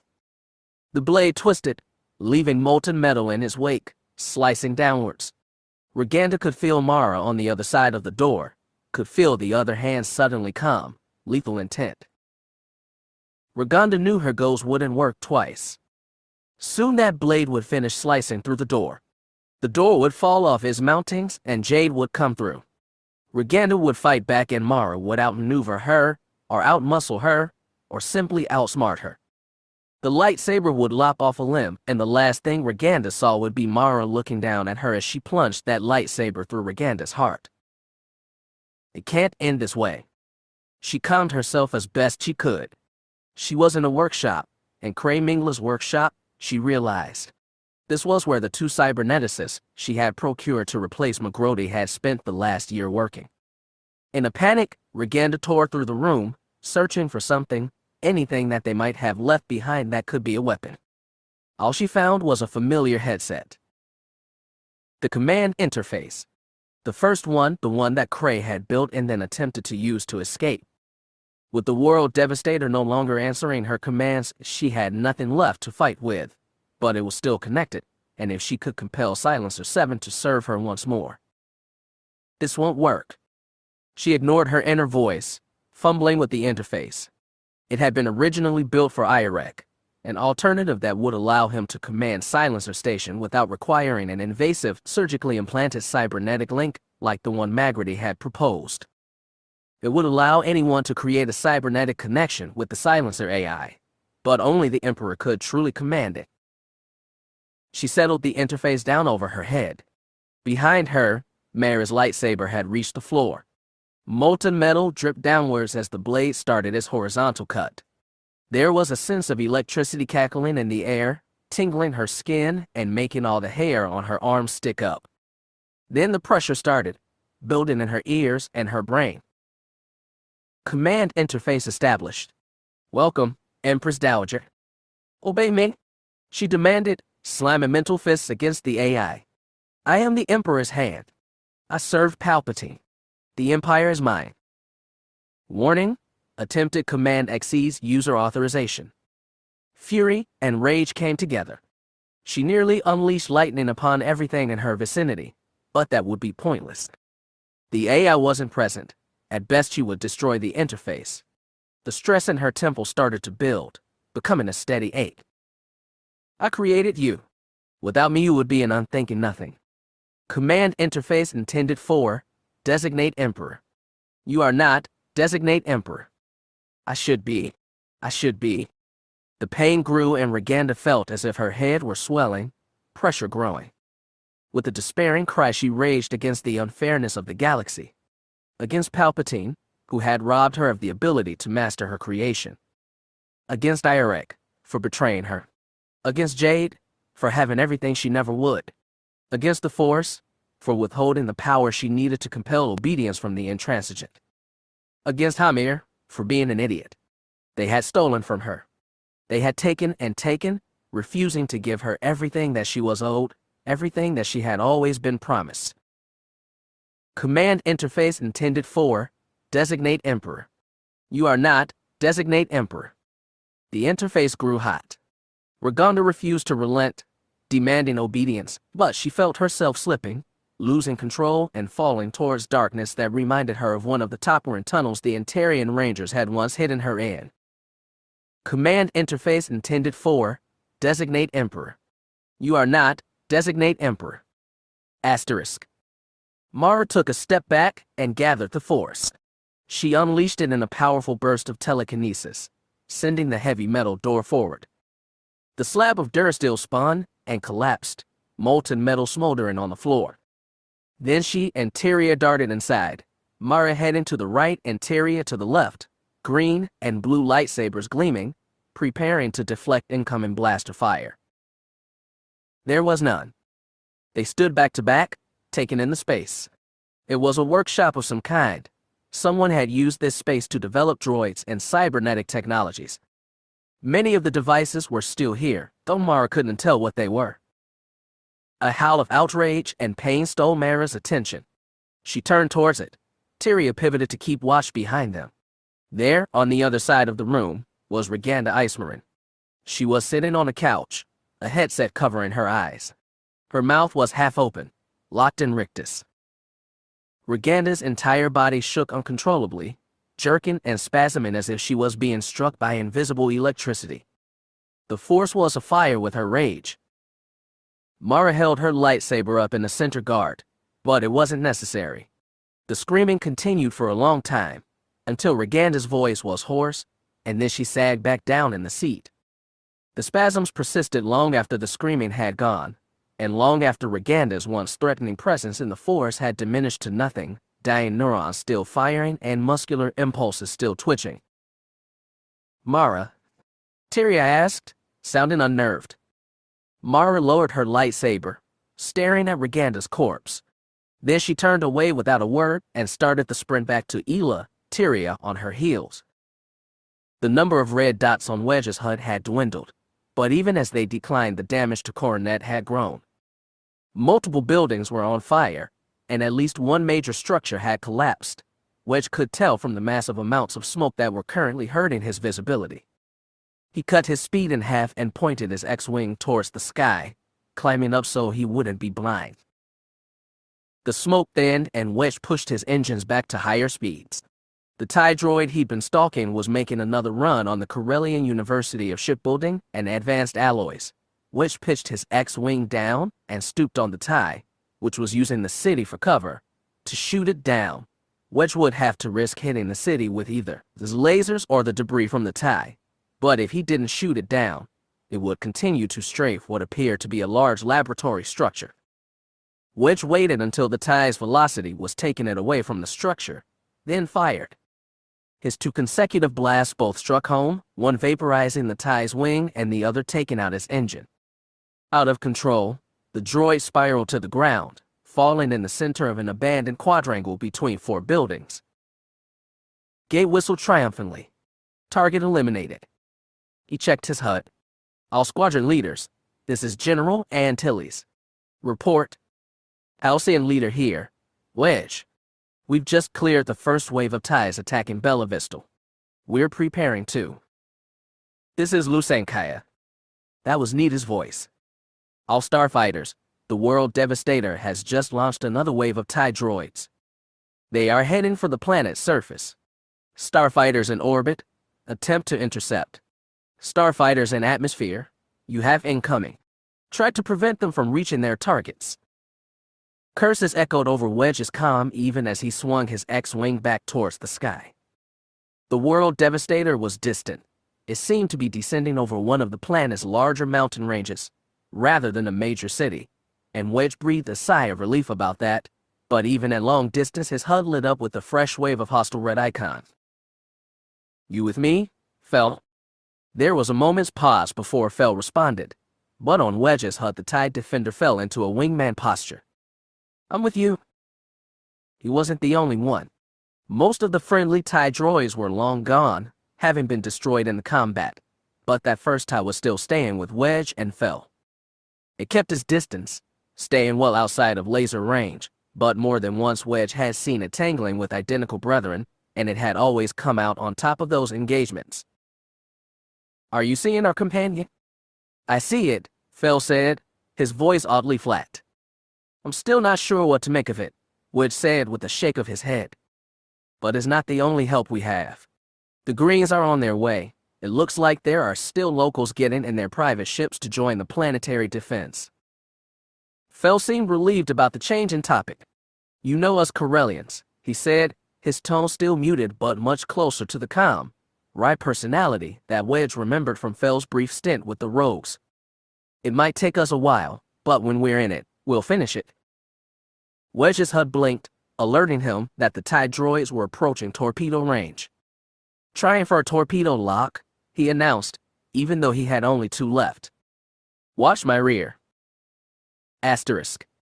Soontir Fel felt the air against his metal exterior. The sensation was oddly soothing, even though it was also incredibly hazardous. He was not at all aerodynamic, and turning was harder than it was in space, with his wings constantly to tug him off course and send him spiraling. He knew how to manage, though, and his foes were far more hindered than he was. The X-Wing and TIE Defender, his systems continued to insist that they were enemy targets, but Soontir knew better. He had joined charged into a mass of enemy TIE droids.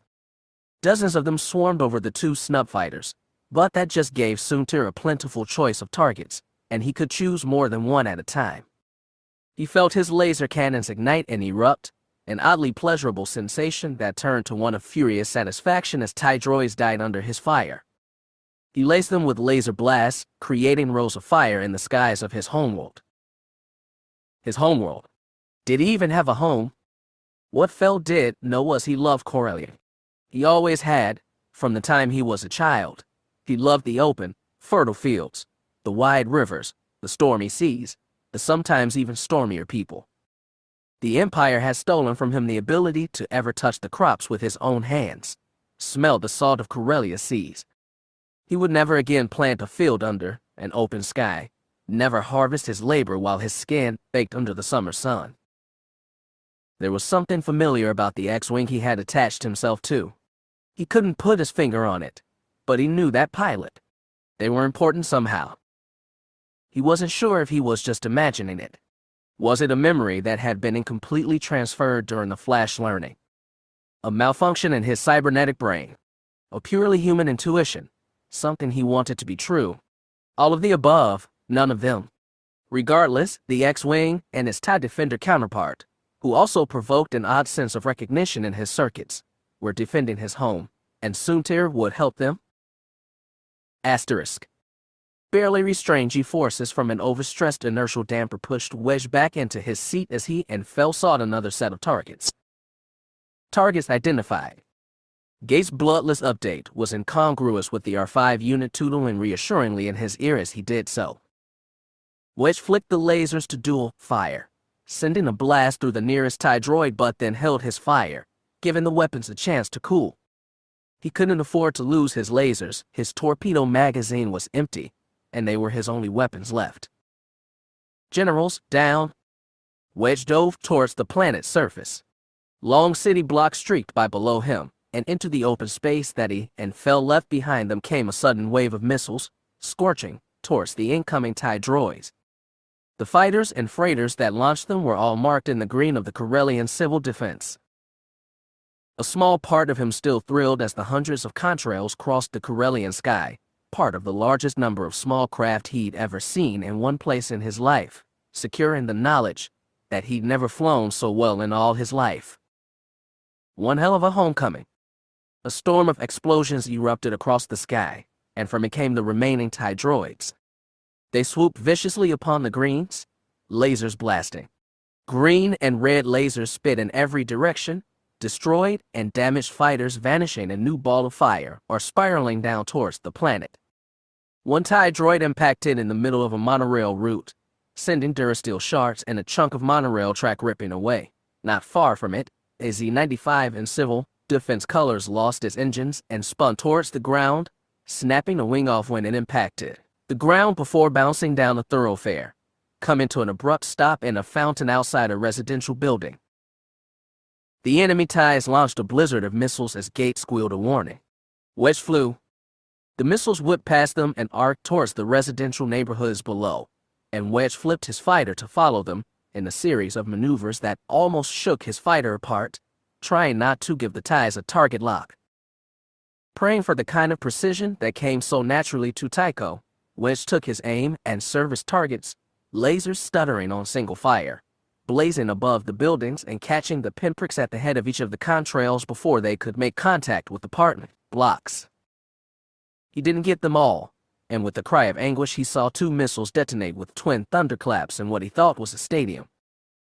Wedge wrenched his fighter around again, and as Gate painted a fresh, rapidly growing list of targets. The first thing he'd ever learned as a pilot, starting at Booster's knee, was constant situational awareness.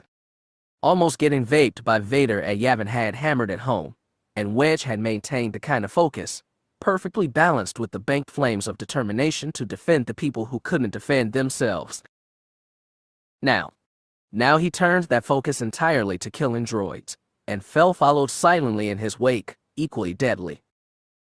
TIE after TIE fell, smoking to the ground, each one detonated in the air with the precision only two ace pilots could manage, communing in muttered murmurings of direction and orientation, giving themselves fully to years of hard-won expertise as they painted sky with green and red beams of hard light.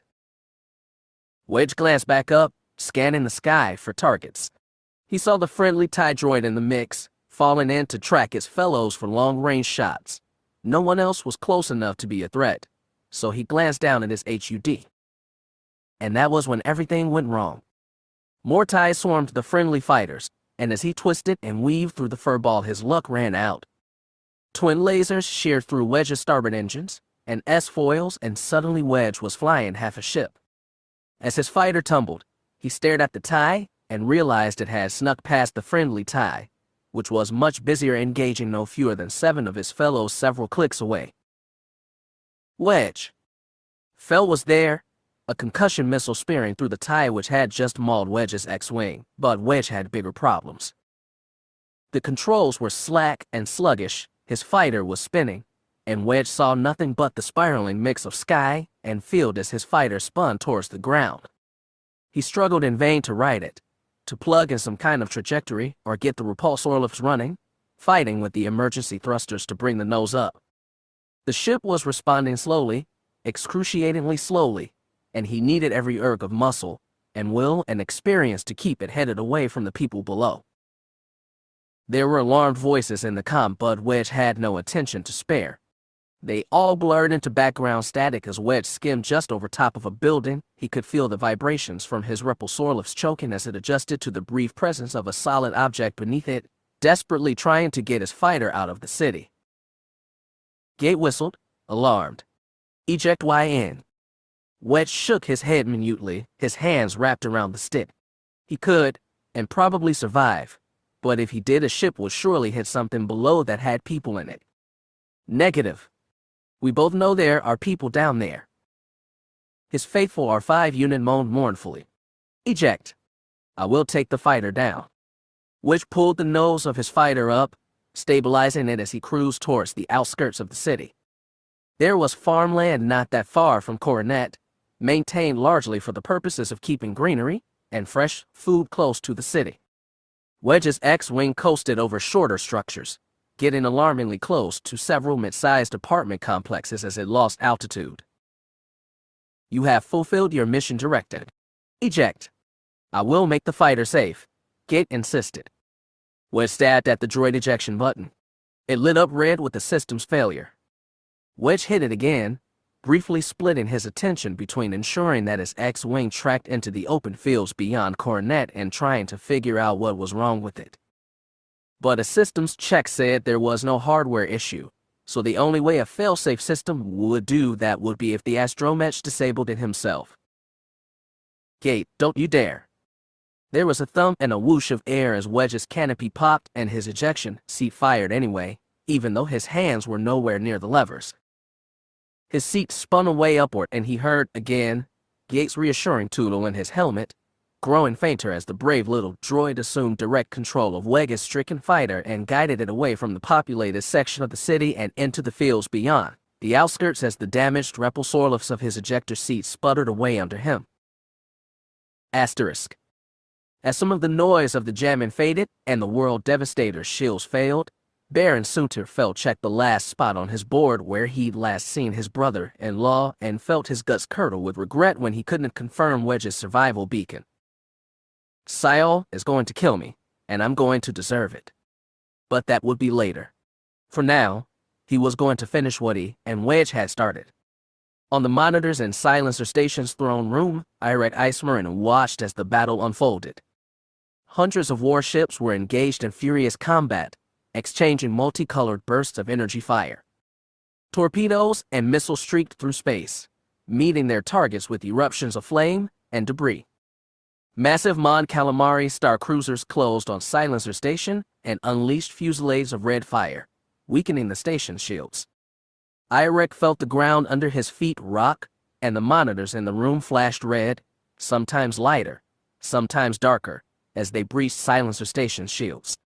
Star destroyers and battle dragons and smaller ships all joined in, closing the range, blasting furiously, trying to do more and more damage, trying to reach into the guts of the station and rip out its beating heart.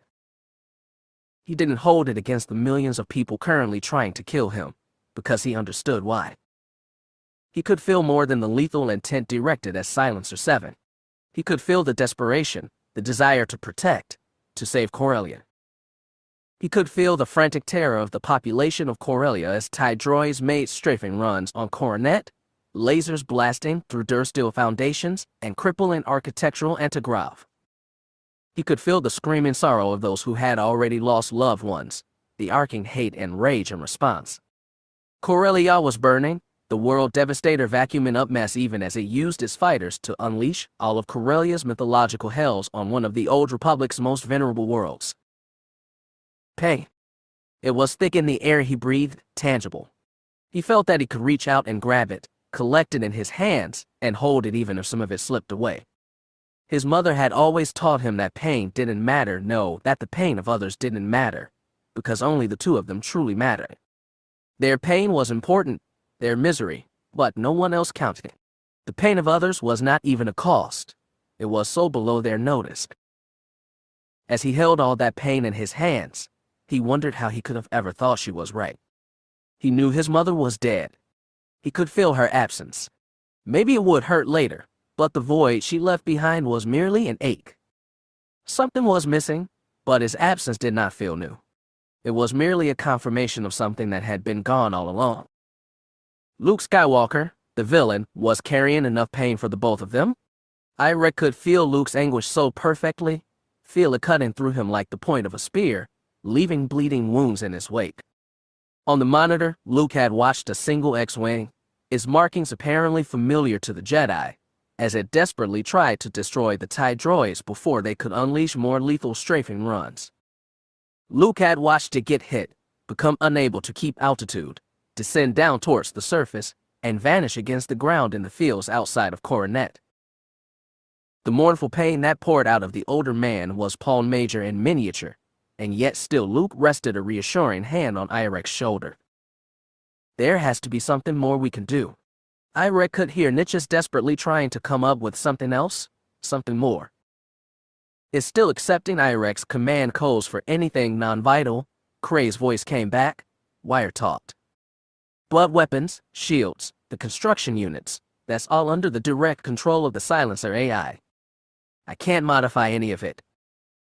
What about? Limelisk and Magrody designed the AI specifically for you. His mother's words, the last time they had spoke, echoed through Irek's mind. Specifically for you. Irek knew that Kray had been able to give the AI rudimentary commands through the command interface. Irek glanced up at the throne, sitting empty in the center of the room, and recoiled instinctively at the sight of the horrid thing, but everything his mother had ever told was that silencer station was meant to be his throne. He would sit upon it, he would command it, and with it he would remake the galaxy in his image. And then he remembered something else. Before Paul Major, when he had sat upon the throne, and the AI had mocked him. The Emperor must become the will, it had said. You must stop resisting.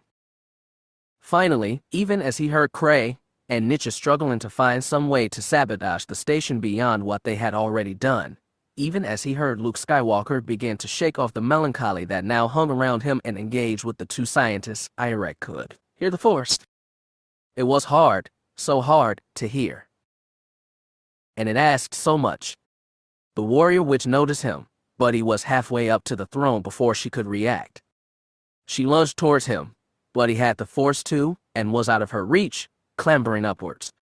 Luke and Niches were turning towards him now too, and Niches' expression of surprise turned into a start of alarm. Irek, no. Even if he had wanted to change his mind, he'd already settled the interface over his head, and it was much too late. The familiar pressure was starting to build, the intrusion of foreign consciousness pressing in against his, threatening to submerge him underneath it. But he had not changed his mind. For the first time, he wanted to don the interface. He pushed back against the presence and felt his alien surprise at the sudden intrusion. Welcome, designate Emperor. The tone had that same, mocking quality it had the last time Irek had donned the interface, but this time instead of being intimidated it filled him with anger. I am the Emperor, he retorted, just as he had the last time, but this time, the words were filled with righteous outrage and determination. This time the AI did not come back with a snappy retort. He felt his presence push hard against his, trying to submerge him back under. Irek fought back. I am the Emperor. You must obey. He had no time to fear what would come. People were dying. People were dying because of his mother, because of him, because of them. They would keep dying, consumed to serve this machine of his mother's invention, something she had made for him. Silencer 7 did not want to obey. Irek wouldn't let it resist. It had been made for him. His mother, Magrody, Lemilus, even Cray, they had made it for him. And Nichus had been wrong, and his mother had been, at least in this, right? He wouldn't be turned into an extension of the machine. The machine would be an extension of him. He snarled and tore at Silencer 7, the two of them fighting for control. I am the will. Chapter 38. The monitors in the throne room all went dark. The ceiling lights followed seconds later, slowly fading until the room was entirely black, with only a faint column of light illuminating the throne. Irek was barely visible sitting up at the top of the central platform, still and immobilized. There was no way for Nichus to climb up to him. He increasingly had trouble walking even in a well-lit space. Stumbling, he found himself caught by the comforting arm of Luke Skywalker. "What is happening?"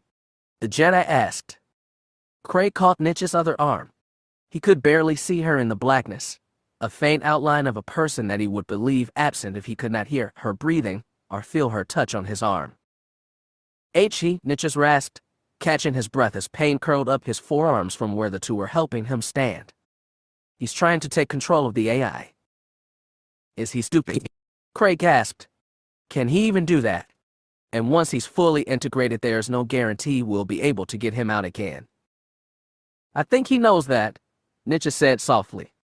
"What should we do?" asked Luke. "Should I go get him out?" Even as Nichus was trying to come up with a good answer to that question, the flat screens that walled the room flickered back to life. Blocky text scrolled across them, white against a black background. Coronation protocol activated. Coronation in progress. The large, blocky letters vanished in a sudden rush of line after line of indecipherable letters and numbers. Text blurred as it scrolled across the flat screens in tightly packed rows of tiny numerals. In the throne at the center of the room, Irek gasped and arched backwards. His hands were secured flat on the armrests of the throne, which had captured him in a maze of wires that inserted directly into his skin. His expression was pained, a frozen grimace. On the monitors, scrolling across every wall, the flood of text was abruptly replaced. "I am the will, I am the will, I am the will." And then the screens went black. "What is happening?" Luke asked again. Beside him, the warrior woman and the array of New Republic commandos looked uniformly confused, staring around them trying to figure out what was happening and what they could do. Nichus wished he had a clear answer for them. "Systems alert." The words blinked there, unfinished. Then, slowly, as if the computer was struggling, a sentence crawled across the screen. "Error during coronation process. Dot. Systems alert, error during the will, I am the will incomplete. Primary objective, destruction of Corellia Silencer 7. Systems alert, malfunction detected in the will, I am the will. Coronation protocol, complete incomplete. Disable destroy, all defenses Corellia. This I am the will." The entire floor rocked, nearly sending Nichus toppling to the ground. Luke and Cray caught him before he fell. Shields disabled, intensifying assault. Primary objective, destruction of Corellia Silencer 7. This I am the will. The station rocked again, and again.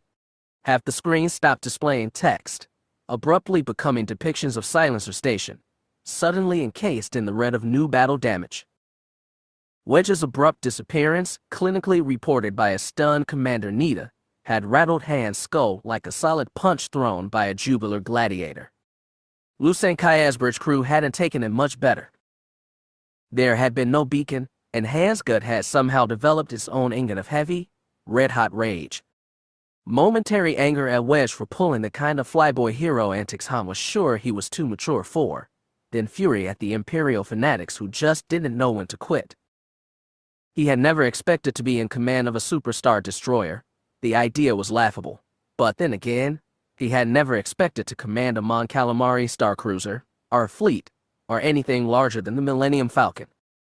Even when he'd been at the Imperial Academy, he hadn't really had aspirations of high command. He had just wanted to fly. But he was here now. Lucien Kaya stretched out in front of him, an enormous cityscape against a background of blackness, commanded from a humming bridge that Wedge had trained into a city block of seasoned professionals.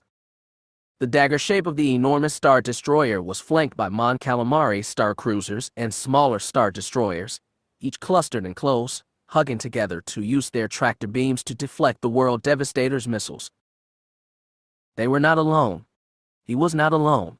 Leia was out there, aboard Chimera, amid hundreds, perhaps even thousands, of other warships as they held a massive hemispheric formation.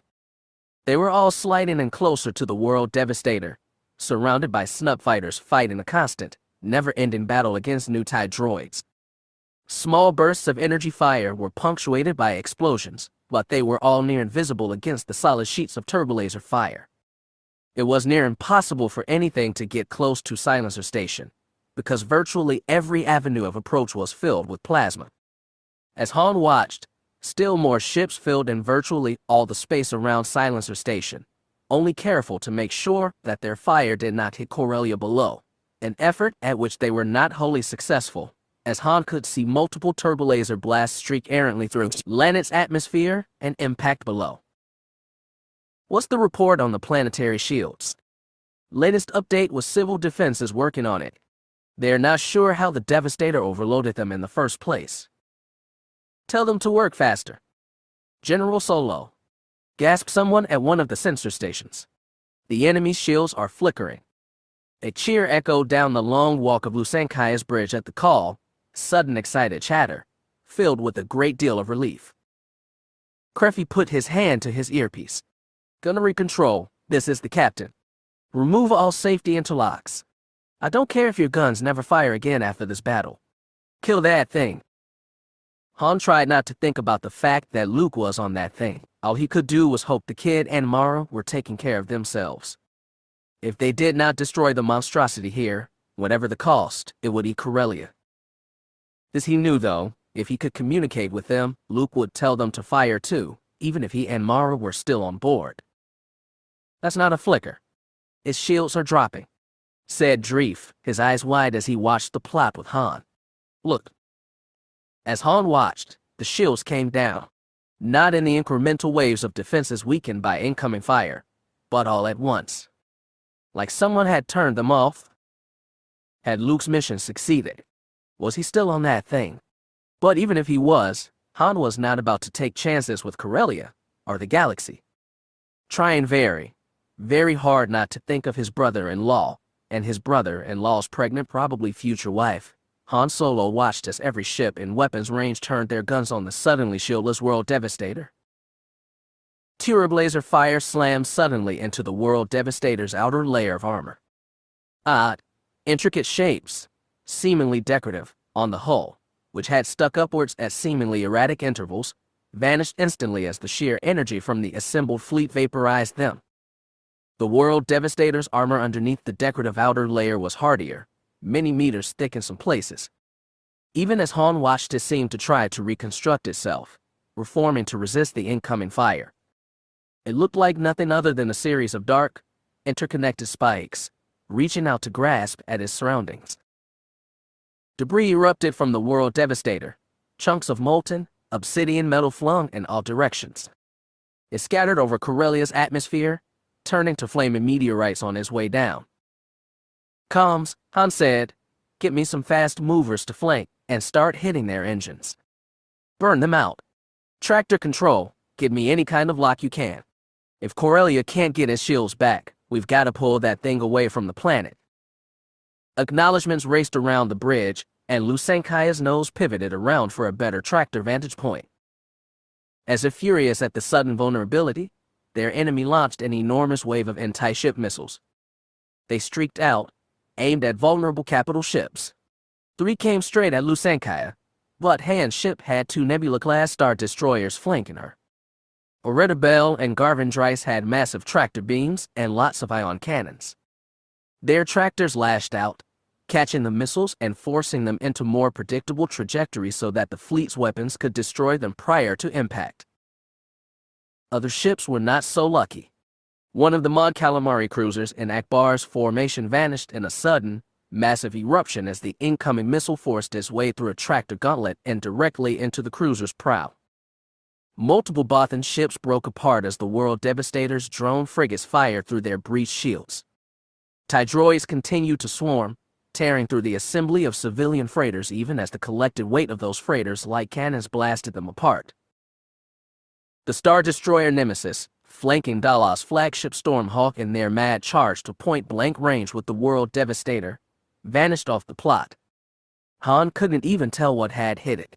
The crippled Stormhawk remained, its remaining guns blasting away, other Imperial forces sliding into position to take Nemesis' place.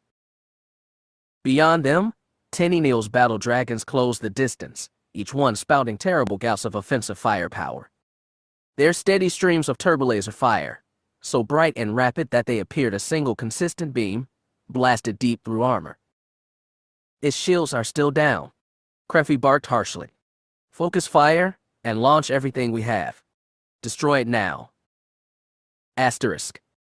Luke Skywalker was at the center of a maelstrom. Silencer Station thundered with pounding impacts, jerking him and the others in every direction. The flat screens in the throne room gleamed with sudden, universal red, alert messages blaring on the ones that remained black. The messages were incoherent, gibberish that scrolled across them, with only occasional words comprehensible, like vengeance and shields and will. Irek Ismaren was on fire. Luke could feel him in the Force, a poignant, gleaming agony. He had become vaguely aware of Irek as he and Corellia had approached the throne room, and had known that he was with two other people who both had a degree of Force sensitivity, but Irek had not stood out. Now his presence in the Force was staggering, a heady weight that pressed down upon him and the others. "What do we do, sir?" asked Cap. He and his commandos brought up their rifles, prepared. The other strangers they had rescued, Luke hadn't had time to learn much about them, except for their names, Cray and Niches, which had led to the realization that they were the people the brave mouse droid had originally sent them to find, were both as lost as he was. Clearly they understood at least a little more about what was going on, but that seemed to offer little in the way of guidance for action. "We have to get out of here somehow," Cap added, holding his rifle close and watching the entrances for more hostile droids. "If the shields are down, the New Republic fleet is going to destroy this thing, and it won't take that long. There are a lot of ships out there." "They can't destroy it," Niches objected. "Irek is merged with it. It'll kill him." "We can't take the chance," Cap argued. "And it doesn't matter. Nothing we say is going to stop the fleet from destroying it now. It's still attacking them. He doesn't even have complete control." Irek shuddered, his mouth hanging open, expression contorted in pain. The young man, he was barely more than a boy, trembled, muscles clenching, hands clenched into tight fists. "I am the will, I am the will, I am the will." "We need to get him out," Cray said, her voice softly determined. "I don't know what it will do to him. It might kill him. But leaving him here will definitely kill him." She looked at Niches, took his hand. "It's the only chance he has." Niches took a shuddering breath, then looked at Luke. "You need to sever the attachment between the throne and Irek. I have no idea what will happen when you do." Luke jumped up to the top, central platform, with a single leap, landing lightly on the platform next to Irek. With a snap his emerald lightsaber erupted to life, and trusting the Force to guide his hand, Luke twisted his wrists and carved through the throne. Metal split in his wake. Irek screamed, the sound as shattering as the turbolasers pounded Silencer Station. The monitors all went instantly black, all the images of the battle beyond vanishing the instant the lightsaber sliced through the throne. Luke deactivated his saber, hooked it on his belt, and started to ease Irek out of the throne. Corellia was there beside him, and she, rather more roughly, lifted Irek up and tossed him over her shoulder in a carry. Then they both leapt back down to the ground. As they landed, the monitors flickered back to life, stuttering. "Systems error. Systems error. Systems error. Dot. Attempting to restore from backup. Attempting to restore from backup. Attempting to restore from backup." "What's happening?" asked Cap, the Devaronian holding his blaster close. "Irek broke it," said Cray. "It's trying to fix itself." Can it fix itself? I barely understand what it is. Silencer station continued to shake, the thunder growing louder, closer. All the weapons' fire was probably starting to chew through the World Devastator's armor. We have to go, Luke said. Do you have a way out? Cray asked. First we need to reunite with the rest of our team, Luke said. He took a breath, reaching out to the Force, seeking an answer to the problem of escape. Termagant bucked as the Star Destroyer Nemesis erupted in flame. The debris from the explosion cascaded over Termagant's shields, sending a sparkle of light cascading above her ship's hull, and making her alert board scream crimson. This is Admiral Pellaeon. Pellaeon's voice called over the comm unit in her ear. All ships, close the distance. The enemy's shields have been disabled. Close to point-blank range and engage marked targets with all your weapons. All ships. The new voice was gravelly and familiar, but Asori could not immediately place it. Thankfully, she did not have long to wonder. This is Counselor Akbar. We have identified the enemy's shield generators and are forwarding their locations and design to all ships in the fleet. They are now priority targets. Destroy them while the enemy's shields are disabled. Asori nodded sharply. All ahead. Stay in formation with Chimera and Gonfalon. All guns on the identified targets. And keep an eye out for more of those ship killers. Her ship surged forwards, towards where, ahead of them, the stubborn Stormhawk had taken the point position. Stormhawk was barely able to hold his formation, 2 of his 3 engines flickering lifelessly, and a huge chunk of his starboard side gone from where it had taken a ship-killer strike.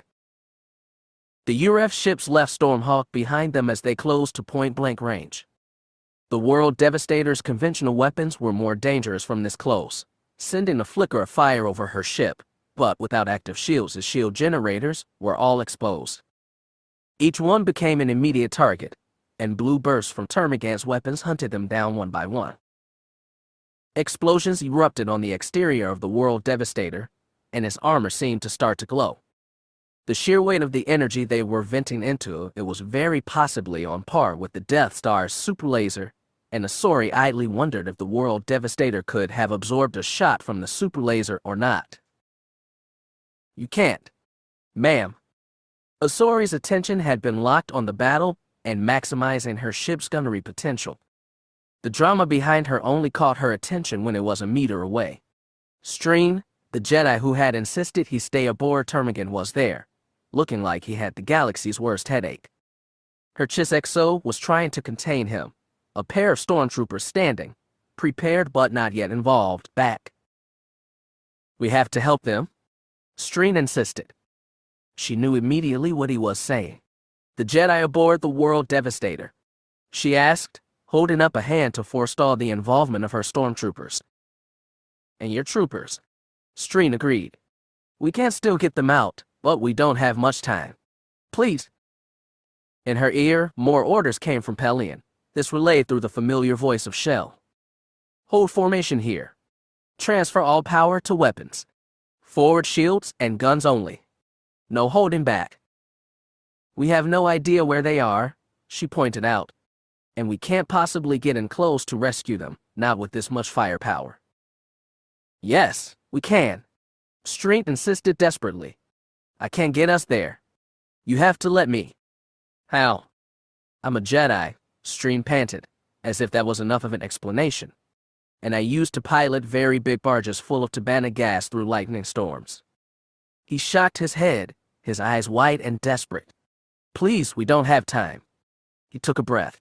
This is why I had to be here. Asori Rogris did not understand the Force. For all her life, she had been told that Jedi were not to be trusted. They were traitors, spoonbenders, liars, and cheaters. She had been told that the Empire was order, the Old Republic was chaos, the Rebellion was corrupt, and humans were superior. She had been told so many lies by so many people for so much of her life that even in her moments of doubt she had doubted her doubt. She had kept one touchstone, one truth, that she loved, wholeheartedly and without reservation, her family. It was all she had ever been able to really trust. I just want you to make your own choices, her father had said. Asori Rogris suddenly felt acutely conscious of the slick metal and plasticine of the hard-won rank badge on her chest. She decided she could live without it. Troopers, stand down. Lieutenant Crowmaster, you're relieved. Stream take the helm, she ordered, to her exo's utter, disbelieving, glowing red-eyed astonishment. Go now. She pointed at her helmsman. Crowmaster, help him navigate. Comms, get me the Admiral. Asterisk. Captain Rogers for you, sir, said Shell from beside him. Pellaeon, Grand Moff Farrowls, and Counselor Organa Solo had watched, disbelieving, as Termagant had started a mad dash towards the World Devastator. The triangular ship had shifted onto his side, cutting viciously through space at maximum speeds. It looked for all the galaxy like Captain Rogers intended to ram Silencer Station. He snatched the comlink. Captain Rogers, what in the nine hells are you doing? I need a path to the Devastator, sir, Rogers said, her voice steady. She sounded nothing like a mad woman or someone with a death wish, and in her natural accent and smooth cadences he heard only the voice of her father. I'm going to pull our insertion team out.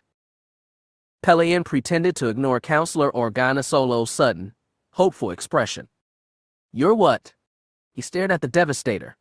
Its armor was holding, so far, but if it could not get its shields up, that would not last for much longer. The sheer number of ships, to his astonishment, the New Republic fleet had grown to a substantial fraction of the entire Imperial Starfleet at its pre-Alderaan height, was simply producing too much weapons fire to any armor, no matter how powerful, to resist it for long. We don't even know if they're on board. There is no time to rescue anyone from the insertion team, if they are even alive at all. I'm going to get our troops. I know exactly where they are, Rogers insisted. They're making their way to a location for pickup, but I need a clean lane for approach. If I try to approach now, Termagant will be destroyed by friendly fire. As he watched, Termagant rode onto her side, sliding precariously close to the stream of turbolaser fire being produced by Chimera and her escorts. Please, sir, clear us a lane. You know exactly where they are. Pellaeon exploded. But there was no time to argue the point. If he didn't order his ships to alter their firing patterns, in less than 10 seconds Termagant would be dust. I don't have it in me to kill Terran's daughter today. Resisting the urge to curse, he turned to Shell. Order all ships to clear Termagant's path. Direct all fire to other exposed sections of the enemy. Even before Shell could relay the orders, he was spitting rage back into the link with Rogers. Asterisk. Captain Rogers, you are violating direct orders. Pellaeon was insisting over his private link to her. Asori ignored him. Her ship hurtled forwards. She'd seen Skywalker fly an airspeeder. This was something altogether different. String's hands flew over his controls he had never even used before, with impossible precision. She knew he was a pilot, but the navigators on either side of him were experts who had trained for years with a layout just like the one String was now using, and neither of them could match his current performance. Ties inbound. Her gunnery officer yipped. It's more than a wing, sir. Asori studied the bridge readouts and rapped out orders without a second thought. Secondaries. Discourage them. All batteries, shift targets, and intensify forward firepower. The ship shook. String, we have incoming. Trust in the Force, String said, cutting the throttle back a quarter and bringing Termagant's prow down. Her ship cut downwards, shifting more towards the Devastator as it did. The TIEs pursuing in a mass behind them caught some of the World Devastator's fire, scattering lethal plasma through the formation. More contact, sir, called her XO. The Devastator loomed larger in the view screen, but Asori moved to stand behind the sensor station. Friendlies. Red lasers ripped through the droid formation from the rear, each one skimming out around Termagant's rear in a stunning display of precision shooting. A storm of wings followed the lasers, splitting into pairs and pursuing the droids with lethal intent. It's the New Republic, announced her XO. This is Rook Leader. We'll keep the droids off you. Trust in the Force, String said again, with a smile, and our friends. A half-dozen marshals and a stream of snub fighters zipped past the ship, folding her into a protective umbrella of shields, turbo lasers, and quad laser batteries as the space ahead of them exploded in a wall of fire. "Rendili Vigil here," came the voice of Admiral Taban, calm and collected. "Baron Fell said you might need some help. You're clear to move in. Go get our people." "You heard the Commodore," Asori said with a fierce grin. "Take us in." Streen and Crewmaster obeyed, skimming them through a barge as the battle lines clashed. Behind them, the New Republic ships that had arrived to cover them took the brunt of the New Order's robotic fury. TIE droids hammered at Rendili Vigil, blasting away and taking even more extreme measures when that didn't work. One of the droid starfighters rode headlong into Vigil's forward lounge, and the ship's nose erupted in flame. Her smile died as Rendili Vigil strayed into the path of one of the enemy's dwindling number of droid frigates. The two ships suddenly locked in a vicious close-range combat, a style of combat the frigate was far more prepared for than Vigil. The two ships snarled at each other, the frigate's heavy, close-range weaponry, designed to eviscerate bigger ships like Termagant, ripped easily through Vigil's thin armor, tearing deep through compartments and leaving the escort carrier drifting and shedding debris. The communications link to Admiral snapped, and on her status monitor Vigil turned an alarming shade of crimson as it and the droid frigate continued to grapple. Heartsick, she forced herself to look somewhere, anywhere else, because there was no going back.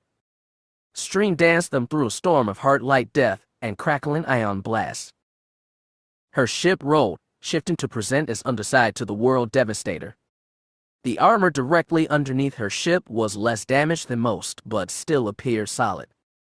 "All weapons fire directly beneath us," Streen ordered, his voice throaty but clear as he brought the ship even closer.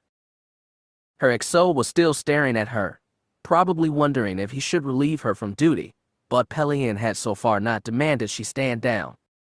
"Guns, turbo laser, fire straight down. Maintain fire for 15 seconds, then terminate." "Now we'll need an energy cylinder," Streen said. "They don't have spacesuits, and their ships are all destroyed.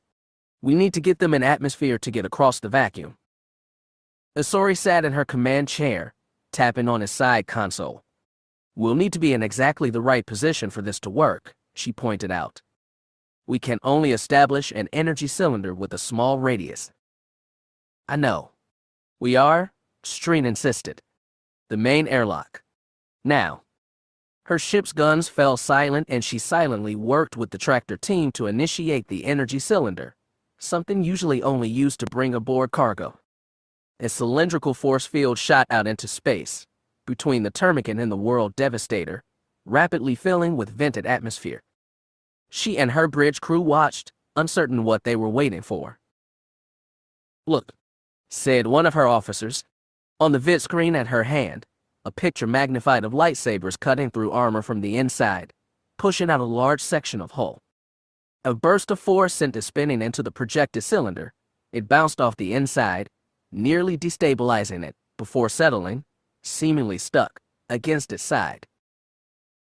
Tiny, human figures, some wearing the distinctive white of stormtroopers, and a single Astromech flung themselves into the cylinder.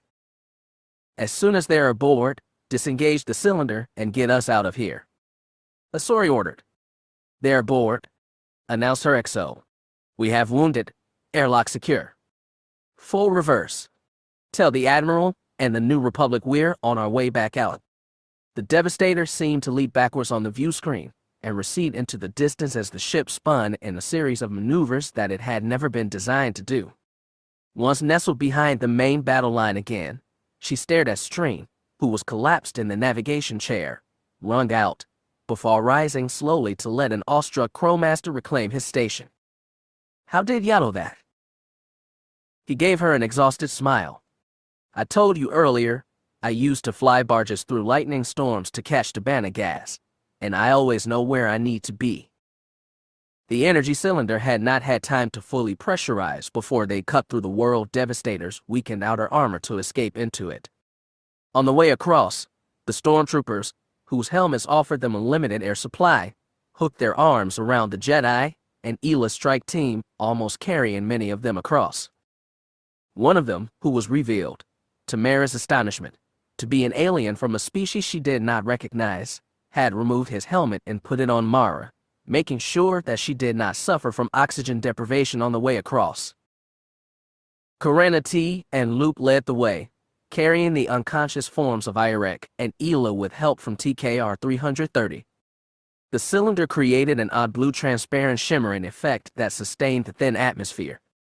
Beyond it, Mara could see the flashes of light that indicated an ongoing battle, and farther away the persistent shimmering glare that had to be far larger fields of mass turbolaser fire, pouring into Silencer Station. The stormtrooper placed his helmet over Ela's head, letting her breathe deeply despite the thin atmosphere, but they were almost through the cylinder. Ahead of them, the leading stormtroopers were traveling through the Imperial-style airlock. They stumbled from their momentum, boots clanking on suddenly arriving deck plates, then turned to help the others in. Corellia T handed Irek across. She caught herself on one of the guiding rails and helped the shaking, shock-faced Ela into the guiding arms of one of the commandos. Tyria needed no help, coming to a graceful fall.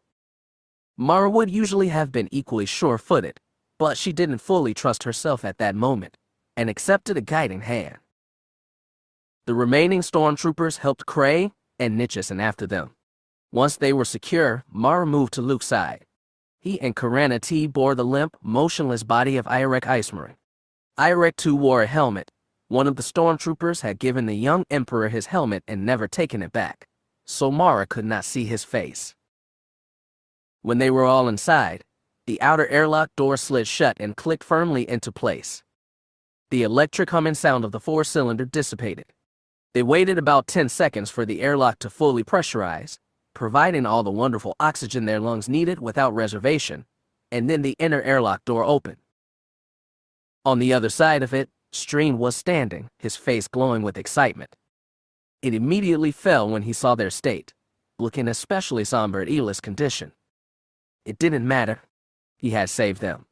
His unique skills, the gas miner transport pilot with the talent for empathy, had been precisely what the moment had called for, and they stood here now, in relative safety, because of Stream. "I'm so glad you're all right," Stream was saying, but his words were cut off as Tyria, battered and bruised, and bandaged but still alive, enveloped the older man in a vice grip of a hug. "You Pashtonka," Tyria exclaimed, slightly muffled, but brass-bowled as the combat pilot she had once been. "That was one hell of a piece of flying." They laughed and hugged, Corellia T watching awkwardly, and in the Force, though beyond, the emotion of the battle waged on, increasingly confident as the World Devastator's defenses faltered. "I asked Captain Rogers to come and get you," she agreed. "We need medical," said Mara, looking past Stream to the small company of officers who had joined him to greet them. "Agent Wessery needs medical treatment, and so does." Nitch's voice was weak and breathy as he knelt beside Irek's unconscious form, but the conviction in it was undeniable. "And so does Irek," he said. "Right away." Suntirfell pushed his TIE defender to the limit. Any TIE, a defender included, was vulnerable in atmosphere, but his quarry were also TIEs, so at least the game was even. TIE droids continued their strafing runs on Corellia. On his HUD he could see the signs of the ongoing battle over Coronet, as Corellian defense forces desperately tried to protect the system's capital city from the forces of the World Devastator. But Fell was trying to intercept the TIE droids before they could get that close. Directly above him was the World Devastator, one mass of it at shaped foot seeming to be waiting with anticipation to stomp, and from it continued to appear fresh TIE droids, each equipped and prepared to commit suicide attacks on civilian targets.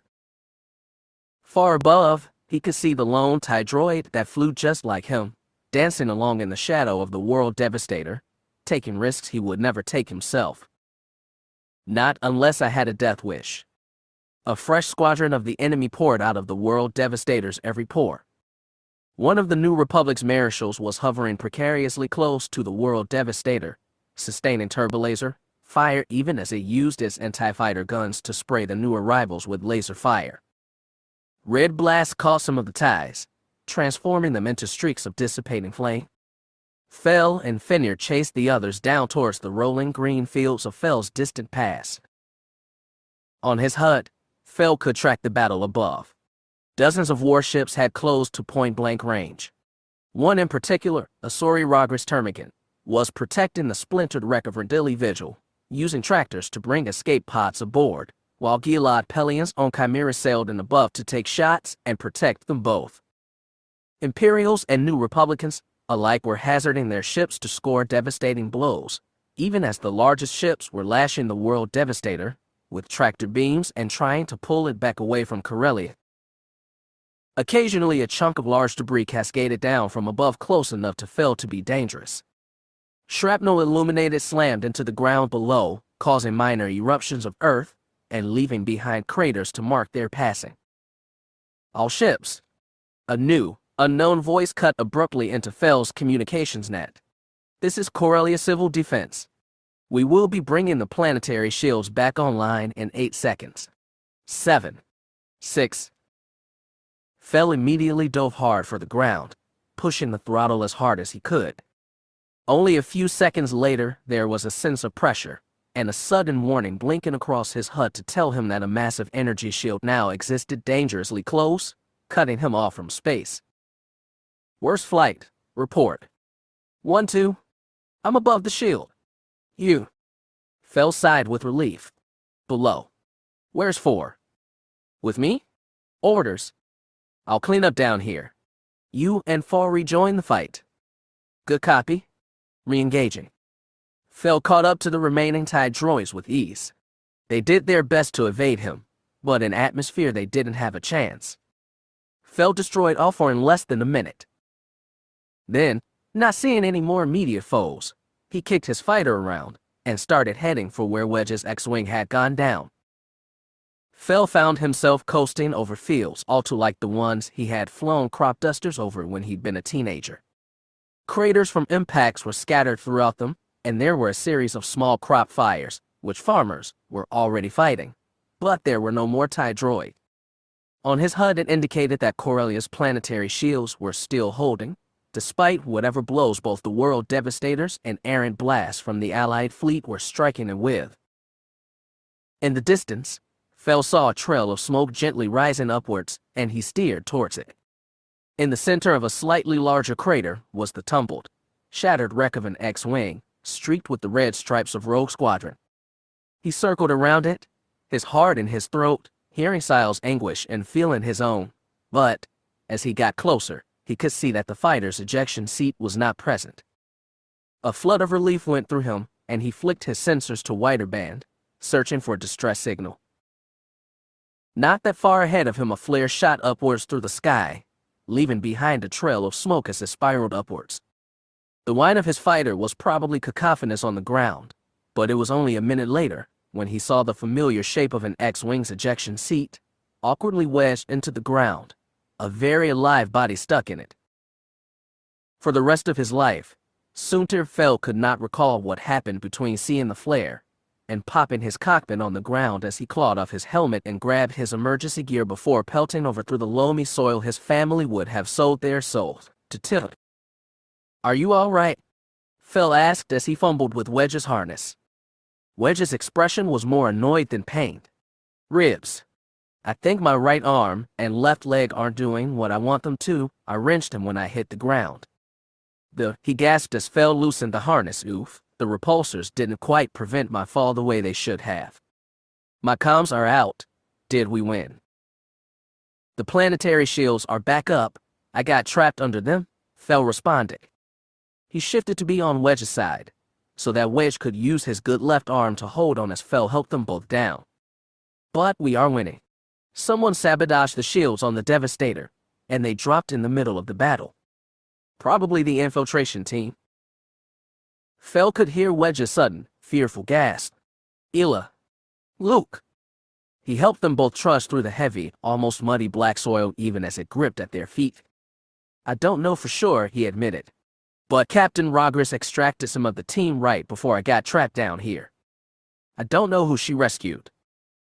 Fel improvised a sling from his flight jacket and hauled Wedge down next to his tie, then fumbled with his emergency pack for the Bacta patches. Then he and Wedge worked to loosen the New Republic pilot's orange flight suit, so they could be affixed in place. Wow, Wedge gasped. Look at that. Above them, the world devastator was in flames on every side. Corellia's planetary shields gave the scene an odd, blue-tinged shimmer, one that made the battle ongoing beyond to seem almost unreal. Hundreds of warships had closed to absolute point-blank range, and were unleashing every erg of power they had into the boxy form of the world devastator. Fel could see the familiar, massive triangular form of Lusankaya as the superstar destroyer unleashed his fury, but he could also see smaller Imperial-class ships, a few of the New Republic's new Nebula-class ships, and many Mon Calamari and other alien designs. The shield above them shimmered as it was struck by debris and errant energy fire. Streaks of light poured down from the heavens, impacting and sending waves of energy through the protective blue, which interacted with one another in dazzling crisscross patterns that made it harder to see through the shield.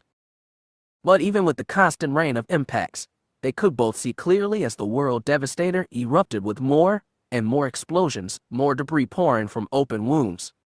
Its furnace underside flickered and went dark, weapons emplacements sputtering and silent, armor melting away.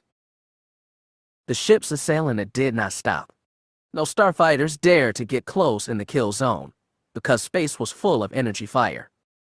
Blue and green and red intersected in the sky above, all tearing at the world devastator that had threatened to destroy Corellia. Fel recognized Happen battle dragons as they eased their way into the formation from the distinctive, vicious lines of continuous fire that issued from them, rays of light that stood out from all the others. The sky shattered. Fel and Wedge both shielded their eyes as the world devastator ceased to be. It exploded as his inner core was pierced by all the weapons' fire, and pieces of it were flung in every direction. Caught in Corellia's gravity, most of the scrap started to rain down towards the planet, and for many minutes Fel and Wedge just sat together and watched as the curtain of meteors vaporized on impact with the planet's shields, and a coruscating shower of debris lit up the broad daylight blue, streaking and sparkling over their heads. Chapter 39. Counselor Leia Organa Solo stood in the center of Chimera's bridge. Standing 20 paces in front of her, Admiral Pellaeon rallied his crew to finish the job of destroying Silencer Station. She let out a breath she had not realized she had been holding as Termagant swung away from the world devastator and fallen behind the line of Imperial-class star destroyers that the Empire, both New Order and UREF, had provided to help win this battle. Next to her, and equally useless except as a figurehead, Grand Moff Pharaohs watched stone-faced as masses of turbolaser fire chewed deeper and deeper into the crumpling mass that had been their enemy. Leia had too much to worry about.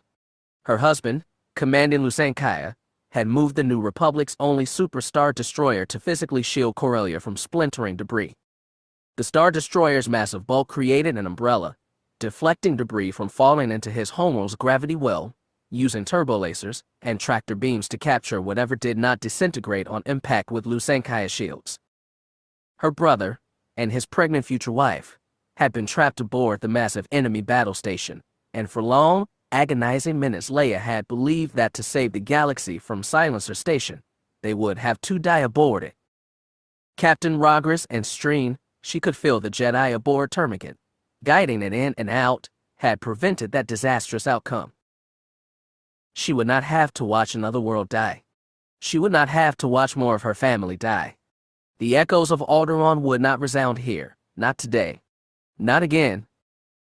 It's over, Pharaoh said softly beside her. She knew that tone of voice. Pharaohs did not sound vengeful, exactly. But neither had so many Alderaanians after the destruction of their world. His tone was one of bitter relief, of vindictiveness achieved and found wanting. The Empire, the war, this battle, all of it.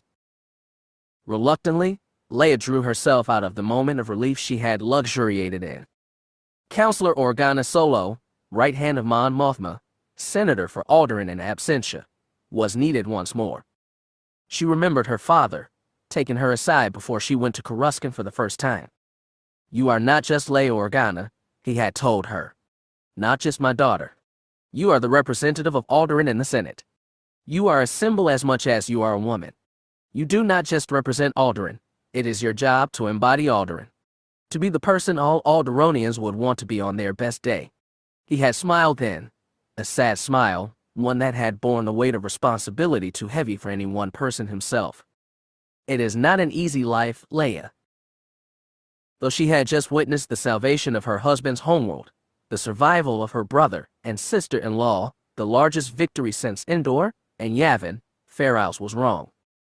It was not over. It would never, could never be over. You taught me, Father. We Organists are a stiff-necked people, and we don't do easy. And we remembered that past always informs the present. She surveyed their surroundings and saw they were alone in an offset alcove of the bridge, with everyone intent on the battle and no one to hear them. She saw weakness and she struck. Not yet, she said quietly. She turned towards him. I must know. What you said to me after dinner. Were you serious? Pharaoh's, briefly, looked affronted. Then he stood straighter, adopting that perfect imperial demeanor that any governor or moth had to be able to don. Of course, counselor. It will not be easy. Many in the Empire will resist the changes. I will be called a traitor. There will be pretenders for power. But, he gestured out at the wall of star destroyers. I believe the fleet is solidly behind me now. So too is the remaining stormtrooper corps. The last dregs of the new order will rebel and be crushed. She was sure that he recognized the irony of those words, just as she did. She tried not to relish it too much. Then we have much to do, she said. She fixed him with her fiercest gaze, the one that had made lesser Imperials wilt. We are going to take a formal proposal for peace to the New Republic's Inner Council. We are going to do it in the next day, 2 at most.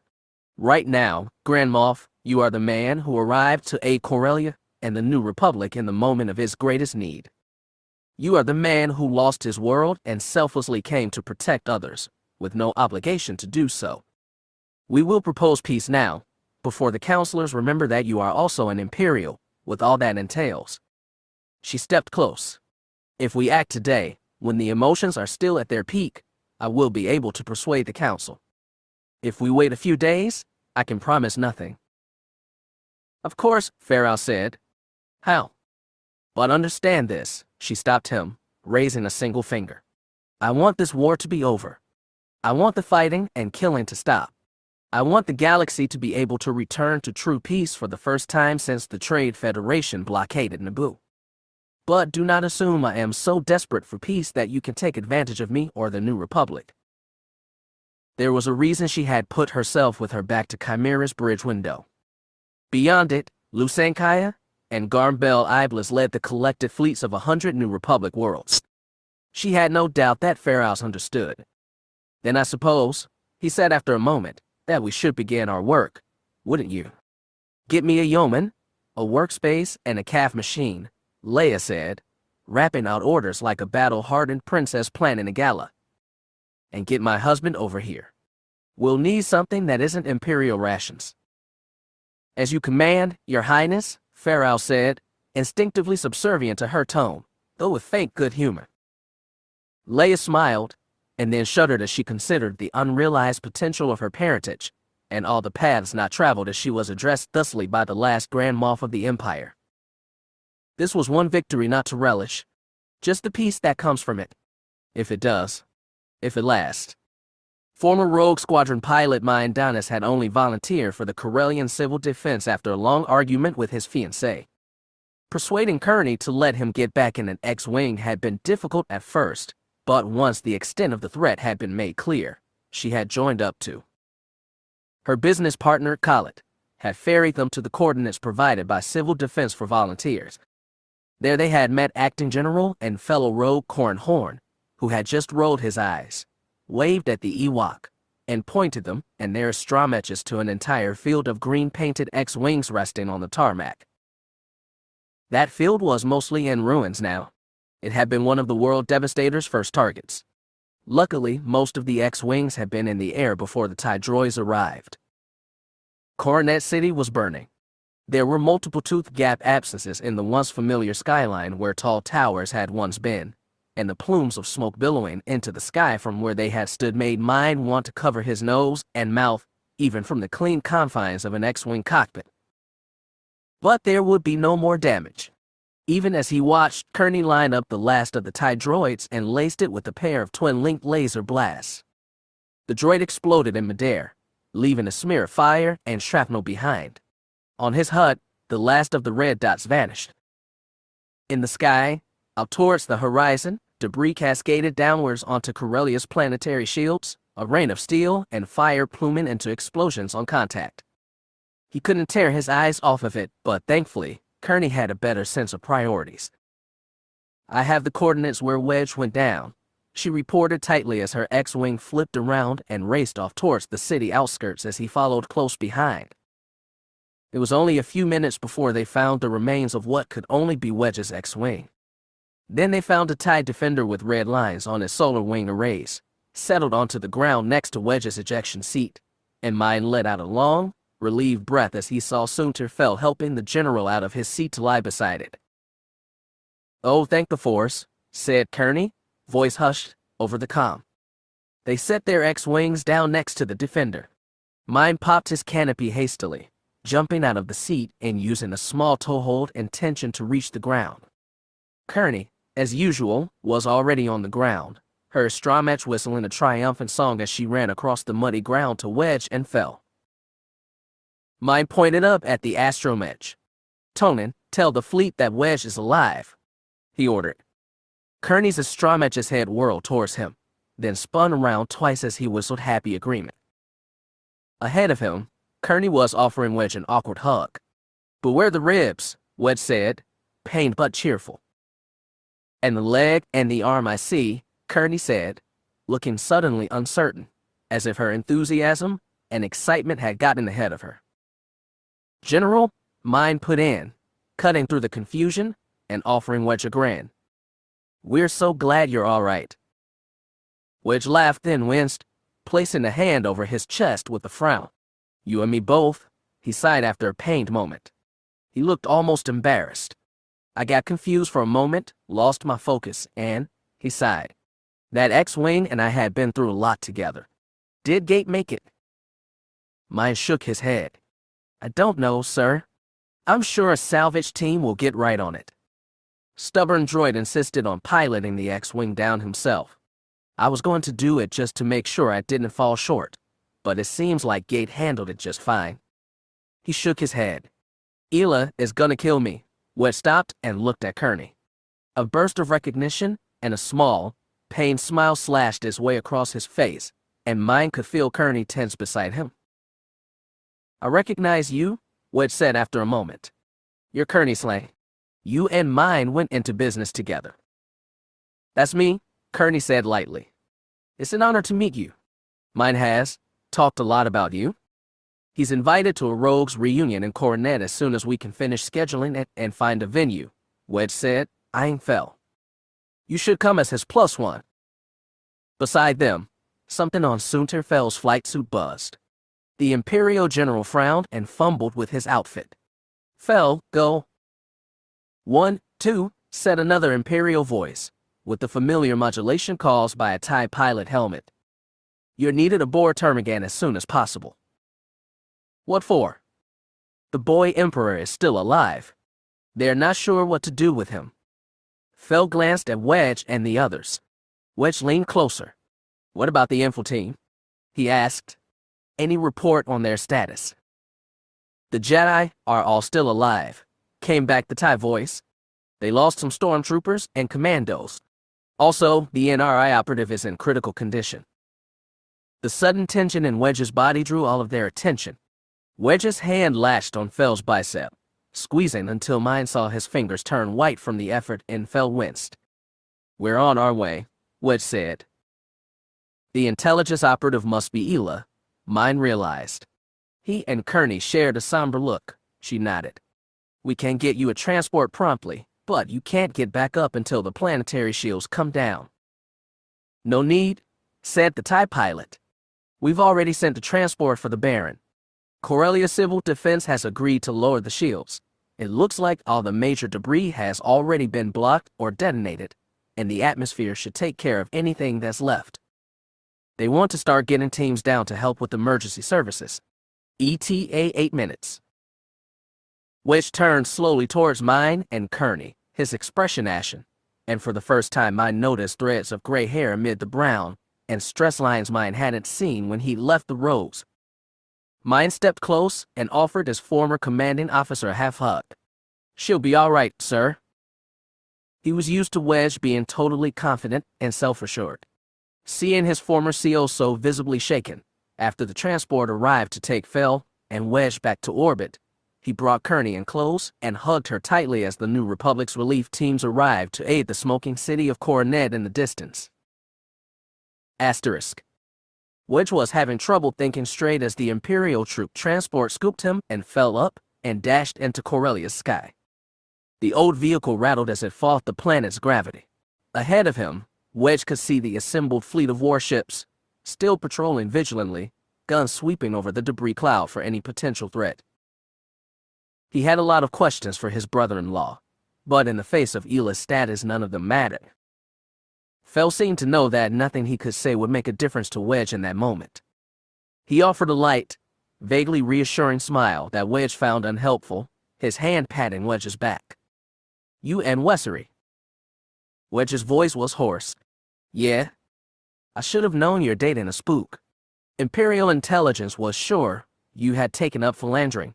You've been seen with a dozen different women in the last few months. That's not like you."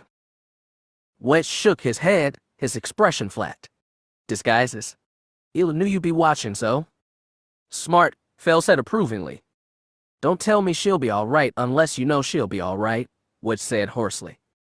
He closed his eyes, an aching pain in his chest. "I've lost too many." "I know," Fel said. "We'll be aboard Ermegan in just a few minutes, but I promise she's getting the best possible care." Asterisk. Ila returned to consciousness slowly. She was on her back, on a comfortable bed, and quite warm, cozily so. Slowly, her awareness extended past temperature. The room she was in smelled crisply sterile. The lights above her were bright, the ceiling medical white. She tried to sit up but couldn't push herself upright, and she found herself staring at the absence where her arms should have been. Memory returned with thunderous suddenness. Her mouth dropped open as she gasped in sudden remembered and present pain and surprise. "Ila." She turned her head to the side. Mara was sitting there beside her, brilliant green eyes peering down at her with concern, watery.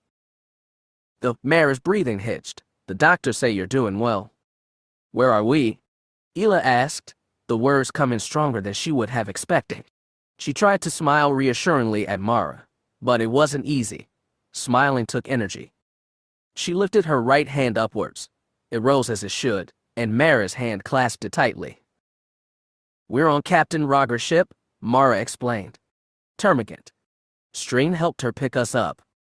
Wasn't really expecting to survive after the transport blew," Ila admitted, not letting herself look back at her absent limb despite the urge to do so. She swore she could feel it there, but, instead, she distracted herself by examining the room they were in. Termagant's medical bay was an impressive one.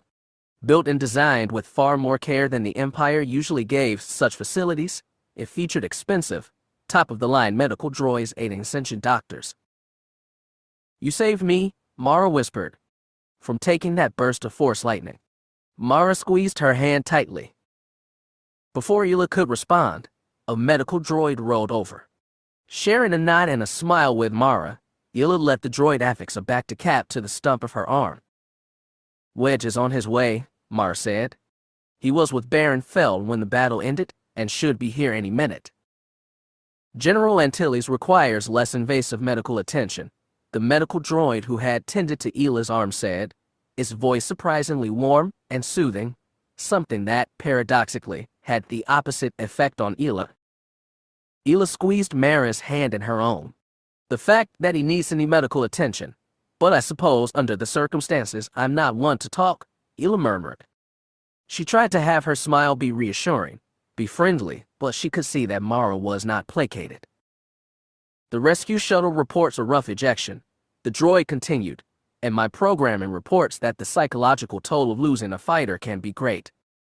That can be traumatic for a pilot and..." "Lost his fighter." Ila gasped, her squeeze abruptly much tighter. "What happened?" Ila was ready to come after the droid. one-handed or not, but she had no opportunity.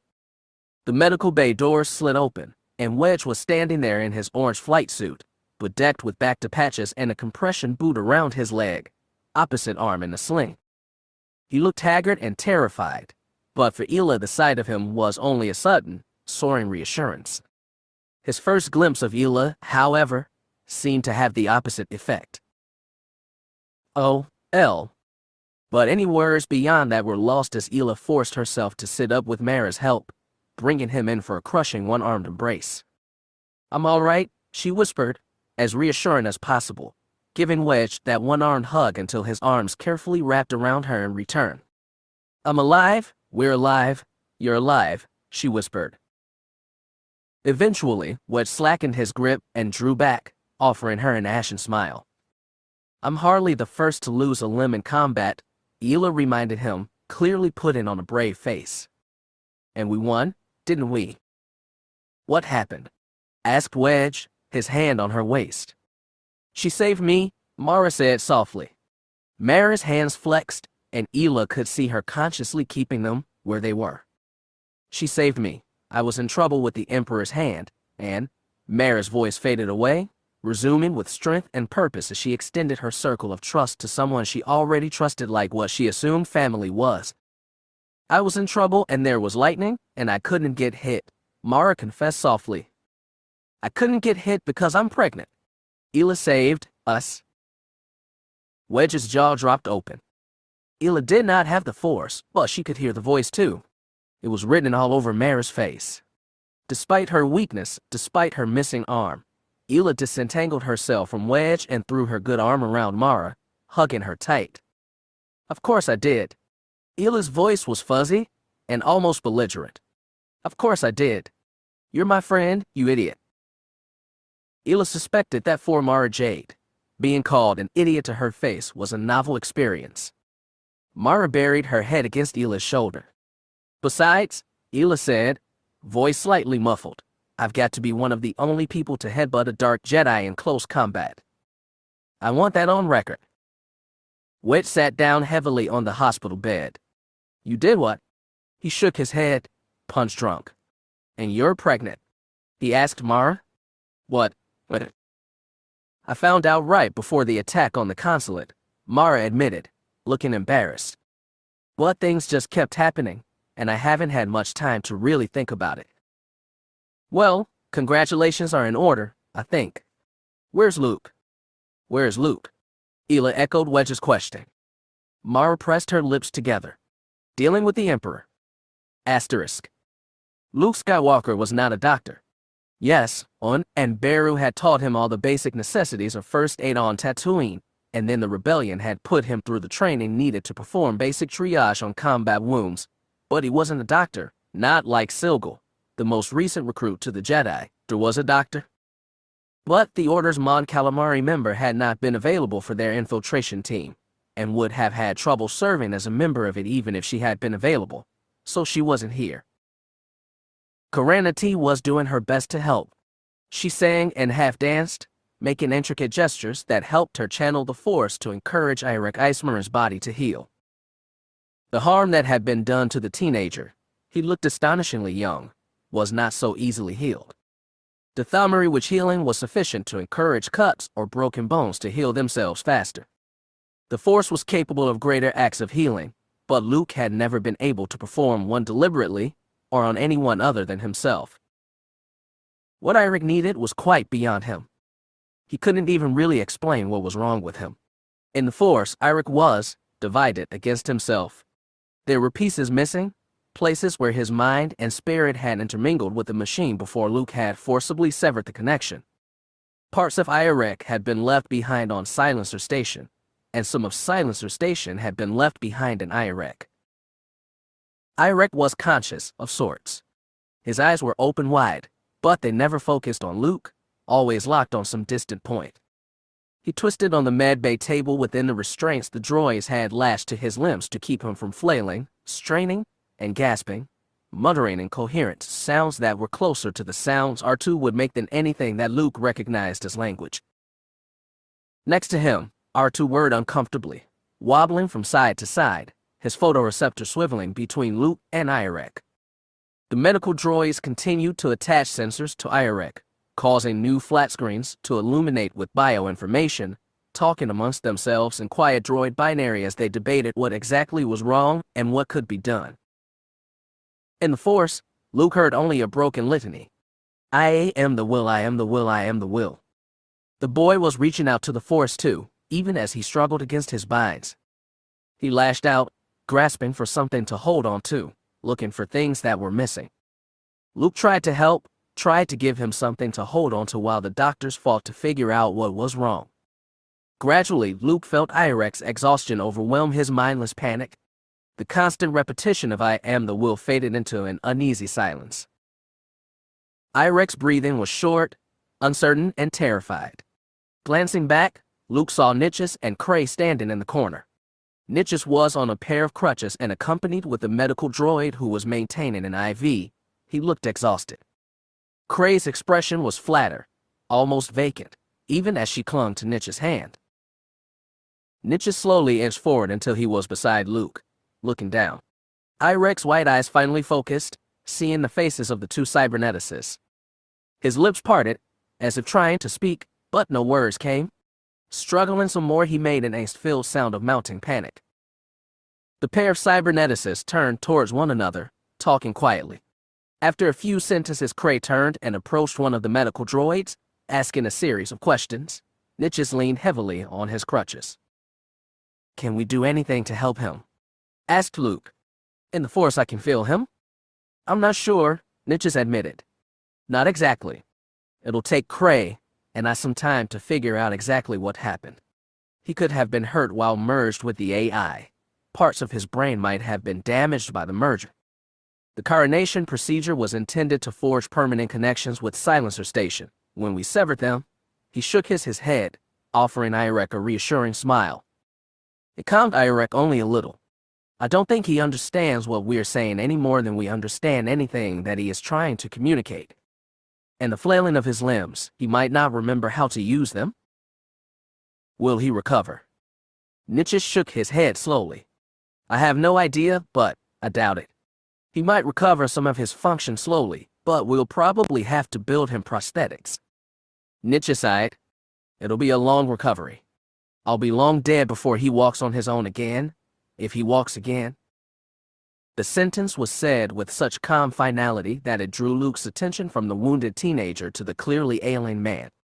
Nichus just offered a small shrug.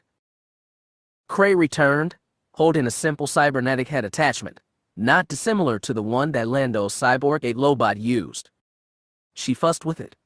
I'm going to try to set this up like the one I made for him to interface with the Silencer AI, she said. At least to let him make the connections he's looking for. It's stock. No alterations, Cray confirmed for Nichus. Right out of the box. The Imperials have a stash of them. Offering Irek a reassuring smile, one that seemed to calm the young man, she helped him turn his head, then attached the headset to the back of his skull. R2 whistled softly, Luke's attached datapad suddenly illuminating. Am I dead? No, said Nichus and Cray as one. You're not dead, confirmed Cray. But Irek's expression remained blank, uncomprehending. His hand shaking, Nichus took the datapad from Luke and typed into it slowly. You're not dead. Irek's expression relaxed, his lips parting slightly with anguished relief. Is Silencer dead? Corellia is safe. Yes, Luke typed. Irek shuddered with relief. Please? IT hurts. Tell them I am sorry. Tell them I never wanted IT. Tell them? Tell them? Tell them. Luke reached for the boy's shoulder, then up to his clammy forehead and the data port at his temple, stretching out with the Force to feel a path, and using newly acquired sensitivities that had allowed him to sense and fight the droids. Irek's mind was a blazing fire of flicking synapses, and it felt like nothing so much as a once verdant forest at the end of a fire, everything scorched and sensitive. But the scorching and the fire didn't scare Luke. What scared Luke was that hidden in the scorched brush was a lurking, coalescing presence. Smoke coming together into something solid. Something menacing. This is the will, it whispered. Luke could both feel and see Irek's sudden alarm. Niches and Cray both could as well. All the medical equipment Irek was attached to started beeping with alarms. The medical droids whirred around, but the problem wasn't one of Irek's body. The presence, the wool, was familiar. Luke had felt it before on an Air Shadow. He wasn't sure what had become of the seed that Roganda had stolen, if it was still aboard the World Devastator or not, but its presence lingered in Irek's consciousness. The datapad that Irek was using to communicate was a scrolling chain of gibberish, interspersed with occasional words. The boy's heart was racing, his eyes wide and silent mouth wide with fear. Luke responded to the boy's need by reaching out with the Force, urgently sending the boy reassurance and companionship as he closed his eyes. Luke stepped into the burned wasteland. Irek stood with him, standing on uncertain feet, silent and terrified and alone. Luke moved to his side defensively. Niches and Cray were there with him, confused and uncertain but still doing their best to be there, to offer a reassuring presence. "I am the will," the voice whispered out of the raised trees, seeming to rise out of the ashes and dirt everywhere at once. It closed in around Irek, encroaching, and the boy closed in tighter to himself, terrified. The voice probed at Luke too, but Luke's footing was too secure, too stable, too sure. Luke could feel a concerned Mara, not that far away, and a confused and even more distant but loving Leia. Irek Ismaren looked up at him, terrified, and resigned.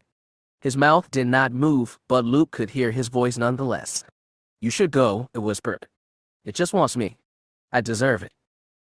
"Not a chance," Luke said with a smile. "The Empire has turned enough children into weapons."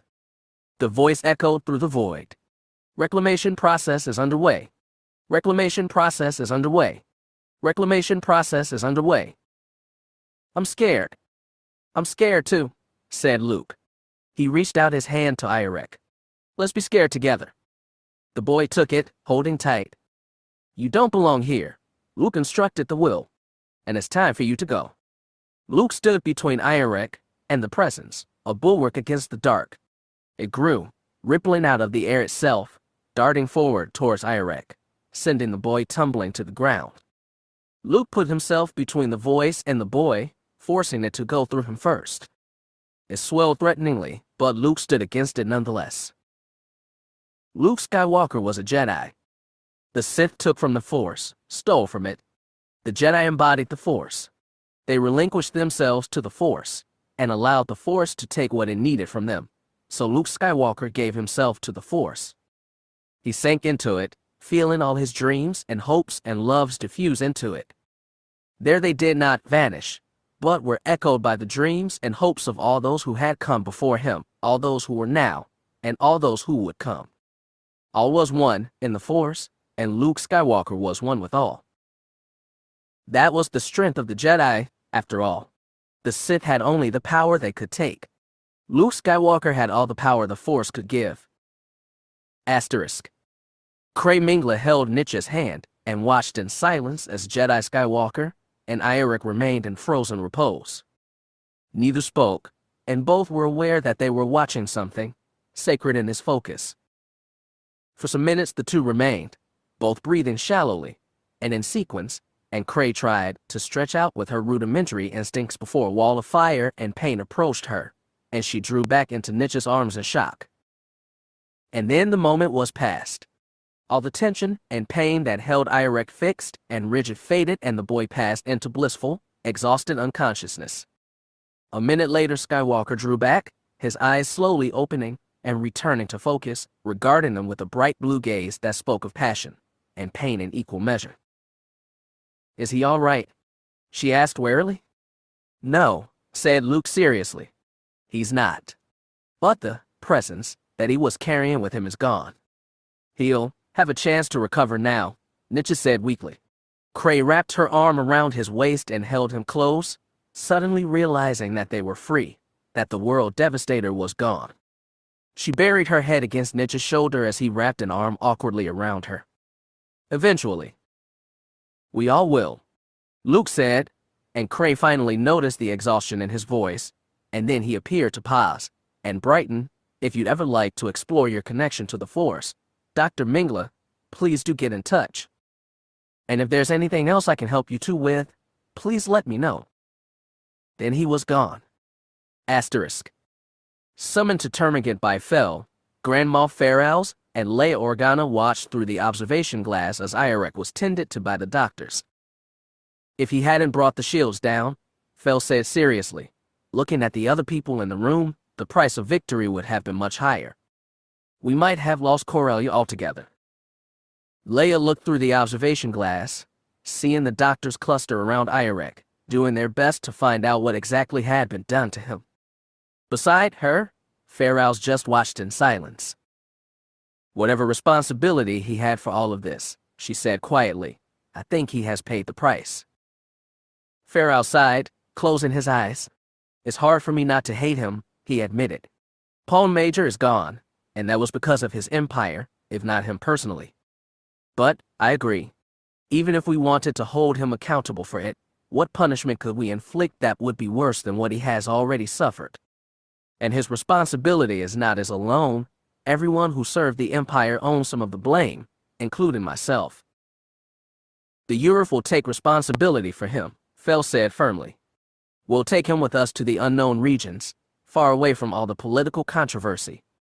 One of the assets that Thrawn, there was something odd about the way Fel said the Grand Admiral's name, a slight hint of exhausted distaste, which Leia had not seen from him before, was sure to accumulate on our colonies, was medical expertise, including cybernetics. He's an Imperial. He's our responsibility. We will care for him. Leave him with Dr. Mar and Dr. Mingla for a while at least, Leia said. My brother said they're a sort of lifeline to him and they understand his condition better than anyone after what Roganda put them through. Fel nodded, his expression a dire calm. Our people will heal him as best as we all can with what we have available. We'll work out the details for long-term care after the current crisis. The list of Imperials we will be able to hold to account in court is rapidly dwindling, Leia thought. Those Dalek did not have killed on Stormhawk died aboard the World Devastator. But despite that, when she gazed through the transparent steel at the teenager laying on the bed, unable to communicate except through the cybernetic interface, she could not bring herself to wish upon him any greater punishment. Ferals had lost his home, and Ferals was right. What more could they do to him? And to what purpose? The Empire had destroyed so many lives. So many of his enemies, but also so many of his own. Leia thought of Mara, who like Irek had been raised to serve the Empire, to perform an Imperial purpose. It was a reassurance that these few Force-sensitive saw through the Empire's lies.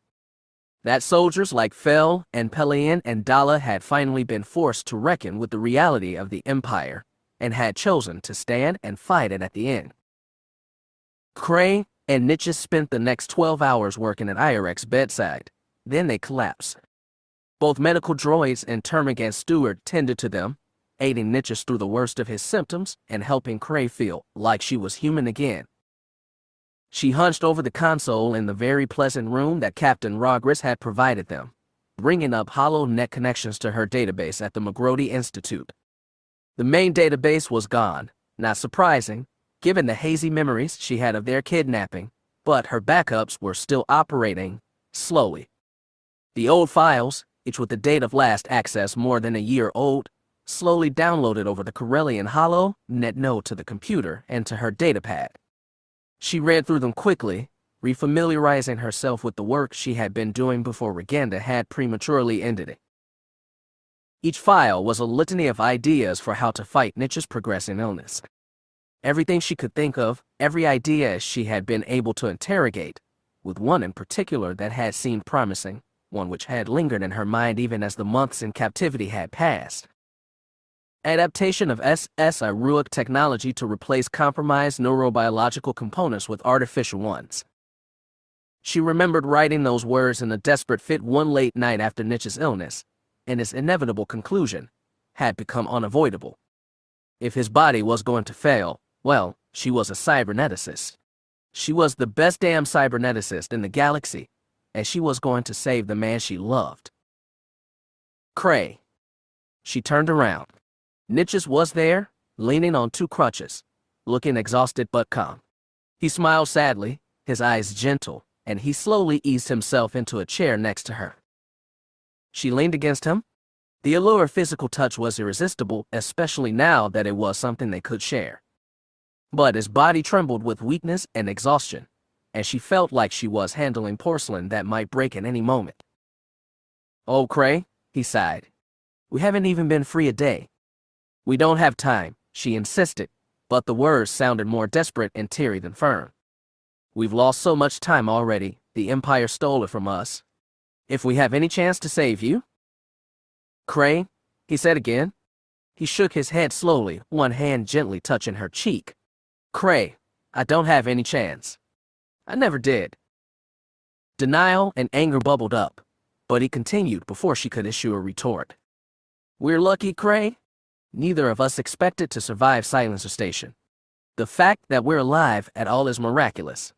Instead of spending the time we have left desperately trying to find a solution that we both know isn't there, can we spend them as us?" What do you mean?" she asked weakly, eyelashes blinking away tears. "Let's find a project. Let's do it together, like we used to. Let's spend the time we have left being us again." He caressed her cheek. "Luke's new Jedi Order could use our skills. It could use your strength in the Force. Let's build something special, something that will last." His expression flickered, and it was like Cray could feel his exhaustion, could feel his weariness, and could feel his intense, profoundly deep desire to not disappoint her. "Cray, I don't want to live the rest of my life terrified about what's going to come next. I just want to be me, as best I can, for as long as I can, with you.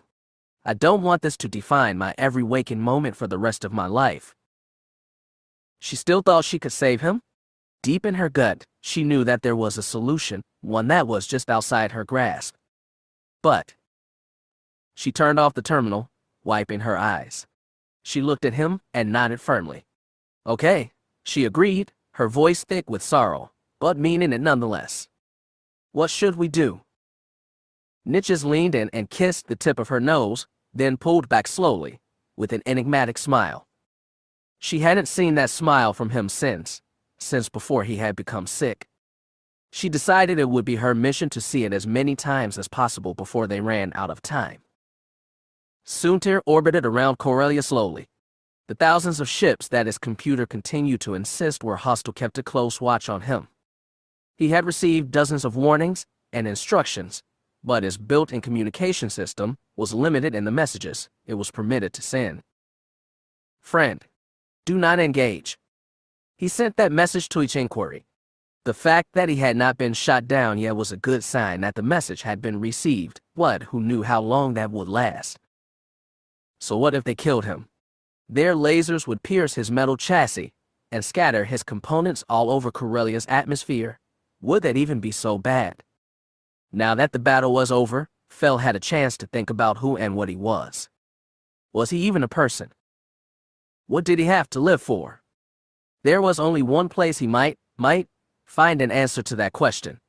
Sending a quick message to the assembled ships and not really caring if they heeded it or not, he flipped over and started down towards Corellia. Going home? Do not engage.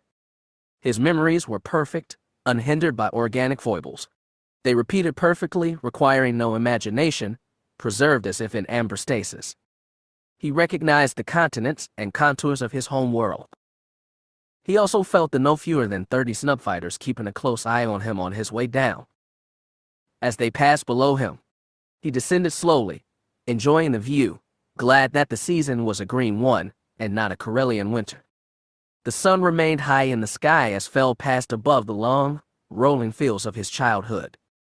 There was a hill that overlooked much of the countryside, one that Fel could remember climbing both as a child and as a young man, and he headed towards it, feeling his processing components start to relax from the familiar surroundings. He switched from his engines to his repulsors, then settled to the ground, facing the fields he had grown up working, and the ruins of a farmstead that had long ago held warmth and laughter. Home. Soontir Fel wasn't sure if it was home, really, but it was the closest thing he had to one. Keeping only his optical sensors online, he slowly shut down all his other components one by one. Weapons, shields, and communications were unnecessary. He was tired and had used up much of his energy in the previous combat. Corellia's son would eventually recharge him. He would sit here and rest, waiting until. He didn't know. But maybe, with enough time to think about it, he would come up with something. Chapter 40. Fleery Voru had not returned to his villa outside of Coronet since the Battle of Corellia. He had enjoyed the frivolous excess of it, the casual luxury, and he would miss the gardens, but the villa had not felt safe since his encounter with a certain representative of the Corellian resistance. The villa had largely avoided damage during the attacks on the city. The World Devastator and his air wing had concentrated on bombing city centers, rendering entire districts into ruin, a fact which Voru intended to capitalize on by proposing to reconstruct the city. Huge, sweeping boulevards rather than its previous cul-de-sacs and dead ends, which meant that it retained impressive resale value, but still, he had no intent to return. He had spent many hours since the battle carefully insinuating himself in the new quarters of power on Corellia. Voru's fortune was immense, and doling that wealth out through carefully concealed donations to the new political factions was a small price to pay for future influence. He didn't dare go near Counselor Medano, and he knew Corsac was very aware of his presence on Corellia and his interests, but that was all part of the game, and it was a game that Voru played very well, which made his current guest particularly interesting. "We can do great things together," Thraken Solo said. He sat across from Voru at the center of a sound-baffled cargo container, looking like a man unaccustomed to being on the wrong end of a vibroblade but quite accustomed to holding one on other people. The former, perhaps current, leader of one of the more prominent pro-Imperial popular militia groups, had approached Voru through back channels, requesting a meeting. "We cannot allow traitors like Medeno to sell our home back to the Republic. They'll bleed us dry." Voru couldn't help but shake his head at the man. Sao Solo had a superficial resemblance to his relative, General Han Solo, whose command of the fleet that defended Corellia had turned him, once again, into one of their shared homeworld's most loved celebrities. Solo has spent the last week giving interviews with both New Republic and Corellian news outlets where his clear annoyance with stupid questions and passionate advocacy for the proposed peace between the New Republic and Grand Moff Pharaoh's empire made a few people question why he hadn't sought out politics. Solo always looked uncomfortable in those interviews, which lent him an odd sort of authenticity. He certainly never looked as sausage-squeezed as Saul Solo currently looked in the tight, Imperial-style collar of his semi-military militia uniform. "As I understand it, Corellia's admission into the New Republic is under discussion, but not currently being considered," Voru pointed out calmly. "Corellia needs to organize its new government first, both for the planet and for the system, before it could even be eligible. The new provisional government has declined to be represented by Counselor Medano." "For now," Sao Solo retorted. "But just you wait. If we let this get started, it'll be much harder to stop it later." He held his hands up, his expression turning almost pleading. It was probably an expression he thought was persuasive, or at least ingratiating to his betters. Corellia under the Old Republic was a corrupt nightmare. We had to put up with catering to the interests of the alien trash of the galaxy. Voru's lips pressed together with irritation, but he let Thraken dig himself in deeper. "And all our wealth was sucked into Coruscant. It glittered while we were impoverished." There was some truth to that at least.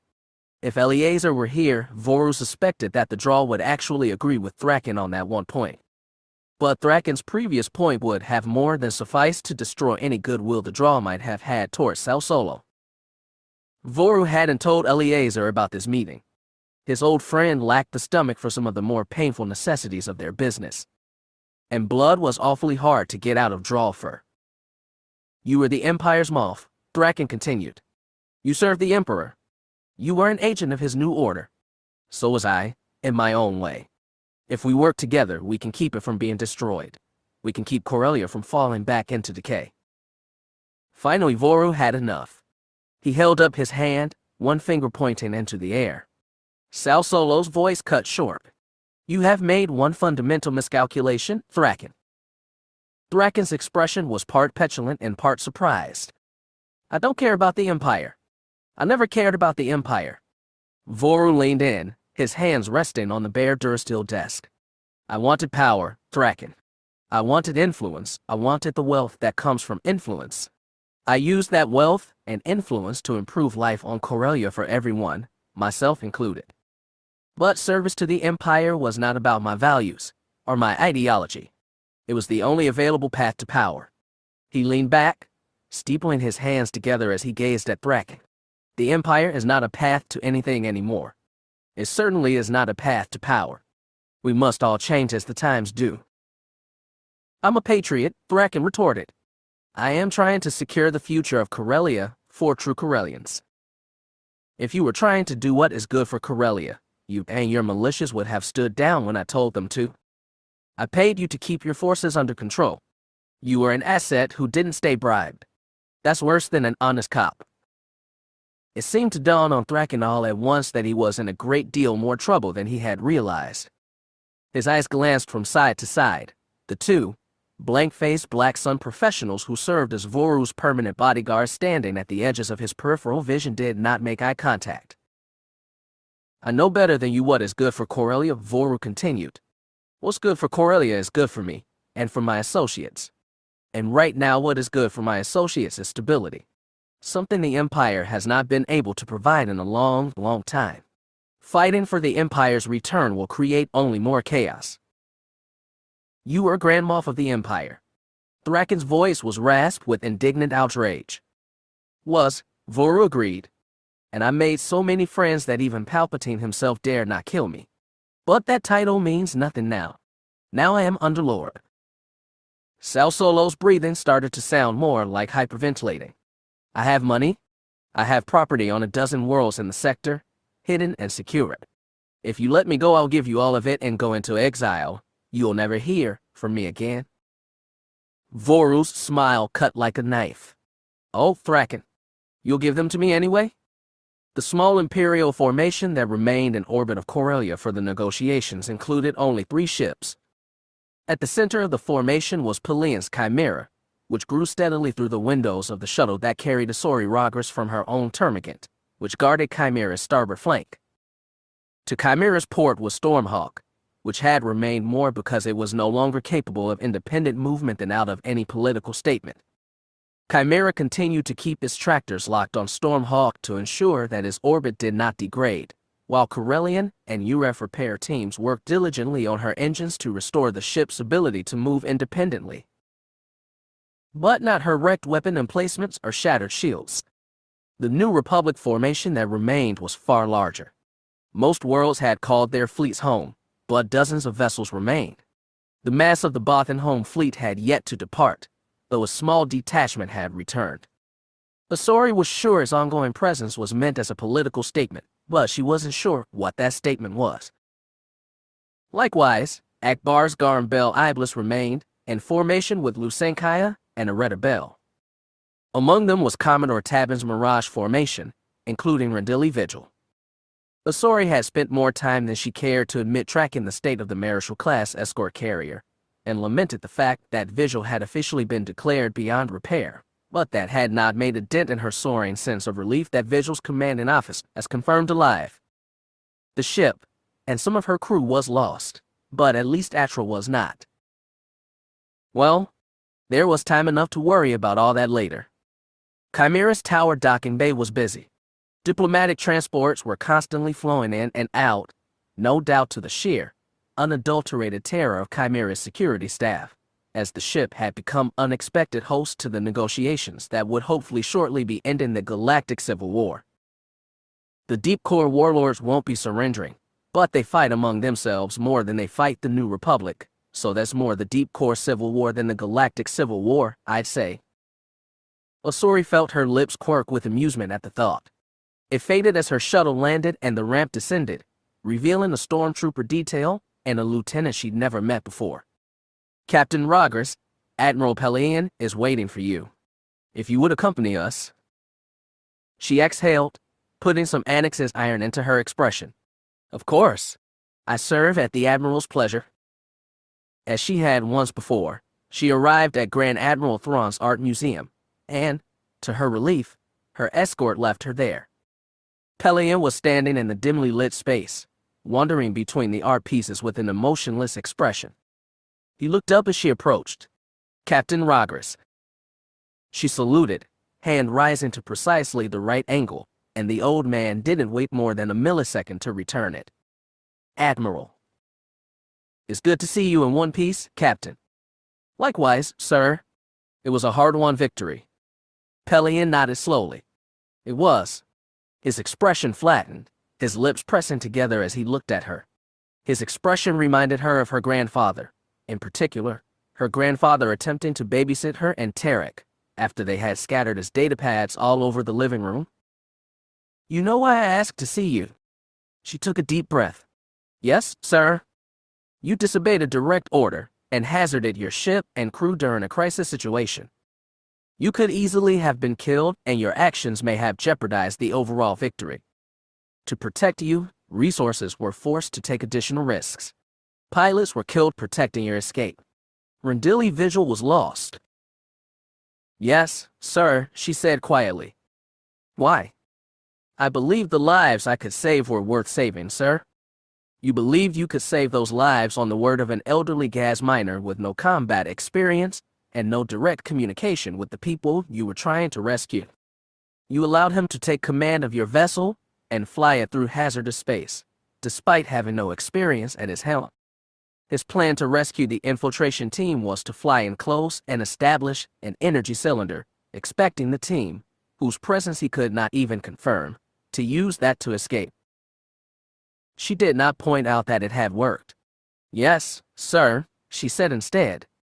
"The fact that it worked is immaterial," Pellaeon said.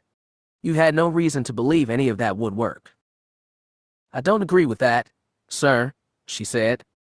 Both of Pellaeon's eyebrows rose. "I had experience with the other Jedi on an AR Shatta," she said. "I had seen them act on nothing more than intuition, and that intuition allowed them to achieve mission objectives that I would have deemed impossible." He pressed his lips together. "Unfortunately, in the Imperial Starfleet, the intuition of Jedi is not weighted more than the orders from a superior officer." "Yes, sir," she agreed quietly. "I know that, sir." She reached to her chest and carefully removed her rank plaque. She looked at it for a moment, at the accumulated years of experience and the memories they represented. At the history of annexes and its expectations, its celebration of service. She placed it in the small velvet box that she had brought, knowing she would need it. Then she handed it to the Admiral. "I know you need to take this, sir." To her surprise, Pellaeon handed the plaque back. "An honorable discharge, Captain," he said after a moment. "No doubt the old Empire would insist on punitive action, but the old Empire is dead and the Starfleet is now mine. Your retirement is with full honors and a pension." It was more than she expected. "Thank you, sir." "Will that be all, sir?" "No," said Pellaeon. "I have been in consultation with Baron Fell. I wanted to tell you that the URF intends to construct 2 new command ships. One will be named Prince Irek, and the second Admiral Rogers." Something must have shown on her face. Pellaeon blinked with consternation. He must have been expecting this would ameliorate the pain from being kicked out of the fleet, honors or not. "Is something wrong, Captain?" "Permission to speak freely, sir." "Granted." She fought to find the words. Finally, she just touched the uniform she still wore. "This uniform killed my father, sir. His absence may have killed my mother. I kept it on for as long as I did because taking it off could have killed us both, and my brother, and my friends." Pellaeon's expression remained still, but she could see the sudden tension and pain behind his eyes. He did not say a word, so she continued. "I believe my father would want to remember more than his own service, sir. He loved his ship and crew. I know the URF is not fond of names reminiscent of the old Empire, but please tell Baron Fell that my father would feel more honored if the ship were named Agonizer instead." For a long moment, the only sound between them was that of the very quiet fans that kept air slowly circulating through Thrawn's gallery. "Very well. I will discuss it with the Baron and Moff Faraus. You are dismissed, Captain. It was an honor to serve under your command, sir."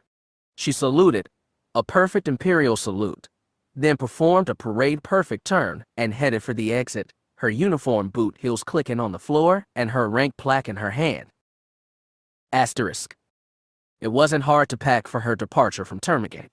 Most important was the book she had stolen from her father during her final visit to Agonizer. With the ship destroyed, and her childhood home likely long gone, it was the last thing she had of his. Now that she'd given up her rank and position, it was quite possibly the last possession that she truly cared about.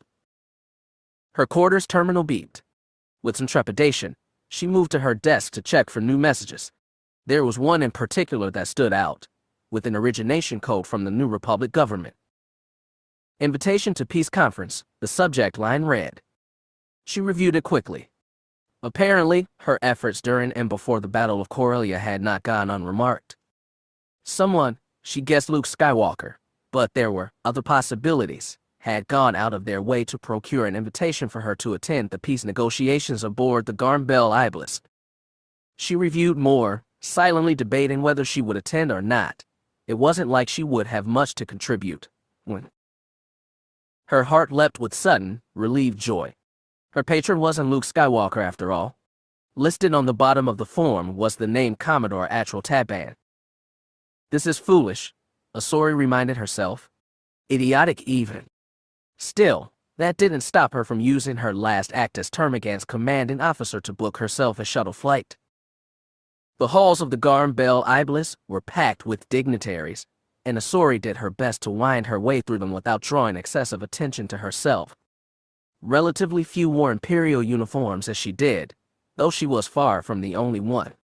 Collections of senior Imperial officers wandered, mostly talking amongst themselves, though some were talking with various New Republic and Corellian officials. Grand Admiral Thrawn had enormous suites meant for diplomatic purposes built into the core of the ship, huge, sweeping hallways with numerous side rooms for private discussions and larger, convention-sized ballrooms for larger gatherings.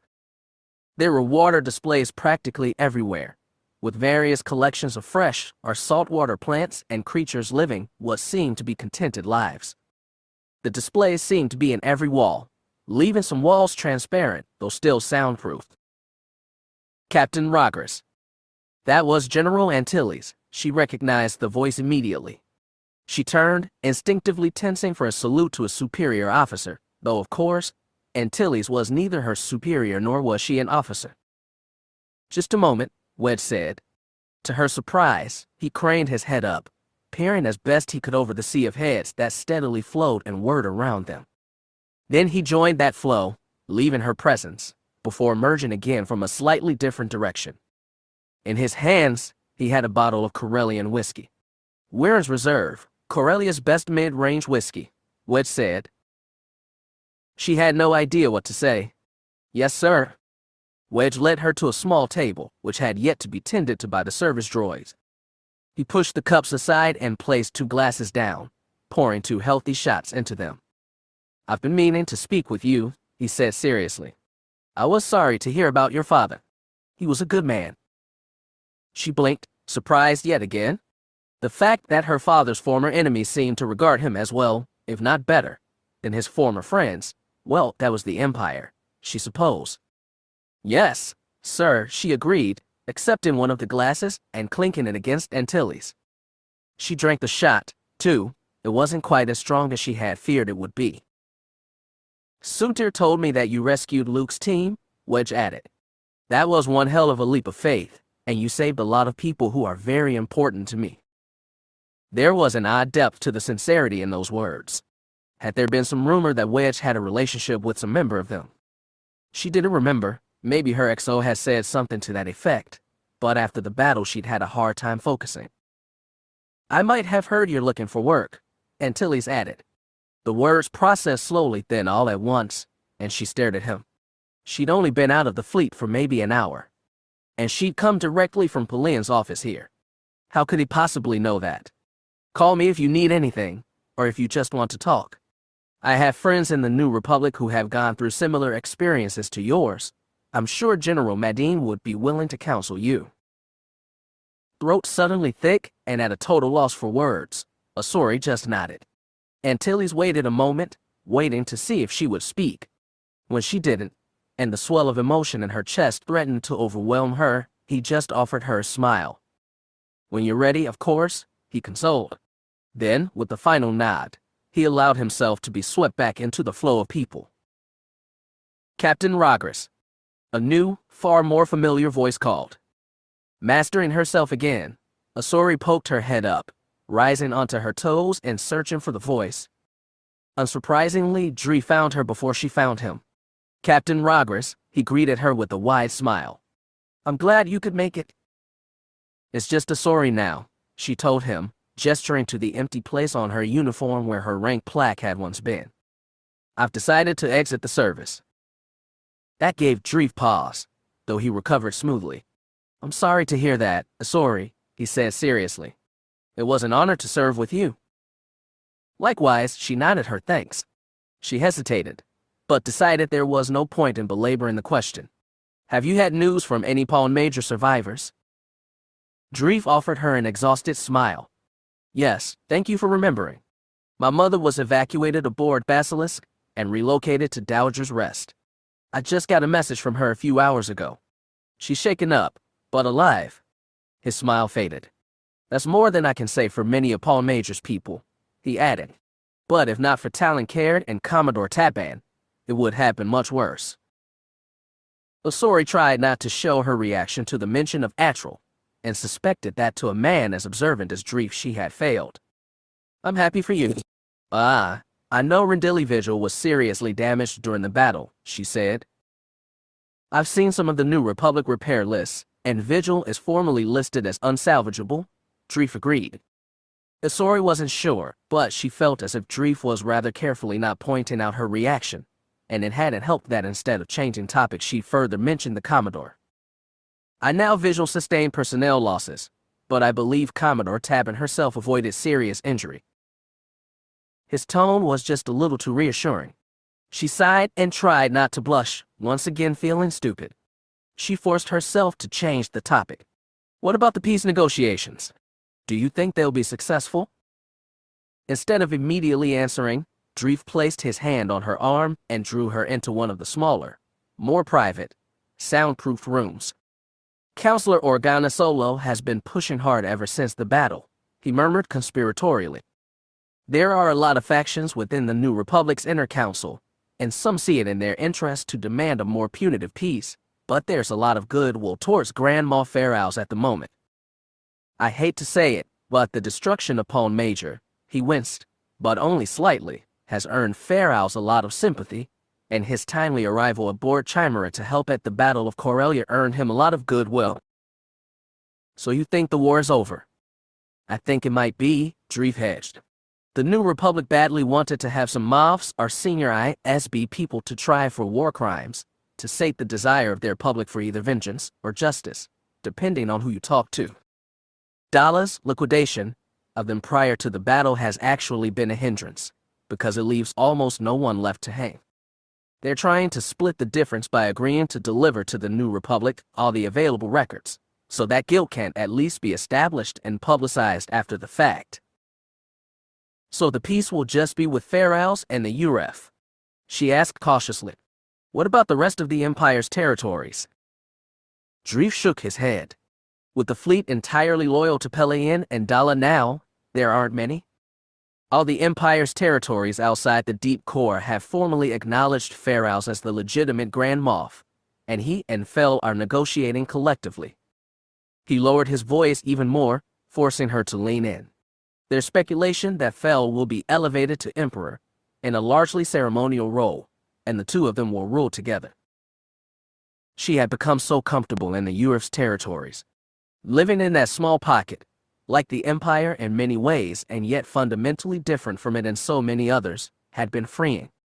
If the Empire and the UREF merged with Pharaohs in command, would that mean the Empire became more like the UREF, or would the UREF become more like the Empire?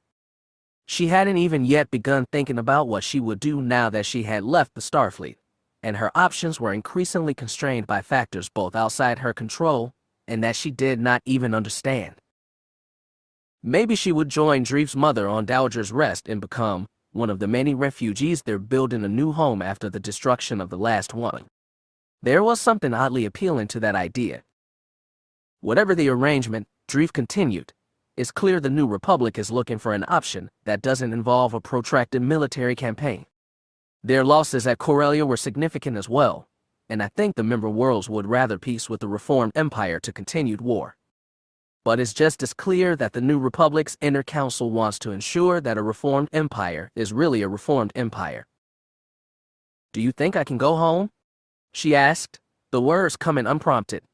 Will the New Republic military let me travel to worlds under their control? I mean, can I go back to annexes, perhaps reclaim the family household, and have a funeral for my father? Once the peace is signed, I mean. Is something being discussed? Dreef said after a moment, his dark eyes regarding her thoughtfully. I think that the New Republic can't make any official promises about property, because different worlds made different decisions about how to handle such things. I don't know how annexes dispensed of the property possessed by Imperial officers after the world fell into the New Republic's hands, but I can look into it for you. He leaned in closer. But, sorry, you saved Luke Skywalker's life. You saved General Antilles' paramour. I think you could ask for just about anything you wanted, and someone would feel obliged to help you. Maybe, she said with a weary smile. Can't resist a bit of intelligence work from me, Commander. Always, Captain, he agreed. And speaking of intelligence work, check your 6. She glanced behind her. Garm Bell Iblis aquarium walls made for distorted vision, but through the transparent, fish-filled wall behind her she saw a willowy brunette in a full dress uniform, leaning heavily on a single crutch. Atral Tabin's shoulder-length brown hair had been cut back along the right side of her head, with the Bacta bandage that probably covering a nasty wound. Dreef cleared his throat. May I give you some advice, ma'am? I'm not your superior officer anymore, Commander. I know that. Nonetheless, Dreef smiled, patting Asori on the shoulder. The war is over, and you'd be a fool not to start the peace off right. Asori snorted, then sighed. In more ways than one. I hope for your sake one way in particular, ma'am.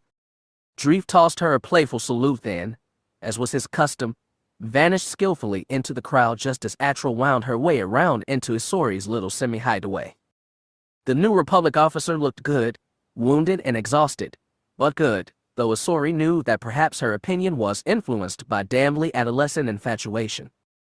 On Atral's good arm was a large, professional bag that matched her blue and brown New Republic fleet uniform, clearly holding some kind of box. Captain Rogris, Atral greeted her. She offered Asori a smile. I'm glad you could make it. Thank you for the invitation, Commodore, Asori replied, leaning heavily on her academy training and discipline. It's just Asori now, though. Atral's surprise was evident but passed quickly. Pellaeon drummed you out for disobeying orders. She guessed, her expression sympathetic. Asori just nodded. Something like that. Wouldn't change my mind about it. And I got to keep my pension, if you can believe that. Whatever Imperial credits are worth these days, is still more than I really expected. If it were pre-Ender, I'd probably just have been shot. She paused, gathering her strength before continuing. Thank you for the rescue, by the way. I know you lost your ship. To Asori's surprise, Atral smiled. It wasn't just me that came to bail you out, Asori.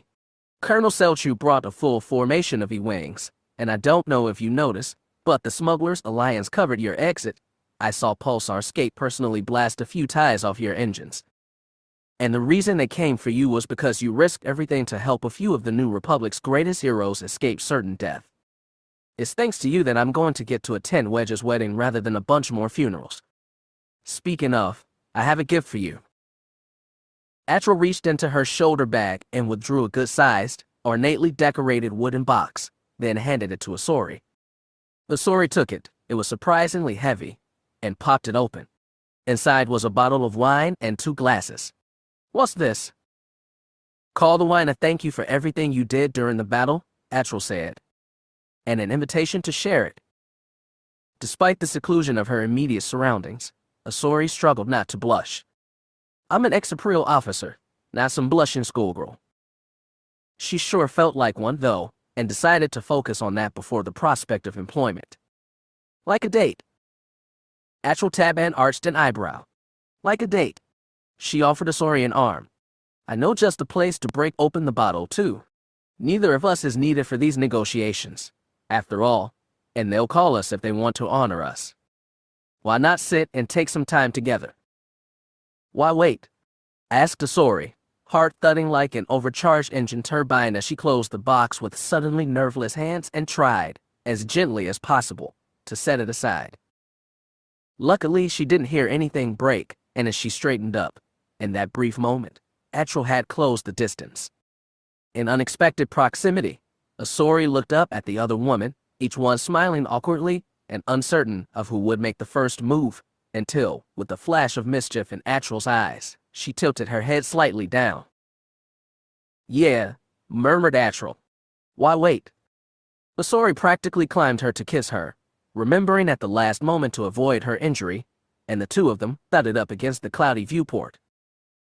Maybe it was just the heat of the moment, and maybe it was the product of post-battle decompression, and maybe it was all a battle-born infatuation that couldn't possibly last, but that first kiss was every bit as sweet as Asori had thought it would be. Chapter 41. Ela had been moved from Termagant to the medical facilities aboard Grand Admiral Iblis as soon as it was possible.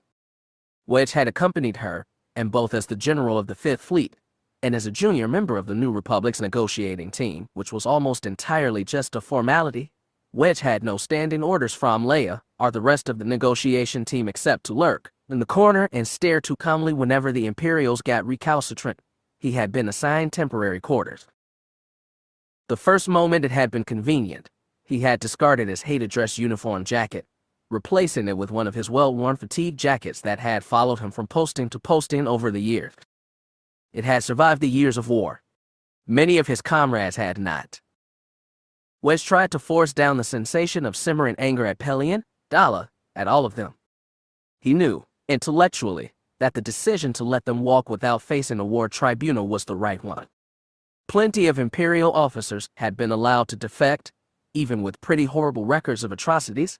Crix Madine was a clear example, and Pellaeon and Dala's records were clean by comparison, even if Pellaeon had a few conspicuous blemishes. I'd have a drink with Terran Rogers, but apparently the one semi-decent Imperial Admiral doesn't get to survive. He would have to find Terran's daughter. He and Captain Rogers hadn't had a chance to speak after the battle, which had been much too distracted. He hoped there would be an opportunity to rectify that soon. You don't look like the conquering hero who saved our homeland. Ela was no longer one-handed. The temporary prosthetic that had replaced her forearm was still visibly artificial, as the creation of a custom prosthesis that would exactly match her knees would take some time, but she was able to use the arm she had without obvious hindrance. The custom prosthetic was already being constructed.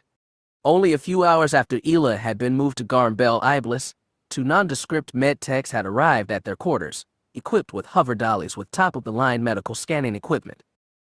They had unimpeachable security clearances and a datapad. For a job well done, an earnest duty, and with a cost too high. NR looks after his own. There had been no name, but it didn't need one. At least Kraken looks after his own, Wedge thought.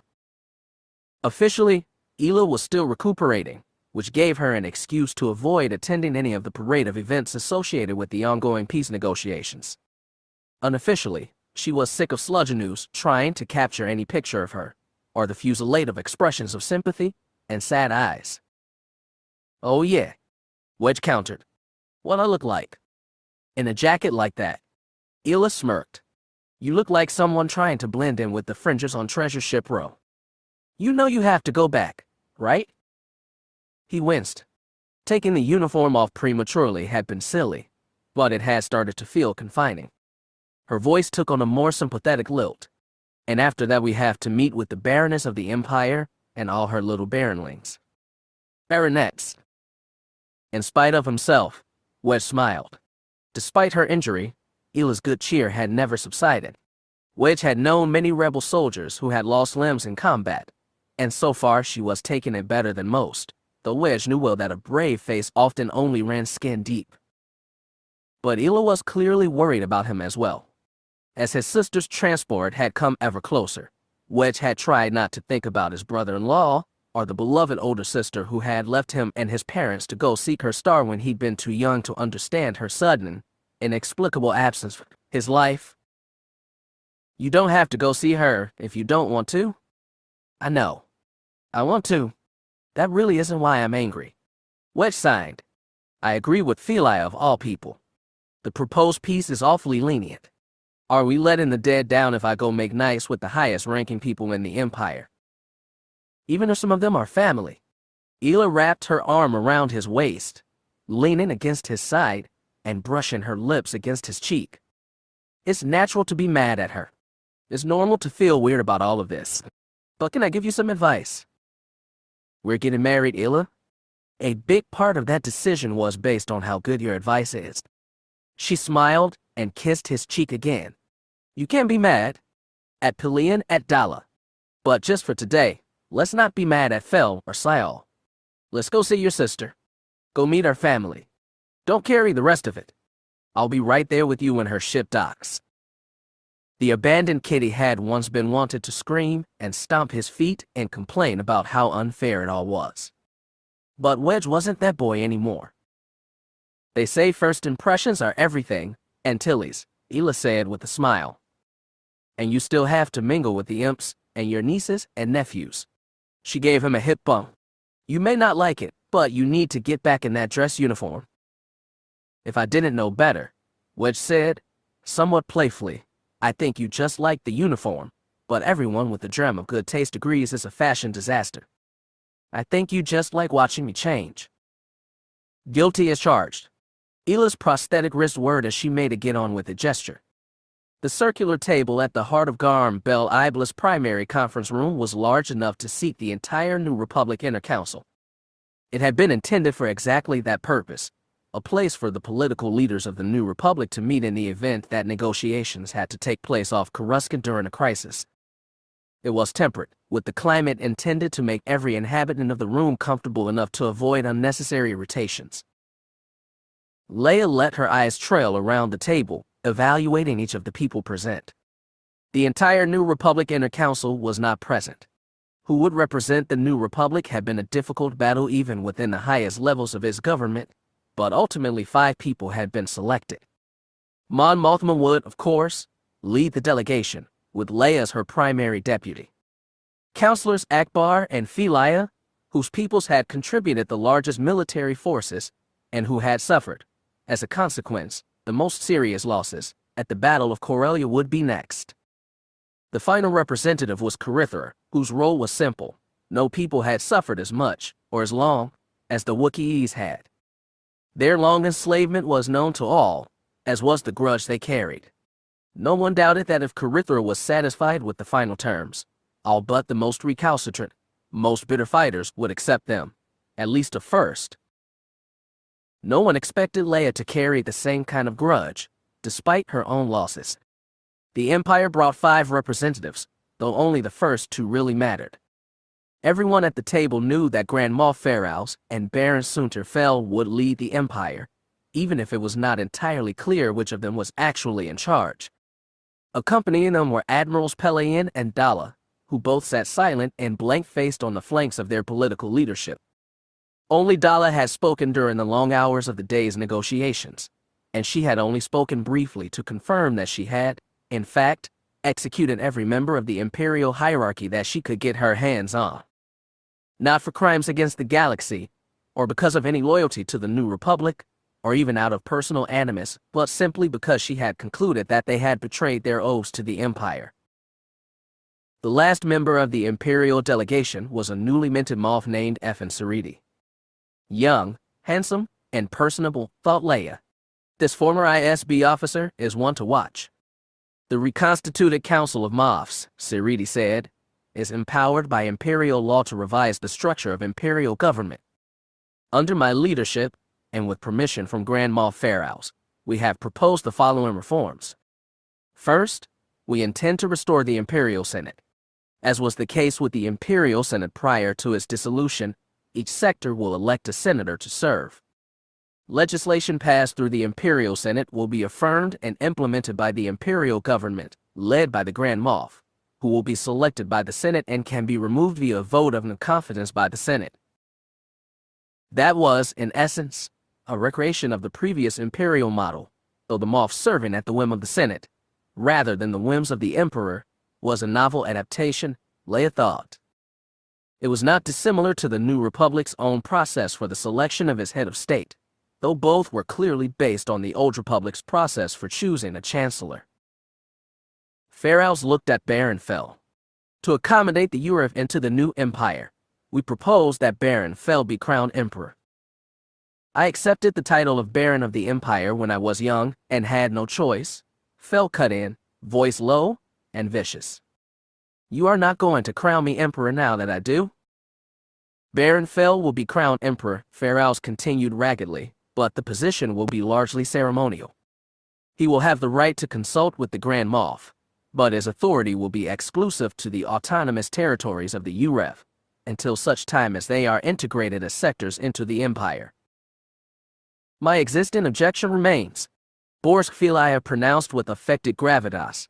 The shameless opportunist was still riding high on the laurels he had received for his role in the Battle of Corellia. His large, furred finger jutted out towards the Imperials at the far side of the table. There are many in the New Republic who see the continued existence of the Empire as a threat and an insult. My honorable fellow Carithra and his people, Councillor Akbar and his people, Councillor Organa Solo and her people, we have all suffered at the hands of the Empire. It remaining on the map is itself an affront to the memory of all those who died because the Empire decided they should. What had previously been a rather calm, well-mannered meeting, one which had hammered out most of the details of a formal peace, the obligations of both the Empire and the New Republic, disintegrated into acrimony.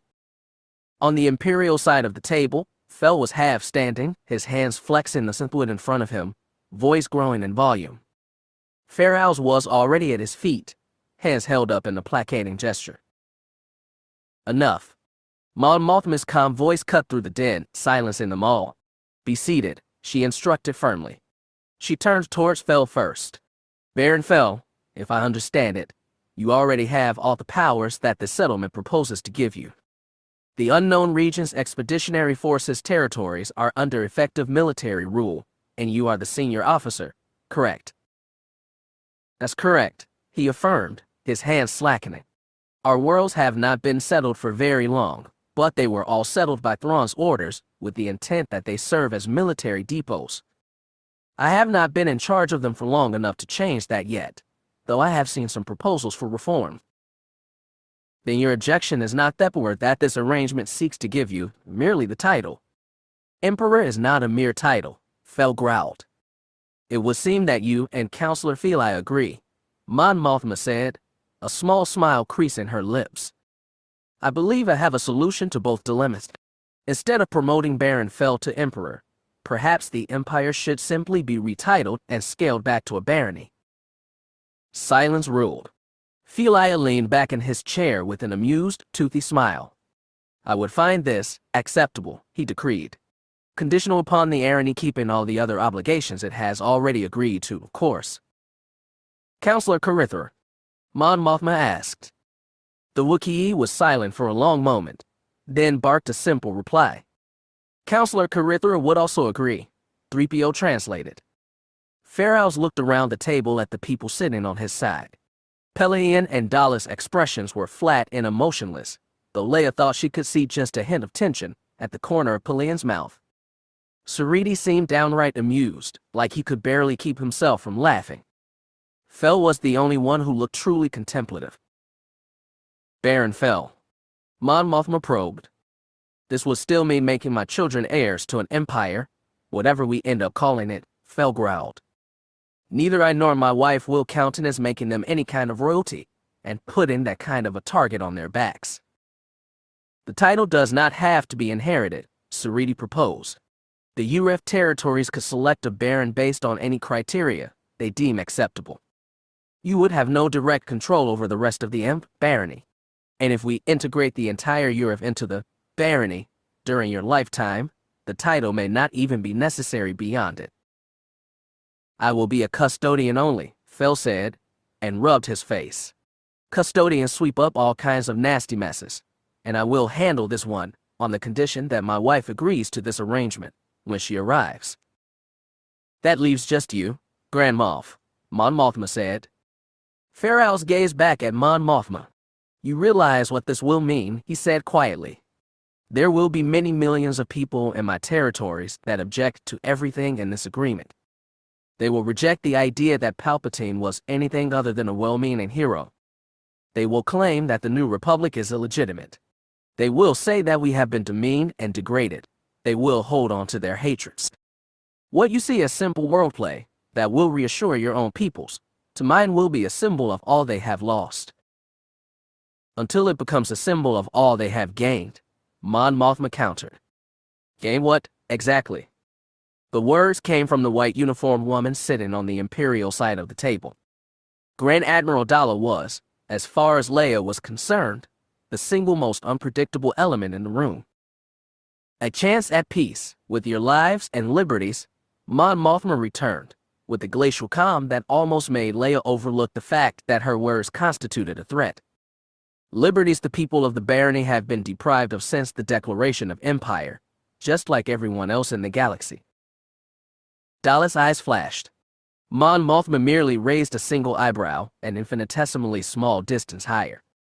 Or you can go back to your ships, and we can go back to ours, and more good people can die to end in precisely the same place. And so the implicit threat became explicit, Leia thought with satisfaction. Dalla looked away first, as Fel raised a hand. Grand Admiral Dalla, there is no need to send more good officers and crew to their deaths. The new order would do so without a second thought, but be rest assured, the Grand Moff, and I realize that the lives of the people fighting on the Empire's behalf have value too. Slowly Dalla sank back into her chair, then nodded her assent. Pharaoh folded his arms across his chest as he leaned back in his chair. I realize that if we fought a unified new republic, we would lose. But I also realize that if we lost, the only thing that would really change for the Empire would be that you were in charge of the reconstruction, instead of us. He pressed his lips together. I don't know which of us has the better chance of success, he admitted. But if we start trying now, at least no more people need to die fighting, and I think a revolution, or evolution, is preferable to an occupation. He offered a thin smile.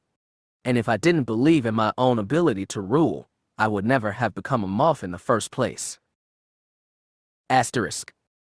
Han Solo most decidedly did not belong at major diplomatic events, but there was no way to avoid this one. It was bad enough he was Leia's husband, and as such was expected to attend the things.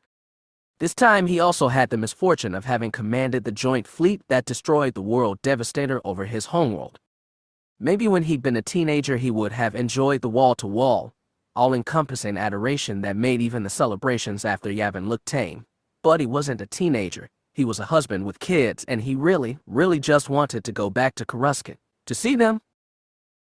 Chewie was both extraordinarily irritable at having been reduced to babysitting and extremely relieved that Han and Leia had survived and he wouldn't have to raise Jacen and Jaina himself, and Han really wanted to get home to relieve the poor Wookiee from his duties, catch up with his best friend, and shower his kids in hugs and kisses. But he was stuck. If he couldn't go home, then Han would have much preferred to be around Care. He'd had a chance to reconnect with Kype, who had been present at both Palm Major and Corellia as part of the Wild Cars crew. The kid felt a lot older than he had when Han and Mara had sent him off with Card, more experienced, calmer, and more sure of himself. He'd even started taking on some of Card's mannerisms, though he didn't quite have Care's gravitas. Spending more time with Kype was far higher on Han's priority list. Gonna have to kidnap the kid from Card for a family visit after this, he mused. But whatever Han wanted, the fact remained that he was stuck at this soiree. Pretty much everyone wore a uniform or formal wear and, reluctantly, Han was still in uniform too. He had managed to loosen his collar and lose most of his medals, but not the rank pins Wedge had given him. Garm's rank pins remained fixed to his uniform jacket, and they hung heavy there. This was something of a problem for everyone, because Wedge putting him in command of the fleet had not exactly respected regulations, but no one seemed willing to point that out, not even Pellaeon. The Bothan is too busy taking his victory lap. No need to make a fuss right now, I suppose, I thought. Besides, in a fight between Wedge and Pellaeon, Wedge would win every time, and Pellaeon knows it. "Where'ns?" Wedge asked him, offering him a tumbler of amber liquid with a promising peaty smell. Han shook his head. "No. The last thing I need is to get drunk, forget we're here, at a peace conference, and deck an Imperial Admiral." He nodded at a figure standing distantly behind Wedge. "Like that one, for instance." Wedge turned around. He and the Admiral in question, Gilad Pellaeon, made inadvertent eye contact. This was probably the first time they had ever stood in the same room. Han mused as the older man put down his glass and approached the pair of New Republic officers. Wedge drank off the tumbler in one smooth pull and set it aside. "General Antilles," Pellaeon greeted Wedge.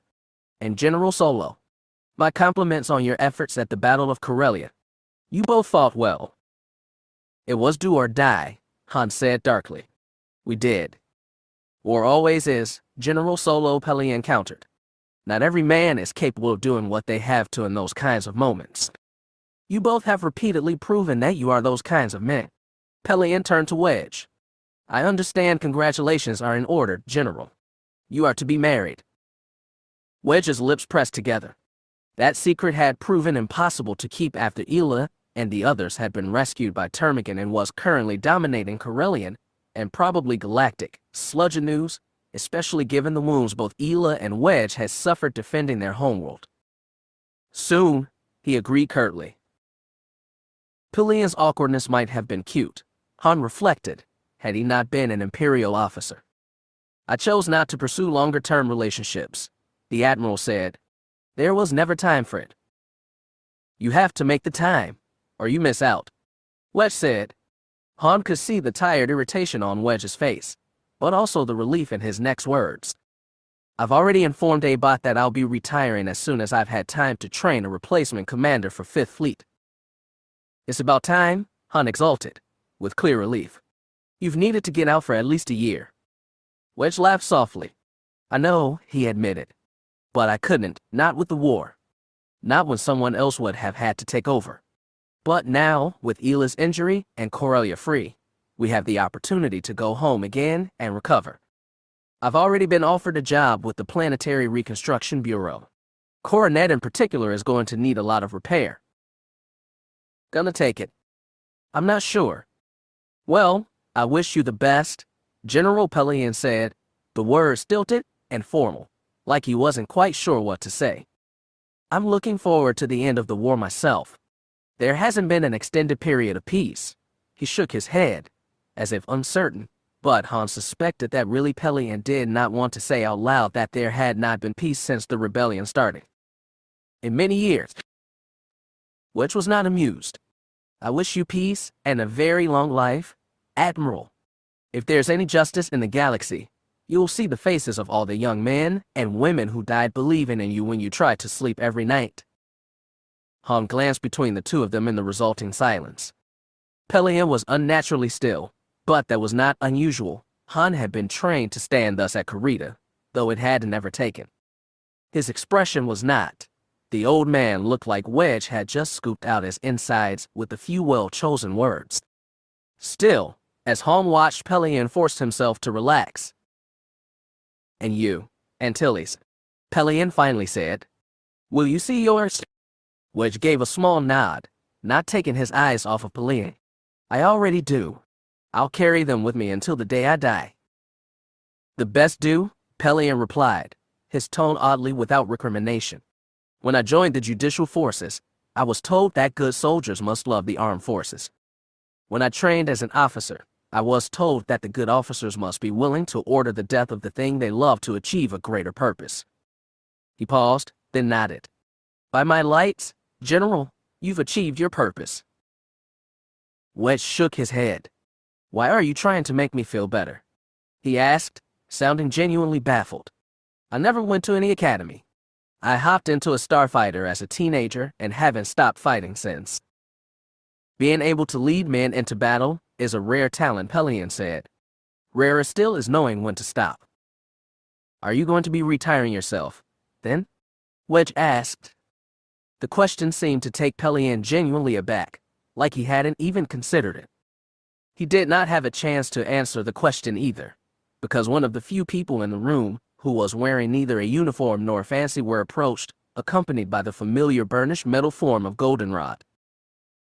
Carithra's enormous, furred form loomed even over Han and Pellaeon, both of whom were quite tall. The Wookiee ruffled Han's hair, a gesture for more intimate family, nodded a warm, if somewhat stiff, greeting to Wedge, but his attention was clearly on Pellaeon. He rumbled, a low sound in his native tongue. Admiral Pellaeon, Counselor Carithra offers you a respectful greeting. On behalf of the New Republic Inner Council and the New Republic Senate, as well as the people of the New Republic and of Kashyyyk, his world of origin, he wishes to thank you for your efforts during the Battle of Corellia. Han considered interrupting. 3PO's translation wasn't exactly precise. There was a fair bit more respect in the translation than the counselor had deliberately conveyed. Plus, Carithra had put a bit more emphasis on Kashyyyk than 3PO's translation had suggested. Pellaeon stood tall, folding his arms behind his back. Counselor Carithra, he said, not quite stumbling. Thank you. Carithra growled. His tone was remarkably neutral, without accusation, but there was without a doubt a clear tone of challenge in each articulated syllable. The esteemed counselor wishes to confirm an aspect of your service record, Admiral, 3PO said apologetically. Your record indicates that you have served aboard Chimera for a long time. That includes service under the late Captain Kalo Druzin. Pellaeon's discomfort was growing. Han, realizing where this conversation was going, wasn't about to let him off the hook. The counselor doesn't really care about Druzin, Han said bluntly. Whoever he was, what he wants to know is if you served on Chimera during the slave raids. To his credit, Pellaeon did not flinch, nor did he attempt to equivocate or correct Han's terminology. Yes, I did. 3PO resumed his translation. As part of the formal peace between the New Republic and the Barony, the New Republic has agreed to pardon certain crimes committed by former Imperial officers who came to Corellia's aid. Your crimes against the people of Kashyyyk are among them, and the esteemed counselor assures you that his people will respect the terms of the peace agreement, as long as they are respected by the Barony. Pellaeon's expression stayed the same remarkable stone. However, 3PO continued, in that same prim voice, in the spirit of the new peace agreement, the counselor wishes to extend to you a personal invitation. If you agree, he will host you in his home on Kashyyyk for a period of time, determined by you. The purpose of this visit would be to correct misperceptions about the nature of Wookiees that were spread by Imperial propagandists. Han scoffed, and, he drawled, for you to spend some time working with the Reunion and Reconciliation Board, helping them track down and return, or account for, every single slave taken by the Empire. He inclined a finger. At the very least the ones who were carried off on Chimera. Carithra had not said that, and 3PO looked quite taken aback. Carithra, however, merely offered a slightly toothy smile. Pellaeon opened his mouth to say something, but whatever he was about to say vanished as Wedge's comlink buzzed. Wedge, his expression apologetic, snatched it up. Antilles. General, the Baronal transport has arrived in system and is maneuvering to dock with Garm Bel Iblis now. Expected arrival in 10 minutes, said Nita's calm voice. I'm on my way, Wedge said. He clicked his comlink off. Gentlemen, Han, I'm afraid I must be going. Counselor, Admiral. His eyes met Han's, very clearly saying that later he would demand to find out what happened after he left, and then he turned and headed for the exit at a crisp pace. Pellaeon, somewhat shaken, watched him go. The counselor does not require your answer now, Admiral, 3PO reassured Pellaeon. But when you wish to either accept or decline his offer, he would appreciate you doing so in person. Of course, Pellaeon said stiffly. Han found himself alone once again. Carithra and 3PO headed in the direction of the representatives from Duros, while Pellaeon had slumped into a chair near a flat screen that displayed images from a variety of scenic locations within the New Republic. It took Han a minute, and the memory of a conversation with Leia, to realize that those images were all from locations which had been destroyed during the war, and he wondered how long it would take Pellaeon to notice.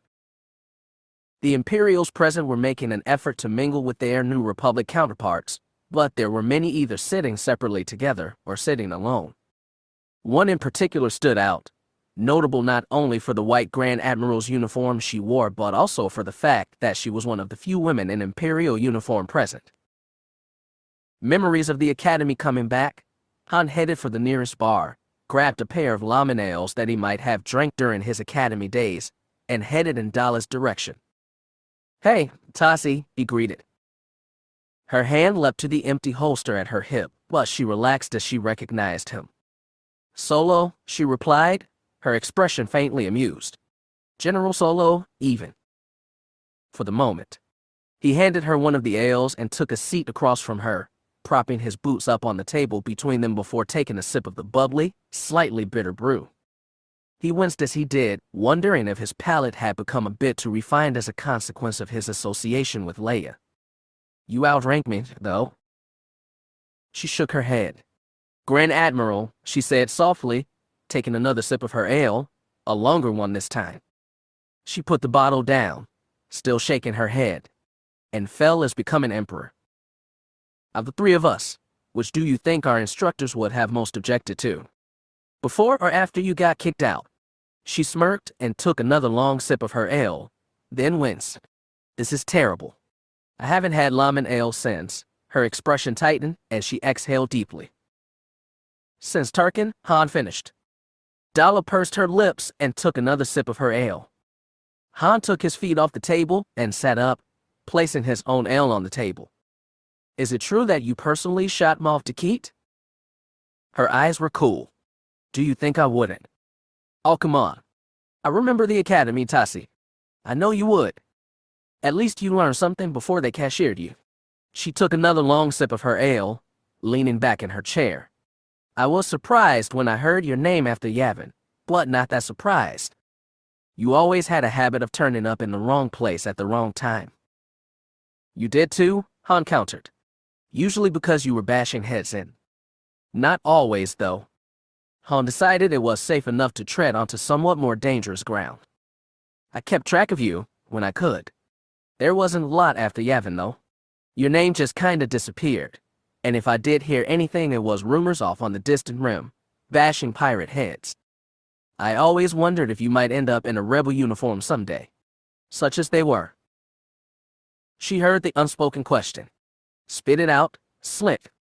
She had always been impatient with small talk. "Why did you do it? Turn on the Empire, bring your ships to help Corellia. Just a few weeks ago you were on the other side, attacking Corellia and Coruscant." "What do you want me to say?" Dala asked, her smile vanishing. "I saw the light. The rebels were right all along." Han raised his hands in a gesture of surrender. "I'm just curious is all." She watched him for a moment. Then, slowly, she leaned back in her chair and took another long drink of her lamin ale. "We were both orphans, Solo," she finally said. "But you had your Wookiees. I had the fleet." "The fleet out you." Dala's eyes flashed. "So what? The fleet pulled me out of a nothing orphanage on a nothing world. Sure, the fleet gave me some bad superiors, but it gave me some good ones too, and some superb subordinates. The fleet gave me a home." She inclined a finger at him. "Everyone who actually has a family always complains about the relatives they don't like, but they're still family, aren't they?" "Not always," Han muttered darkly. "Well, the fleet might not be perfect, but it's still the fleet. And our leadership never cared about us. We were just tools to be used and discarded when they didn't need us anymore. How many of us died because of their idiotic machinations? How many more of us died because they decided we were better off with a metal chassis?" That last sentence had been spoken with barely controlled rage, quickly suppressed. She inclined her finger at him. "You, the renegade, always saying no to your superiors, to authority. And just once I decide to say no and you get all confused." She shook her head. What was it you said that night at the academy? I'm not afraid to say no if the lieutenants are idiots. Han snorted. I was young and stupid. He shook his head. There is no way I left enough of an impression on any woman in my life that she'd remember some throwaway boast when we were both drunk on Bad Ale 2 decades later. You're married to the second most powerful woman in the galaxy and just commanded the fleet that saved Corellia. Ably too. You've made a strong impression on plenty of people, Solo. Han decided not to follow up that particular line of conversation. He changed the topic back. So that's it? Han asked, genuinely curious and a bit thrown. You changed sides to protect the fleet. I didn't change sides. I'm on the same side I was yesterday. The fleet's. He waited, wondering if she would say more, but she didn't. She just took another sip of her ale, turning the bottle in her hands, and he sat there with her for a long moment. Speaking of Wookiees and family, Chewie's back on Coruscant, looking after my kids, he finally said, deciding to fill the silence. Want to see some holos? Asterisk. Garm Bell Iblis had multiple hangar bays. One was meant for his starfighter squadrons, and another was meant for other military transports. A third was reserved for diplomats, particularly foreign diplomats, who might not be permitted in the 2 military facilities. Wedge had never been inside the diplomatic hangar. He'd never been aboard Garm before Ela had been moved there, after all, and it was evident that Mon Cals had rushed the warship into service. It was also obvious that the ship's name had been a last-second decision. The ship's original name, Defiance, was still traced on the wall. Despite his nervousness, Wedge couldn't help but find Grand Admiral, I sure hope I never have to learn to play politics the way you have. Nervous. Wedge turned to face his brother-in-law. Are you? I'm not the one who has just been made head of state, pending my wife's approval. He glanced around. Walking in behind Soontir were stormtroopers of the 501st, an honor guard which had been accompanying Fel everywhere for the last day. On the other side of the room, Cap Dendo and the survivors of the New Republic commando team that had infiltrated the World Devastator lined up with parade-perfect formations. Soontir winced. A fair point, he conceded. He glanced around. How is Ela? She's recovering. His voice faded and he sighed. It can be hard to tell, you know. I do. Wedge looked at him sideways. How do you feel about the new arrangement? Which part? The Empire's demotion to barony, or my installation as potentially hereditary baron? Either. Both. Soontir lowered his voice, stepping closer to Wedge and leaning down towards him. I already defected from the Empire once. Demoting it to a barony is not a hardship for me, though Fairhouse's concerns are well-founded. But I can promise you this, Wedge, I have absolutely no intention of allowing my children to be put on any throne. That's reassuring. I'd hate for my nephew to be stuck with the crown he didn't want. Then how do you think I feel about it being Mycen? Soontir shook his head. I never wanted any of this. I'd be happier going back home to the farm. On either side of them, the Baronal and New Republican honor guards braced to attention. Through the doors behind them walked Ela Wessery, dressed in a very civilian outfit. She waved at Cap, a playful, finger-wagging wave that showed off her very functional artificial hand. Oh, good, said Soontir. You arrived in time? Another minute and I was going to see if I could find Wes Jansen to bring you here. At the party, he said he was off trying to find an Ewok pilot. But this is more important. I'm sure I could have wrangled him. Sir Baron. Ela stopped in front of him, performing a curtsy that could have come right out of the Imperial court at his height, despite her lack of the proper formal attire. I wouldn't miss it for all the rich Kate on Corellia. The hangar intercom piped to life. Baronal transport arriving. Wedge had expected something classically Imperial, perhaps from the same design lineage as the lively-class frigates that the Urif had contributed to the battle. Gleaming black hull plating and a triangular shape, probably comfortable for its passengers and hopelessly cramped for its crew. Impossible to do maintenance on. It wasn't.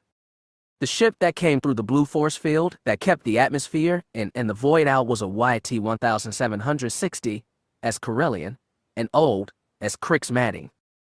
It was painted in a nondescript beige, except for the somewhat conspicuous red stripes on the sides. It had a name painted on the hull too, and Wedge smiled in amusement despite himself as Zippy Zena settled into his assigned berth perfectly, hydraulics and thrusters hissing their final post-landing adjustments. Mom would have loved it. She always did appreciate the YT series. And with those quad lasers and low-profile missile launchers, its teeth are almost as sharp as hers were. Then, slowly, the ramp began to lower. Wedge had an odd urge to jog forward to greet the arriving passengers. It had been 2 decades since he'd last seen his sister. If he was being honest with himself, there had been many days, most days, when he'd never really expected to see her again. At the top of the ramp was Syal. She did not look like an empress at first glance, or even a baroness. Dressed more like a Corellian smuggler, she too wore a battered flight jacket. Swirling around her in various orbits were 4 children of various ages and excitement, from the tiniest one in the arms of a top-of-the-line nanny droid, to the oldest, a boy aged around 10, standing in the back. His sister looked much as she had in the holo message, somewhat older than he remembered from her films, with a certain exasperated weariness that appeared to come less from being Baroness and more trying to manage 4 children on a family trip across the space lanes. Then her eyes met his and her face lost all its practiced poise. They stared at each other for a long moment. Daddy, Daddy? The middle children charged down the ramp at full tilt. A son and daughter hit Soontir one after another, full of sudden excitement, and the Baron knelt down and came up with his daughter in his arms, his son lashed to his leg. This one is Cherith. He introduced Wedge and Ela with a grin. The brown-haired, blue-eyed Cherith matched Soontir's with her own. Hi. Hi. Ela responded brightly. That's your Uncle Wedge, and I'm Ela. I'm going to be your auntie. Cherith seemed very excited by this news. Soontir pointed down to his leg, and the human limpet anchored there. That one's jagged. Syal was next to them now, still looking at Wedge as if she was afraid he'd vanish if she looked away. She cleared her through. This is Sim, she introduced the toddler the nanny droid was carrying. And the shy one in the back is Chak. Hello, sir. Wedge found his heart in his throat. He had known that Syal had named one of her sons after their father, but meeting them all still set his world on an entirely new tilt. That experience was only made stranger because Chak, the eldest of the children, was the spitting image of Wedge's father. Syal flung herself into Wedge's arms. Surprised, Wedge hugged her back, initial uncertainty fading into the memory of hugs shared as children. When she pulled back, her eyes were watery with tears, and he knew that his were not far behind. There was a quiver in her lip, a hesitation and uncertainty. I never stopped looking for you, Wedge murmured.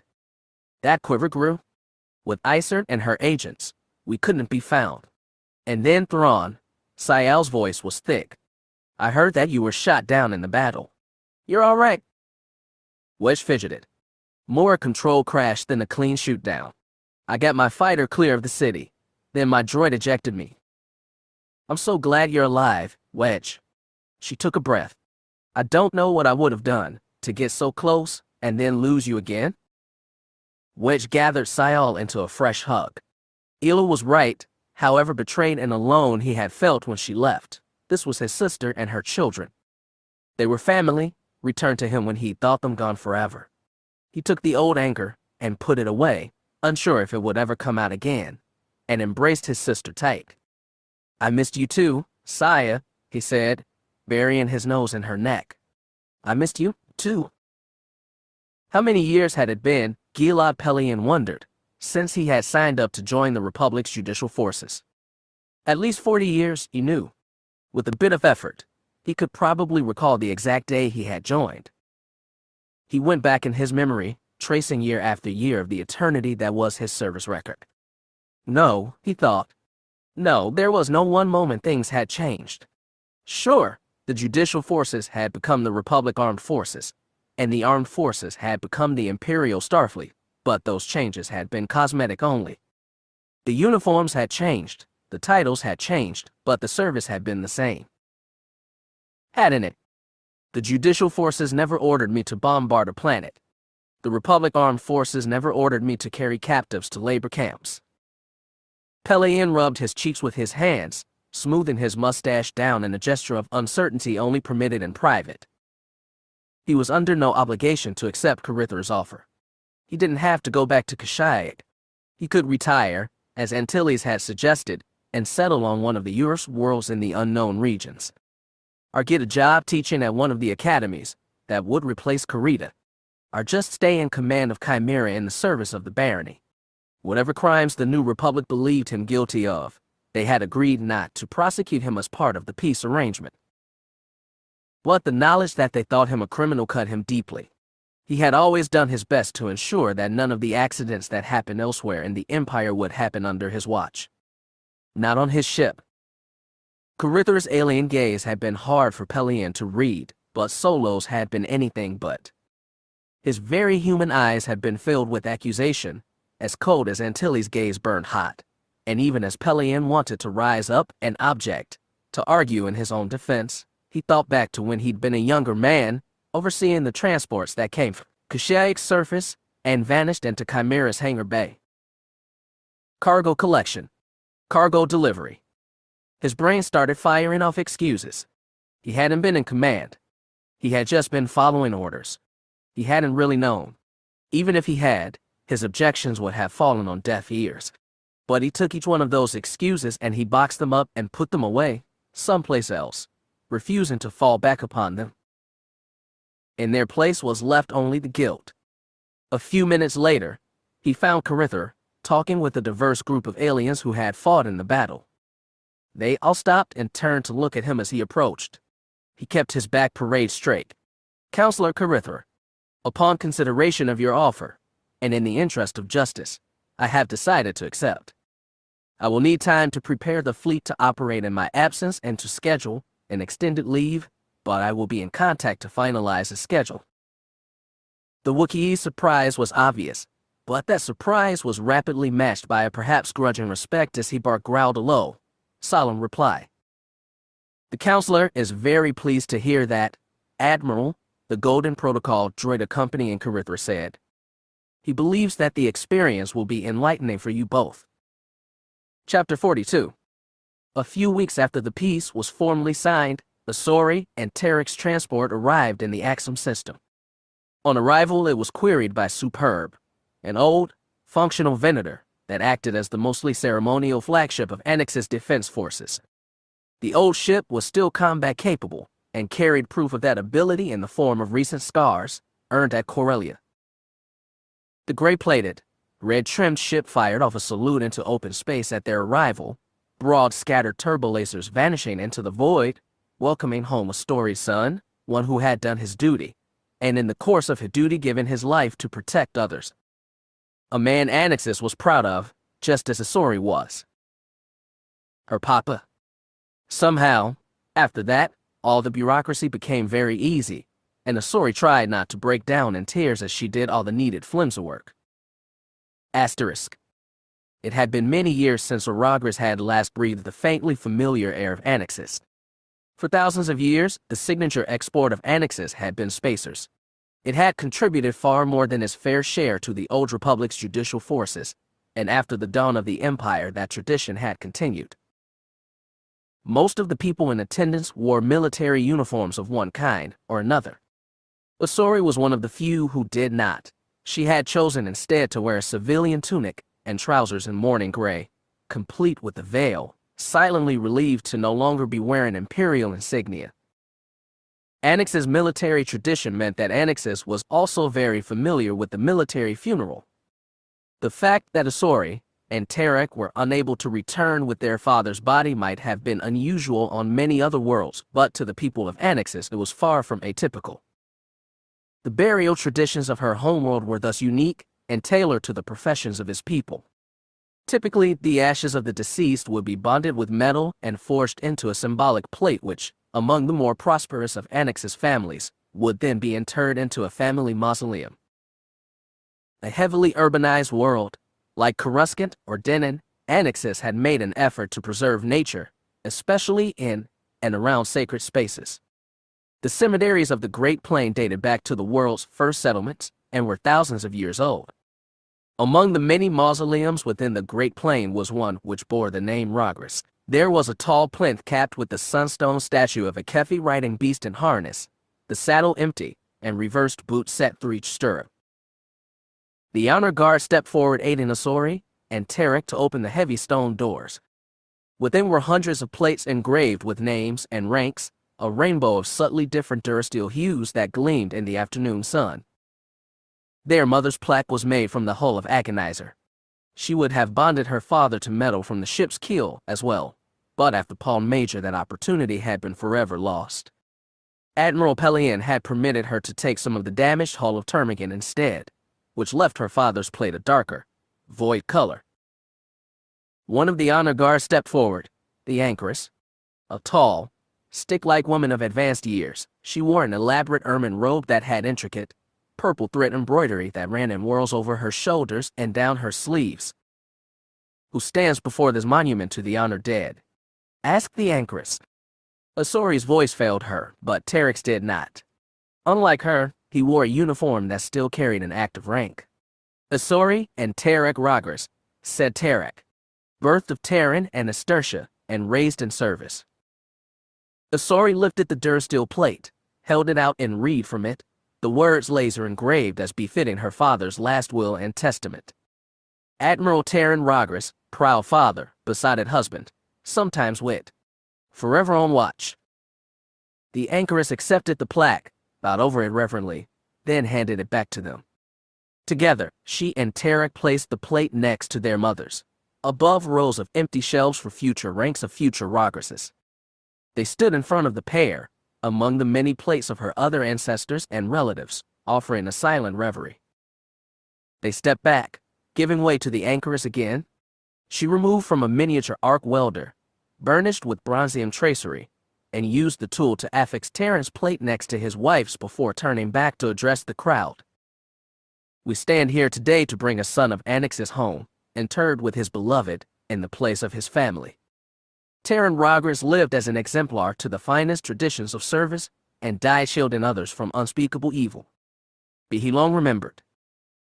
Be he long remembered, the honor guard murmured. One among them had a familiar voice, and Asori allowed herself a quick glance. Astral Taban was there in her new Republic dress uniform, her expression appropriately solemn. Together with the rest of the guard, Astral issued Asori's father a solemn and heartfelt salute, practically imperial in her precision. Time hung heavy, and Asori remembered again how her father had been prepared to die to save Atral's life before Asori and Atral had even met. Because he'd given his word. Because a Rogers doesn't break the faith with those who deserve it. Asori still wasn't sure what kind of powers the Jedi had. She didn't believe in ghosts or life eternal, but she could swear she could feel his affection and a ghost of his right smile. Be he long remembered, she echoed, thickly. Then she stepped back and watched as they sealed the mausoleum once again. When the stone doors ground shut, Asori and her brother turned and, observing tradition, walked away from the shadow cast by the mausoleum into the bright noonday sun towards the supporting throng without a backward glance. Traditionally, after an Annex's funeral, the friends and family would get together and have a light lunch and drinks, but Asori had decided not to hold one. Instead, she had taken her brother and Atral to a small, largely outdoor restaurant at the edge of the Great Plain, where Annex's remaining wilderness met the edges of the city. Behind them was a mountain range which created a natural barrier between the city and the wilderness, through which repulsor trains regularly carried city dwellers to the country for rest and relaxation. Atral and Tarek were getting along, and it made Asori nervous. It had been a long time since she'd had a girlfriend, since before she'd gone to the academy even. Being in the fleet hadn't left a lot of free time for relationships, and she had been rather intent on not making the same mistakes her father had. She watched as the two of them laughed, Tarek leaning in to whisper something conspiratorial to Atral, then the two of them both looked in her direction. She flushed under their regard, determinedly looking away, and taking a sip of her wine. I'll be right back, Tarek said, standing. Her younger brother was round-faced and stocky, built more like their mother even as she resembled their bantamweight father. I need to hit the head. Then I'm going to grab another bottle of wine. Any preferences? Admiral shook her head. I defer to local expertise. Tarek smiled and turned to leave. Admiral watched him go, then slid in next to Asori, her hand moving to rest on Asori's knee. How are you doing? Asori offered her a lopsided, not entirely truthful smile. Appreciating that you two are getting along at least. He's easy to get along with, Admiral agreed. It's odd being home. I'm grateful that the government didn't sell our family home, because I'm not sure where I would have gone now that I've left the fleet.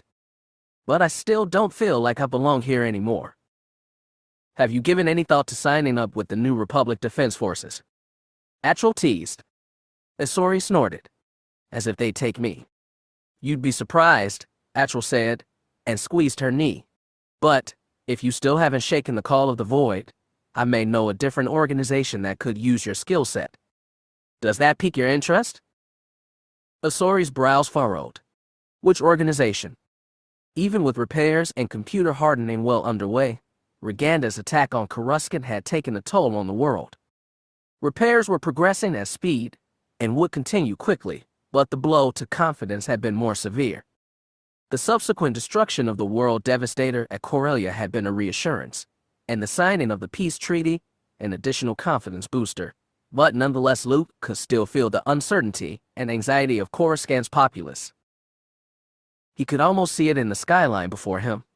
Coruscant's skyline stretched into the horizon, lines of well-organized aircar traffic moving people from place to place. We've all been through a lot, Cam Solozer said. The older Jedi had recovered admirably quickly from the wounds he had sustained during the battle, but Luke knew he had a few new scars. How's Tian? She's all right. Her injuries weren't as bad as mine. Cam shrugged. She didn't fight off 24 battle droids at once. Luke eyed him sideways, exaggerating for effect. Cam's face stayed stony calm, which matched what Luke expected from him. Still, he could feel the amusement that came from the other Jedi. Tian had been good for him? Keep your secrets, then, Luke teased. I don't know where Sludgeonews came up with that number, said Cam, stone-faced and words grinding like boulders. I think it was 36. Luke laughed. In the meditation chamber, Luke could see Streen, having returned to his usual spot by the window. In the next room over, Tyria and Karana T were training, exchanging Tyria's martial arts expertise and Karana T's basic force spells.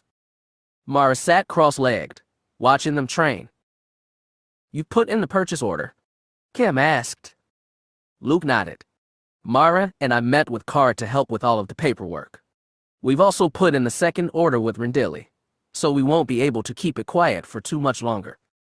I know Leia has informed the New Republic of our plans, too. Is that why certain corners of Sludgeonews have been fear-mongering about the impending Jedi takeover of the government? Probably, Luke sighed. Those rumors are also why we've accelerated our plans. Mara warned me that the moment we informed the Senate that it would leak, but I'm still stunned at both how quickly it happened and at the strength of the response. Don't be. Cam shook his head. I was an Inquisitor, remember?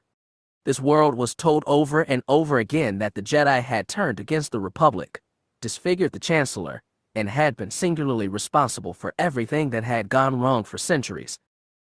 There are a lot of people who want to see a return of the Jedi, but there are also millions of people who are terrified of us, and always will be. You sound like Leia. This is the exact reason that we need to start playing a more active role again. We need to return to our traditional role of mediators. The Jedi were very ill-prepared and ill-suited for the wars of the last century, but we're very well-suited for the peace. Now that the war is over, we need to be out there, helping keep that peace and kindling the light everywhere we go. Tyne's already singing about it, said Cam. We may have to use that as the soundtrack for the recruitment holos, Luke laughed. Join the Rangers and help the Jedi today. It'll be just like the ads for the Imperial Starfleet I used to see back on Tatooine as a boy. Luke shook his head. It's a good thing the Imperials never found Tian and put her to work. My aunt and uncle wouldn't have been able to keep me away. That got a smile out of Cam. A small one, but a smile nonetheless. Asterisk. Luke gazed around the conclave room at the center of the Coruscant Jedi Consulate, looking at each face in turn. Corran Horn stood in front of his chair, green Jedi robes hanging lightly around him, ready to start his briefing. Going clockwise around the room were Silgal, Cam, Tion, Mara, Streen, Tyria, Karanati, and himself. Leia was absent, still working with the representatives of the new barony to hammer out trade relations and system transfers. It was the first time the entire Jedi Order had been assembled in one place in quite some time. "There's no sign of the seed?" asked Mara. She sat perched on the edge of her chair, leaning towards Corran, expression intent. Corellian traffic control tracked every piece of debris from the World Devastator. Most of the fragments were vaporized when they impacted with the planetary shields, but there was still small debris falling after the shields were lowered to allow the fleet to help with emergency services. 98% of the debris that was large enough to make planetfall has been found and cataloged, and given Luke's warning, finding the last 2% has been a very high priority of the interim government. Coruscant has participated and provided labor required to continue the search. So far, nothing. Corran's voice was serious, but it's impossible to know whether that means the seed was destroyed with the World Devastator, was destroyed physically but its presence survived to die in Ismaren's head, or still exists and has yet to be found. Luke and Mara shared a look. They spent many hours discussing exactly this in the weeks since the battle. They should continue searching, Mara instructed. The seed was dormant on Nar Shaddaa for a long time, Luke added calmly. Centuries, perhaps millennia, perhaps even longer than that. But he allowed his voice to fade, the remembered words from those many debates with Mara rising back up as he let all the possibilities again come to mind. It could have been destroyed. Being integrated into the World Devastator may have fundamentally changed it. "I can assure you," Corran said to both of them, "that Corellia takes the threat very seriously. We will keep vigil." He looked at Luke, eyes measuring. "It certainly is a danger the Jedi should take seriously, as well." "And we will," Luke conceded. "We can log this in our databanks and Tion can write it into ballots so people will know what to watch for. However, our numbers remain limited. Even as we recruit more Force sensitives and train more Jedi, in my lifetime, our numbers are unlikely to grow greater than a few hundred." He turned, looking once more around the room, meeting the gaze of each of the new Jedi. Among all those trillions of people out there who do not have the Force, there are many exceptional individuals who want to help us step back onto the galactic stage. Which is why we are going forward with the refounding of the Antarian Rangers as a support and auxiliary branch. Tyria. As Corran sat, Tyria Sarkin stood, rolling her recently healed shoulder with a satisfied fluidity. She had also grown increasingly comfortable and self-assured in recent weeks as the Ranger project had progressed. "Thank you all for trusting me with this project. Kel and I have made contact with other Ranger survivors on T'Praa and elsewhere. We are working to arrange a gathering to discuss recruitment and training initiatives. Unlike Jedi, we'll be able to draw from those who cannot use the Force, though they may want to sit in on a class or several, and they should of course be made welcome. The philosophy of the Jedi can and should be shared." Luke agreed. "We will arrange it.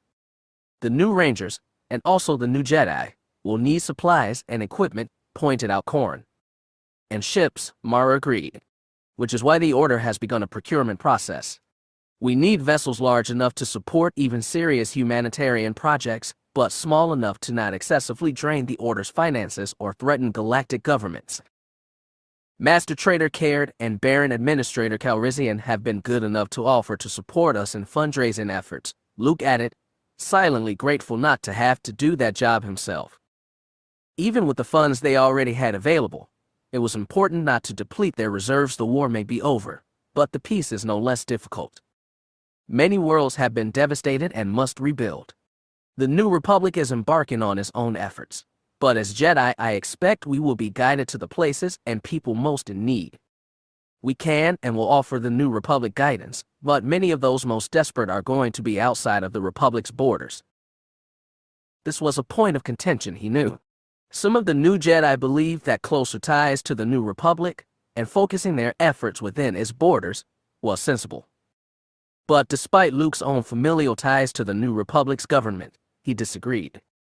We must be free to follow the Force as it wills, and not be bound by borders and governments, he thought. Such an idealist. Mara's tone was mildly exasperated, bordering on sarcastic. He caught her gaze. Her green eyes were sharp with amusement. So keep me grounded, he sent back with a smile.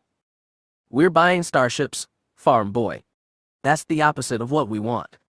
This will not be easy, Cam warned. But I believe it can succeed. With difficulty, Mara countered. We intend to be an independent organization, but we will need to be accredited to operate in the New Republic and in the Barony, not to mention other independent polities like the corporate sector. Places which may be in the most need of our help, like the Hutt territories, will not allow us to operate openly. And what is our mission? Asked Corran. In Corsac, we had a clear operational mandate. We're Jedi, said Cam. We serve wherever we are needed. Corran clearly didn't like that answer, but Mara spoke before he could. The mission of the Jedi, she said slowly, will be a complicated one, because each of us will be different. Tion is not going to serve the way Silgal does, or Karana T, or you Corran. Each of us is unique and will serve in our own way. She leaned forward. In a single word, our object is justice. The Empire claimed to be just, Corran pointed out. Justice is not an easy word. If it was easy, the songs about it would be pretty boring, said Tion brightly. Adversity and variety are the spices of good storytelling.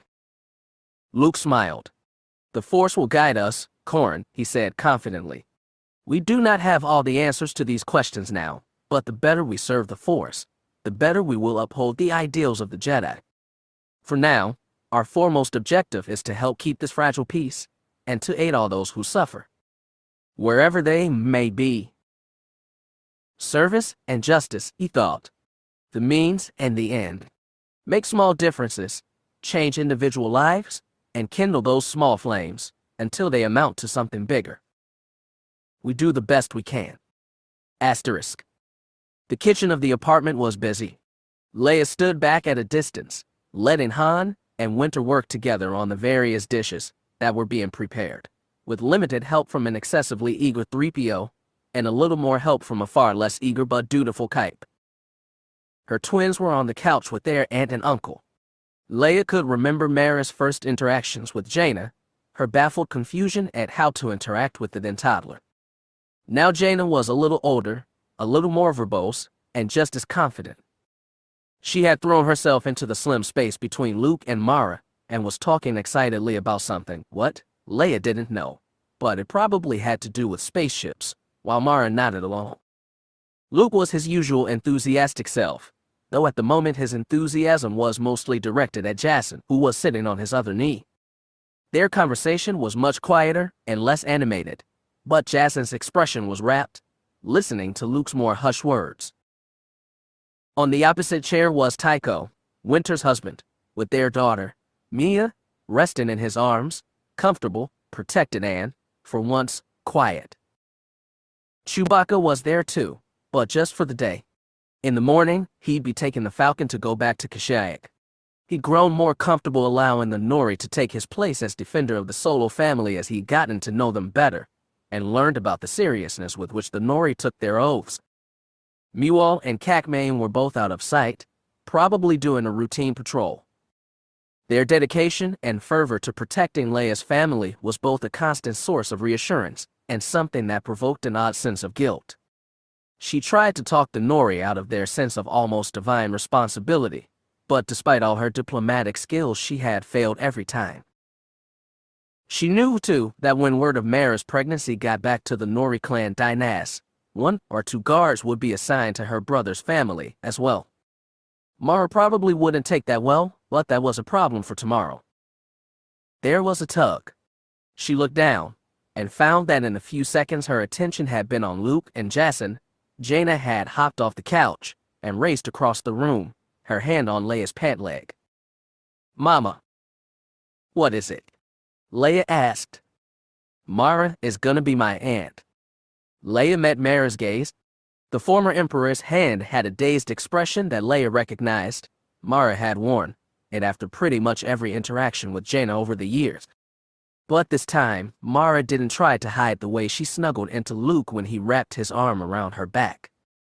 She looked across the room at Leia and offered her soon-to-be sister-in-law a slightly embarrassed smile. "That's great, sweetie," Leia told Jaina, grinning back at Mara. "Uncle Luke is real happy," Jaina said proudly.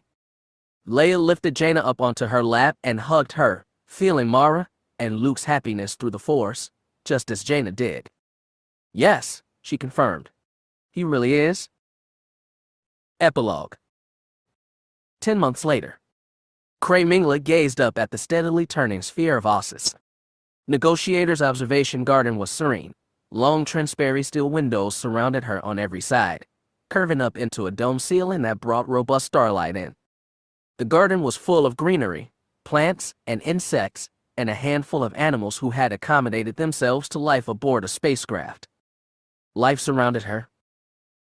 Negotiator was the second vessel to be launched by the Jedi Order, after the wreck of Rendili Vigil had been purchased for scrap prices and rebuilt by grateful Corellian repair yards to serve as the first official vessel in service to the Jedi and their Ranger auxiliaries. A slightly larger vessel, built with more comforts for both crew and passengers, Negotiator would be their standard bearer, the ship that was first to arrive at worlds in crisis, carrying Jedi to investigate and settle disputes or provide aid. The garden was foremost among those comforts, a place for Jedi to feel at home in nature even in the void of space. The planet above her cast reflected light down into the dome on the backdrop of stars.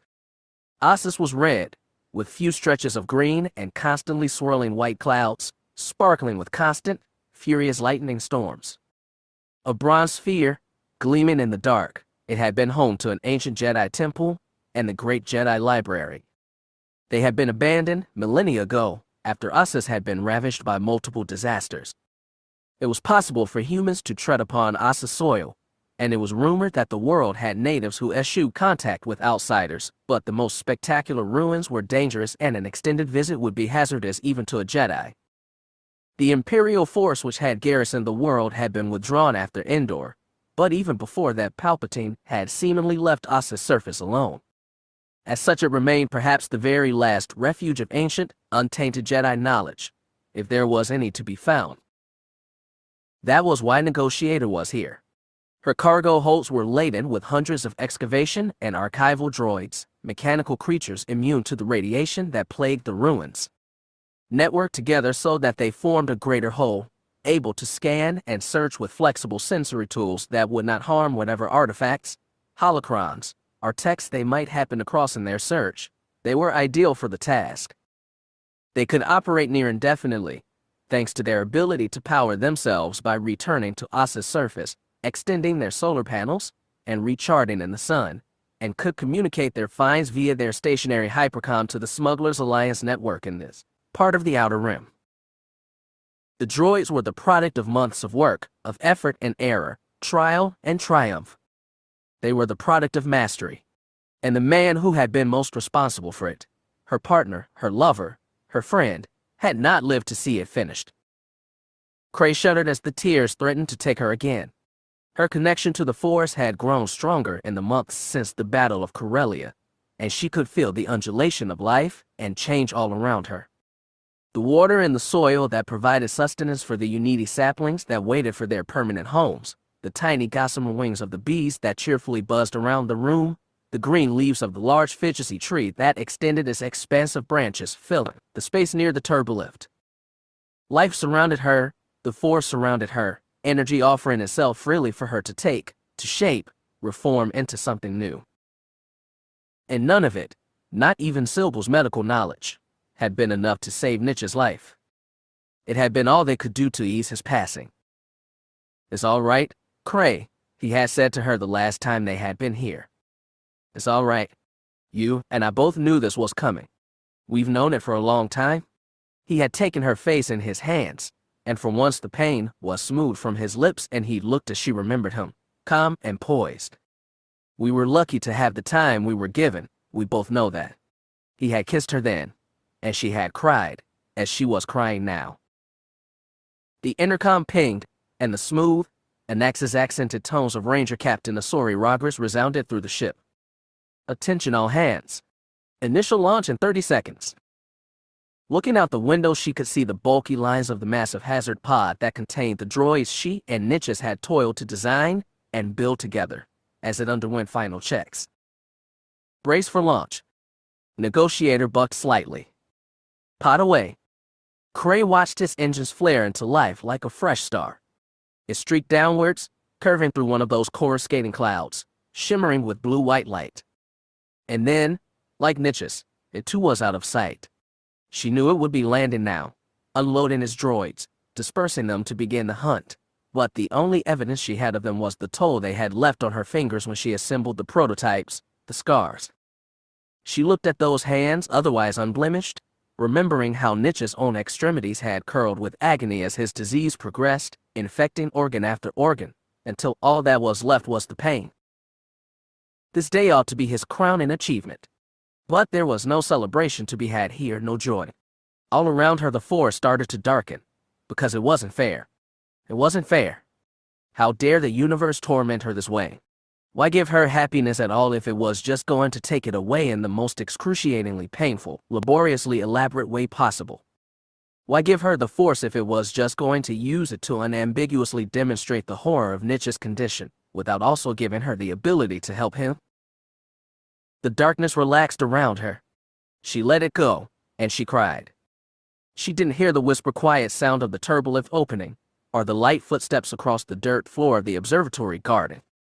She did turn her head to see Luke Skywalker sit next to her, cross-legged, apparently not minding that he was getting dirt on his beige and brown Jedi robes. She sniffled miserably, feeling stupid and weak. "No, don't," Luke murmured. "It's okay. It's okay." The words were enough to send her into another burst of tears. She fell against Luke's shoulder, sobbing, and he wrapped an arm around her, letting her cry. When she had regained the ability to speak, realizing that she was imposing her grief on Luke Skywalker, the galaxy's noble hero and a new father himself, who surely had better. "No," Luke said quietly. "I don't. I have nothing in the galaxy better to be doing than to be here, right now." He offered her a ghost of a smile. "You're my student. And even if you weren't, you're a being in pain, and you are here, and so am I." He paused, letting her wipe her eyes. "I'm sure you've never cried like this," she mumbled, tasting the salt on her lips. "You'd be wrong," Luke said. "After Yavin, when the reality of all that had happened finally sank in, I cried for days. I tried not to. I wanted to look strong for Han and Leia. Especially Leia because she'd lost Alderaan and didn't cry anywhere near as much." He looked up, watching Ossa's turn, the clouds alive with blue-white light. "Chewbacca sat with me. At the time I couldn't even understand him, so he just sat with me and let me cry." He squeezed her shoulders. "If you want to cry, then you should cry." Cray sniffled again. "It's not fair," she said miserably, her tears exhausted for the moment. "It's not." Luke took a deep breath. "No," he agreed softly. "It's not." When she didn't speak again, he didn't press her. Instead, they watched together as Ossus, the center of all her efforts for these past years, all her trials, her life with Niches and the object of all her goals, rotated slowly. "How did you get past it?" she asked finally. "I'm not sure I did," Luke said. "In some ways Beru and Owen hurt more each year. What would they be doing today? What would they think of Mara and everything the Jedi have rebuilt? There are quiet moments on the mid-watch where I look at the stars and wish they were here, that Aunt Beru and I could make Erisa again, or Uncle Owen would wake me up before the crack of dawn to get the vaporators operating, even as I forget their voices." He took a deep breath. "Or I'll imagine Biggs, still flying with Wedge and the Rogues." He shook his head sadly. Well, something Yoda told me once helps me sometimes, at least. All is one in the Force. The Force is all life, not just all life that is, but all life that was, and all that will be. Wherever we go, we carry them with us. Cray nodded, not feeling better. He was glad, she whispered softly, her words ragged. He was so glad that he lived long enough to meet your daughter. So am I, he said. I'm glad he could be one of us for the time we had. He was quiet, looking up at Ossus above them as the world turned. Why don't you tell me about him? So she did. She told him how they met, as students at the McGrody Institute. How they shared the same advisor. How she found him insufferable at first, because of his tendency towards bravado. How she realized that his bravado was his own way of covering for his insecurities. How he convinced her that she was good enough, even as she'd done the same for him. How he'd always known what she was thinking, what she wanted or needed. How his illness had first manifested, how rapidly it had worsened. How their kidnapping by Roganda had taken away any chance they had to fight its progression. How after their rescue from Silencer Station he'd finally taken her aside, held her hands, and told her that he wanted to enjoy his last days as best he could, with her, working on something they both loved. Luke listened, quiet and attentive, smiling when she smiled and laughing when she laughed. On occasion, even crying when she cried. It didn't make her feel better, exactly, but she could feel passion returning, and the Force met her passion with his own. He said he just wished he'd lived long enough to see me become a Jedi, she said softly. I think he did, said Luke. That made her cry again. Luke sat with her and let her, and when she had reached the end of her tears, she thought maybe he was right. Asterisk. The quarters that Luke and Mara shared aboard Negotiator were large enough for them and their new daughter, but only just. They would be returning to Tempered Meadow after the mission to Ossus was complete, and from there they would return to Coruscant. Leia and Han were waiting for them, ready and eager to help with the next few difficult months of dealing with an infant. Mara held Beatrice in her arms, looking down at her tiny face with wonderment. She looked up when Luke entered, her expression soft, so incredibly unlike his first memory of her, the impression of ferocity that she had radiated. He sat next to her and she leaned into him. Beatrice's head was topped with wispy blonde hair. She peered up curiously at her parents with wide, brilliant green eyes. How is Cray? Mara asked quietly. She'll be all right, Luke said. Sure, it was true. Sorrow clung to Cray, but it did not have the same desperate, almost nihilistic edge that it had when they had found her aboard the World Devastator. She had loved and lost. That loss would always be a part of her, but so too would love. Mara slipped one of her hands into his, lacing their fingers together. They gazed out through the viewport at Ossus, a world that represented the distant past of the Jedi, and perhaps also gave a glimpse into his future. Luke did not know what Cray and Nich's droids would find, but he was sure that they would find something. It was yet another puzzle piece in the future of the Jedi, inspired by the past, but also new, born again out of stubbornness, determination, and love.